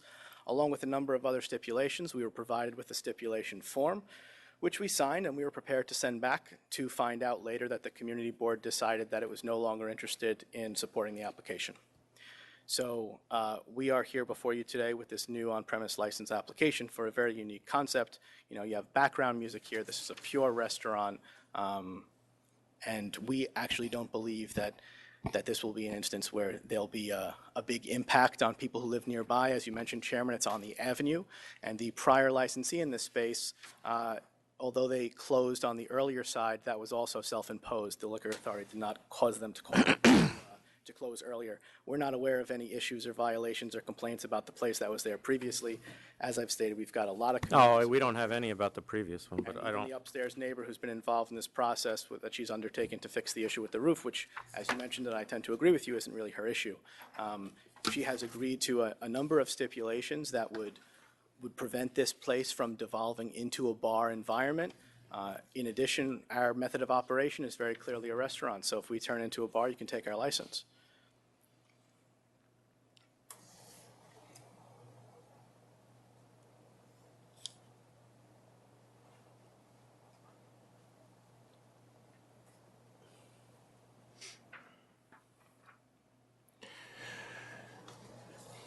Your hours again are, is it, what? We requested 1 and 2. We were happy to negotiate with the community board in exchange for their support months and months ago. Right. At 12 and 1.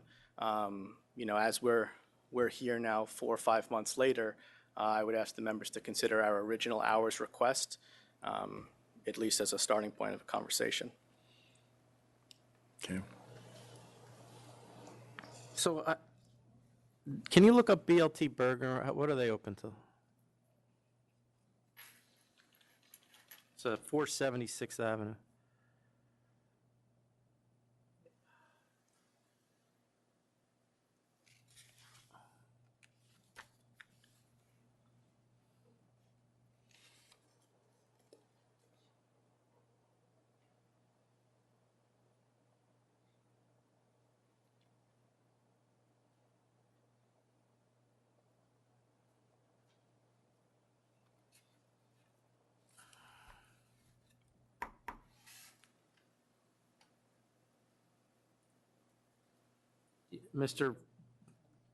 Let Mr. Booth go. I'm sure he has rebuttal. As she's looking that up, you can. 476th Avenue. I have Horchata as the operator there. You have who? Horchata. I don't know what the DBA versus It's the. BLT Burger. You have, at least in the proximity report, that's what we have. I don't have, it doesn't have the DBA names on there, right? I think. But that go ahead and. The hours there are advertised as closing at 11 and midnight. As far as I'm just going to go back to the 200-foot rule just quickly. The closest door to the school is in fact the door that they use regularly for ingress and egress. The question is whether it's subject to the 200-foot rule versus because of the same street. The school is located on both 6th Avenue and 11th Street, and the restaurant is located both on 6th Avenue and 11th Street. So that's why we just would like this issue to be reviewed properly with that taken into account.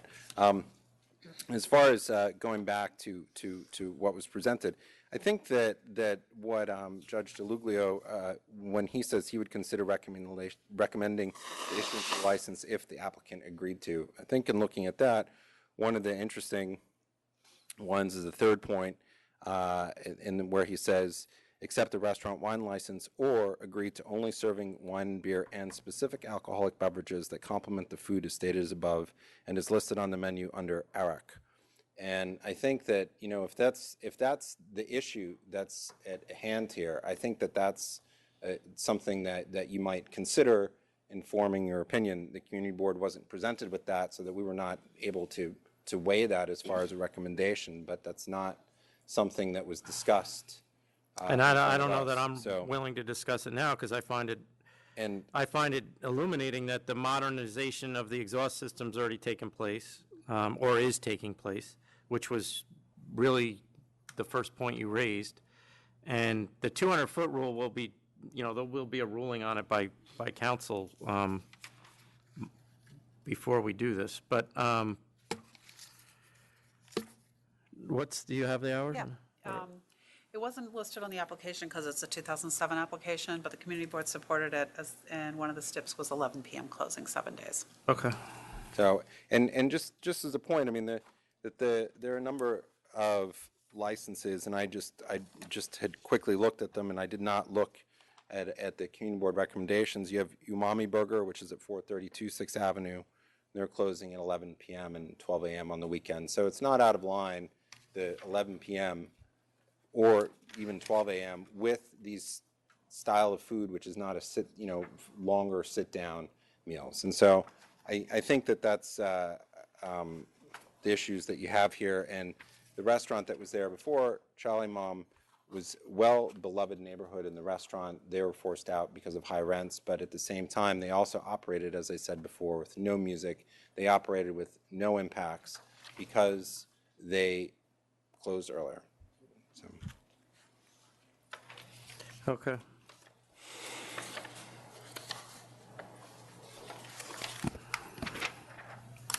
Two quick points in closing. This 200-foot rule, again, this is the last time I'm gonna reference it. If someone goes out into the field here, you will see that there is actually a strip mall of retail that comes on 6th Avenue right up to the corner. The school, although it may have a 6th Avenue AKA address, is set back and on 11th. So if you actually take a picture, and I think I have one in my original submission of that That's what I'm corner, looking for. there is the retail comes right to the corner. It's not one of these situations where the school is actually on the corner facing 6th Avenue. And look, with respect to this concept, with respect to this restaurant and hours, if we were talking about 2, 3, 4 o'clock in the morning, I would concede that may not be the most appropriate. But the reality is here, as you've heard, if all these restaurants close at 11 o'clock, you could just pivot and make the argument that there's no place to eat later than 11 o'clock. So I think there's a I public- think he'd be very happy with that. Am I wrong? I'm asking about that question. Look, I know. You can't argue it both ways, that everything closes at 11, we want you to close at He 11. didn't say everything, and then- so- I know, but the point is that we've heard both sides of an argument at different times. I think you have to look at this concept, you have to look at this operator, you have to look at this location on an avenue here. And the fact that there's going to be background music, this is going to be a restaurant, a pure restaurant. And if the turnover is faster than a 2-hour steak dinner, she shouldn't be necessarily penalized over that. But there are people who need a quick bite later in the day. It happens, and I don't And so think- the next question I had is the 8 AM opening. Why is that? It doesn't appear to be a breakfast food. So there will be breakfast eventually, there will be brunch, there will be lunch. Okay. So again, All right, so give me 2 minutes just to talk.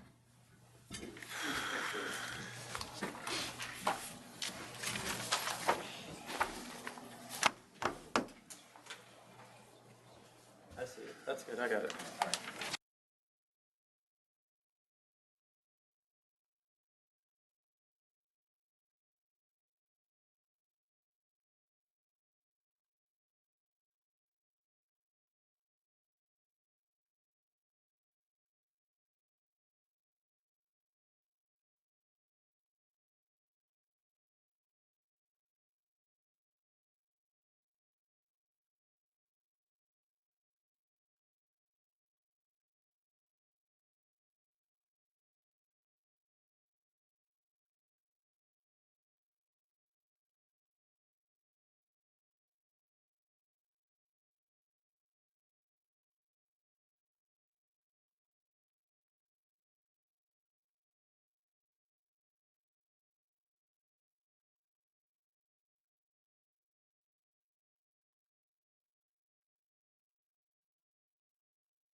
Yeah, you can show it to me.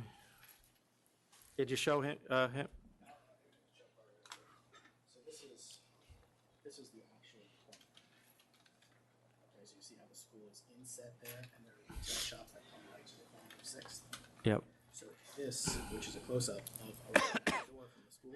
Well, that's the picture he showed me, right? It's a gate. Yeah. It's inoperable. Right. Yes, there's a door there, but you can't get to it because there's a gate. The actual door to the school is this is the actual corner of Sixth. Retail store is. Here's the retail store. Corner. Here is.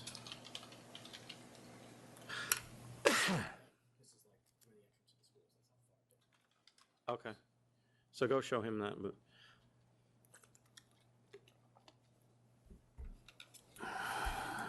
All right, we ready? Yep. I'll follow your lead. No, go ahead. Oh, you want me to go? Yes. All right, so I'm going to approve finding that it is in the public interest. It was fully licensed previously. I think that the public interest is probably even more, is probably more appropriate now because of the type of food she's serving, which to me seems extremely unique. I realize it is Mediterranean, but it's one specific Middle Eastern dish that she seems to be focusing on. And she's not only just focusing on that dish, but the alcohol is also going to be have a Middle Eastern theme to it, not just with the alcohol, but I looked at the wine list, and that also is, there's a significant number of Middle Eastern choices on there as well, which I wasn't even aware were available. The hours I would go from 8 to 11 on the weekends and 8 to 1 on the, 8 to 11 on the weekdays, 8 to 1 on the weekends. All of this is going to be conditional on an investigator going out, reporting to council that the 200-foot rule does not apply. Can I make a request for midnight during the week based on, although the restaurants that were presented to you earlier had earlier closing hours, while you were in recess, we found a restaurant literally across the street that's open 24 hours that serves alcohol till 2 a.m. Well, she can come back in a year if there's no problems, but I'm going to stick with the 11 just during the week. And she can go to 1 on Thursday, Friday, Saturday. Okay, 1 Thursday, Friday, Saturday, and 11, it's hard, and 11 close or 11 stop serving alcohol? 11 stop serving. I don't care when you close if you stop serving alcohol. You can stay open all night. Okay. So I'm in agreement with the chairman here. I think that the unique fare that you're offering, and I agree with you, it is kind of timely these days to offer something like that, a different perspective. People could use that right now. And in fact, it was previously licensed. The exhaust system issue seems to be under remediation, or is it remediated? All right, okay. That's been handled. And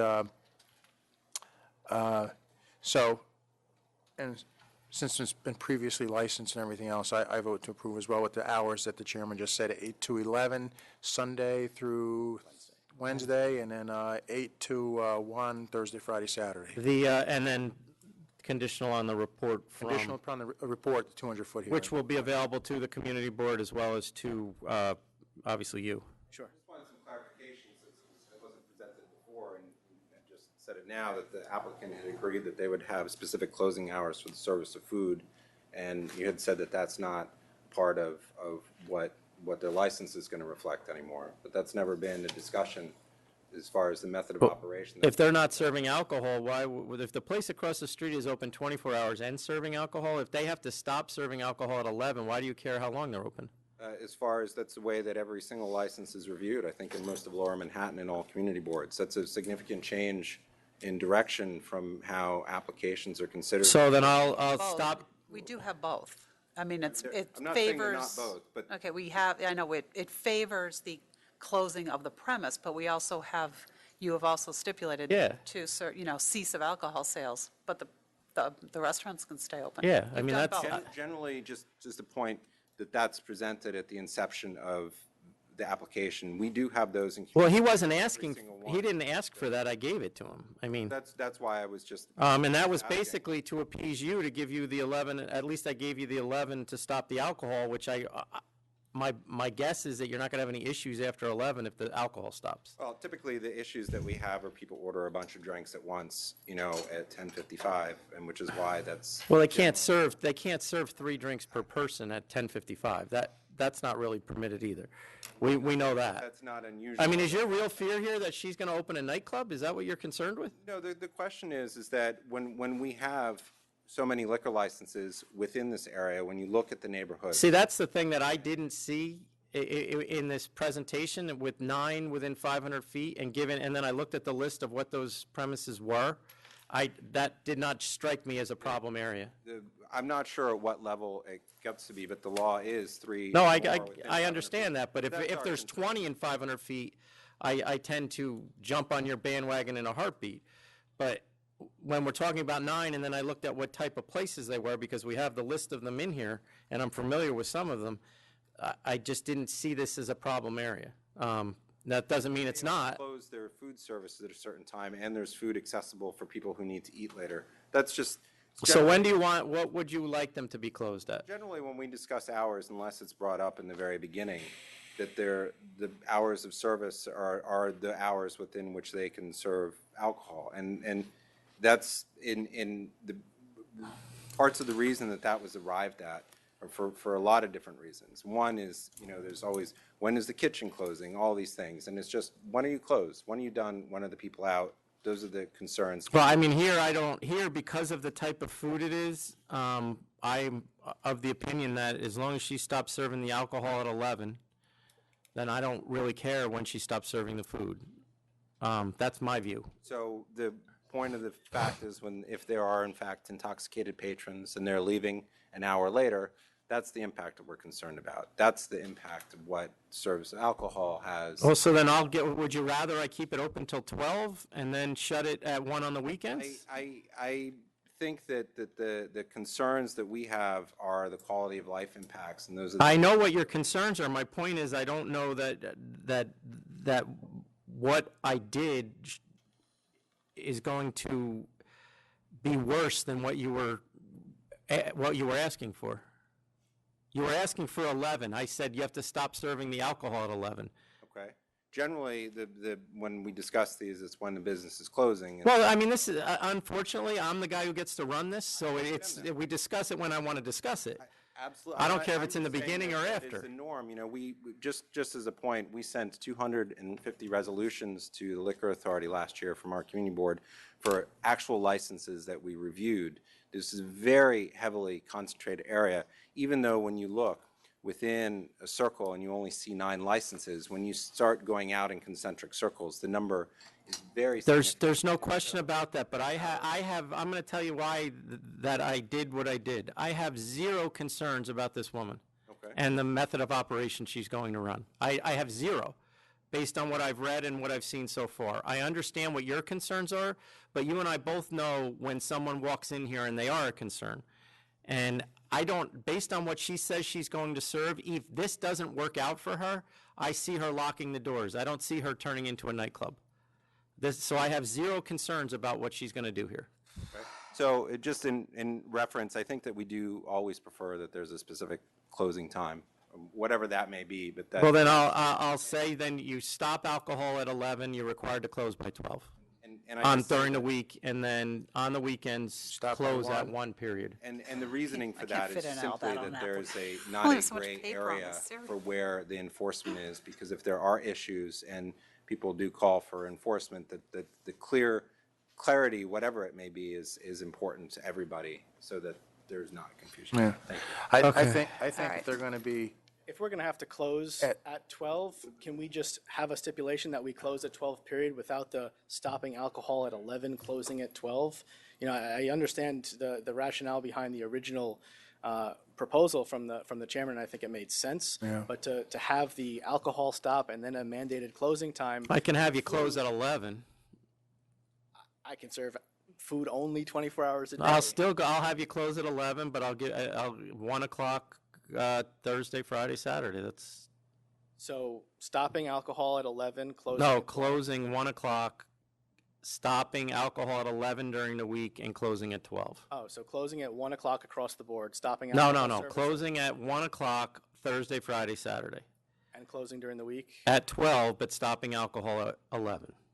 Yeah, I mean, Okay, so the 1 o'clock, Thursday, Friday, Saturday is just closed, period. Yes. Service and closure. okay, service and closure on the weekends. Why not just close, period, 12?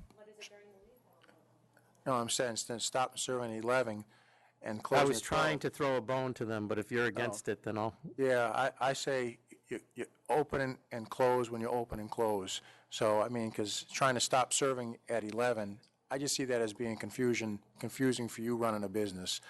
You just close at 12 during the week and 1 on the weekends. okay. Okay. Done. Your hours again? Close at what? 12 on, Don't ask again, Jackie. 12, Well, closing at 12, or you're Closing talking at 12, service, Sunday, service and Monday. closure. Tuesday and Wednesday, and 1 on Thursday, Friday, and Saturday. Well, now I'm going to change it to Friday, Saturday, 1, Monday, Tuesday, Wednesday, Thursday, 12. Okay, Shut. all right, Are we all good? Because I'm only Yes. writing this one more. I have no Right. more paper here. all right. So now it's Sunday through Thursday, Thank you. right? Till midnight, and then Friday and Saturday till 1. Thank you. Good luck. Anytime, for Friday. yours. Thank you.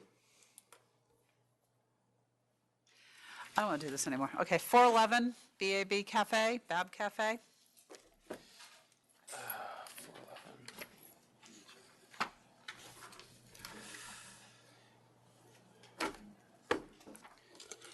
Good afternoon. I'm going to request an adjournment of this matter over. The licensee couldn't be here, and I want him to be here for this disciplinary. Mr. Flynn, I just want to note, I think, isn't the licensee removed from the premise? No, Hasn't the that's- landlord kicked them I'm out? glad you brought that up. Yeah, I'm No, just, I'm actually- curious. I'm glad he did too. Yeah, so am I. No, I expected it to be brought up. There was an eviction. Right? They've now paid money to the landlord, so he's pulling it back, which is not uncommon No, for the city. Mr. Flynn, no, I understand. So what do you want to do here? I wanted to bring the licensee in. He couldn't be here today, so I wanted to just put this over to the 15th so he could be here. All right, go ahead. Yeah, that's all. 3:15. Big calendar. All right, 451 Jabbar Corp. Yep. This license has already been canceled. This was one of the Not yet. It charges will that be. Oh, this is. Well, excuse me, the order of cancellation. has been 451. Sustain, sustain, sustain, cancel for the record.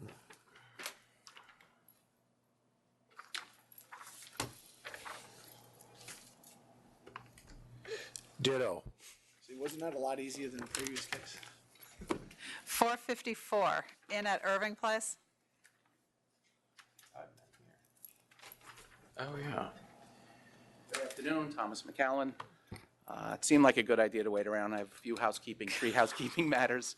Okay, I'll accept, but what's their problem with putting the warning signs up? Now, what had happened was it's a boutique inn and they have a little tea room, so they redesigned the warning signs with a special font and they reduced the size. Okay. So I brought them the new signs and they have new signs. made 'em And pretty, they're- huh? They're horrible.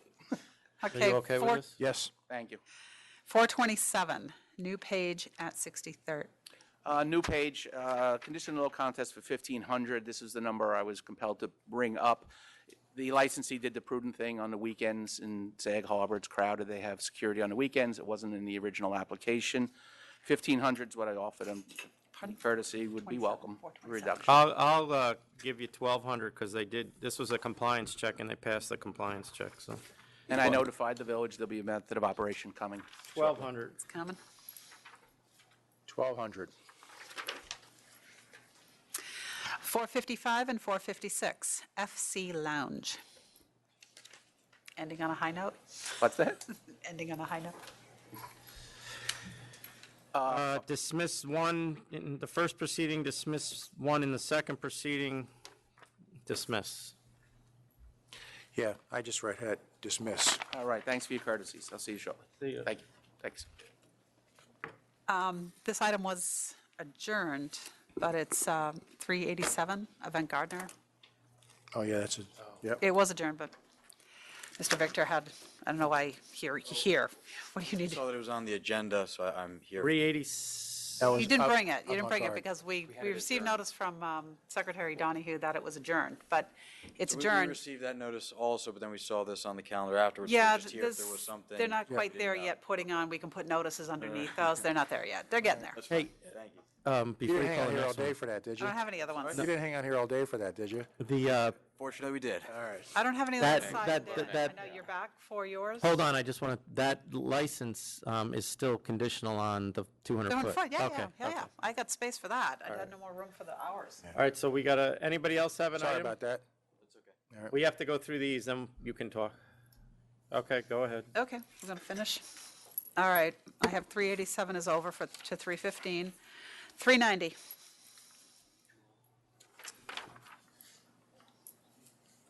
All right, so this guy has a felony conviction. Can he stay there? No, he's got didn't he have a Oh, certificate okay, he's of got the relief? certificate. Okay, I'll It just accept, said yes. temporary. Accept. No, we got it, though. You got it, okay. Accept 1,000, got it. Okay, 391, Accept. Accept. accept 1,000. 392. Accept. Accept. Secretary Donahue's recording the votes, so you can say what the amount is, just so you, Oh, he's there? Yeah. he's listening. He's been Okay, so doing. it's 1,000. Hold, accept. Yep. 393. Sustain 1, 2, 3, and 4, cancel and bond. Sustain 1, 2, 3, and 4, cancel and bond. Got it. 394. Cancel and bond. Cancel and bond. 395. They're together or Cancel and not? bond. Do you want to combine them? You can just cancel this one for the record. Yep. Cancel and bond on 394, cancel for the record on 395. Yeah. Got it. Yes. Okay. 396. I'll accept 6,500. 6,500, accept. 397. I'll accept a letter of warning. Accept, letter of warning. 398. Accept 1,500. 1,500, Just accept. noting on, there's no bond on this one. It's just a notation, that's all. Violations occurred on the temporary. 400. Cancel and bond, for Cancel. sale in 4 years. Cancel and bond. 401. Accept 6,500. 6,500, accept. 402. 6,000 accept. 6,000, accept. 403. 6,000 accept. 6,000, accept. 404. Cancel and bond. 3 times you're out, cancel and bond. 405. It was the street festival. Yeah, I'll accept, because it was only a temporary extension, yeah. Yeah. 1,000. 1,000, accept. 407. Should we counter 3,000 here? Let's still list it as a default. Yeah, I find 3,000. 3,000. Okay. 408.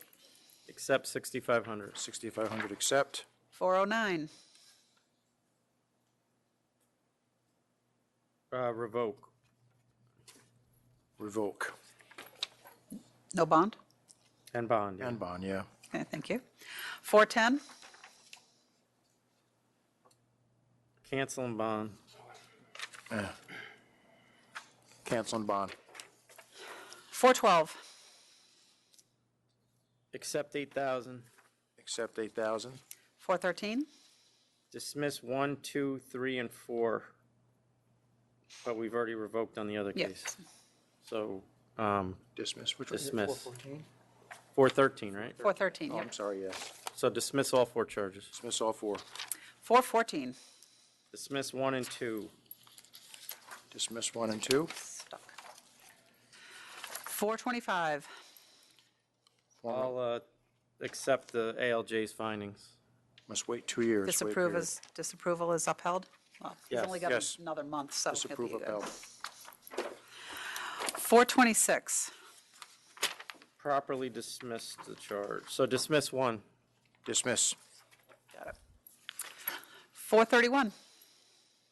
I'll accept 6,500. Oh, 431 is a letter of warning. Oh, letter of warning, I'll accept. Yep. Okay. Oh, I got it right here, right? 434. What about 432? 432 I had next, yes. Who's that? Captain Blanco? I do not have it. Oh, sorry, I'm backwards. All right, 432. 3,500 accept. 35 accept. 434. 433. 433. Why am I backwards? 6,500 accept. Got it. 6,500 accept. And now we'll do 434. 2,500 accept. 2,500 accept. All right, let me see what's going on here.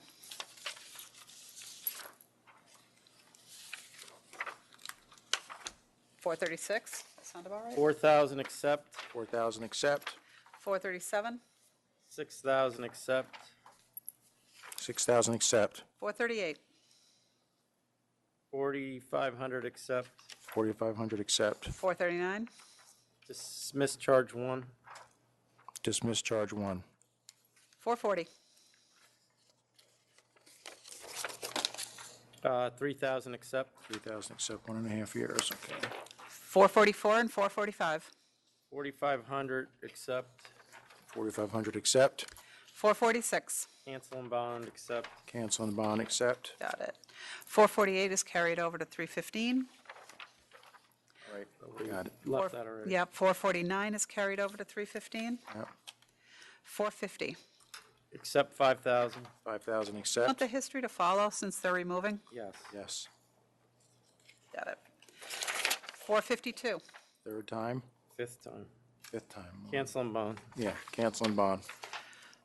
453. Dismiss 1 and 2. Dismiss 1 and 2. 457 is carried over to 315. 458. Sustain 1, sustain 2, sustain 3, and cancel and bond. Ditto. 459. Accept 2,500. 2,500 accept. 460. Accept 2,000. 2,000 accept.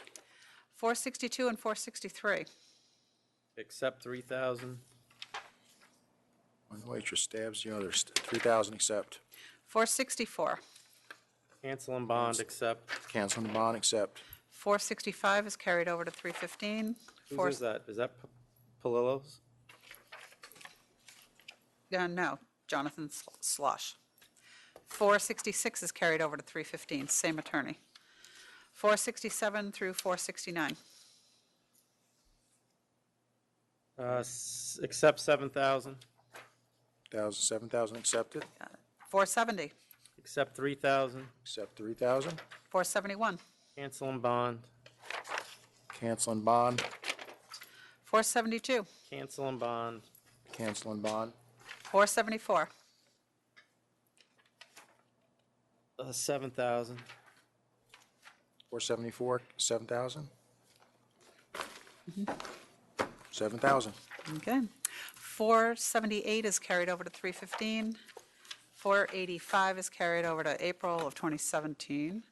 I got 486A to 315 and 486E. 46A went to 315? I think that's the date I got. And, yeah, the 486E was over to 315. I have nothing else here. We're done. Thank you.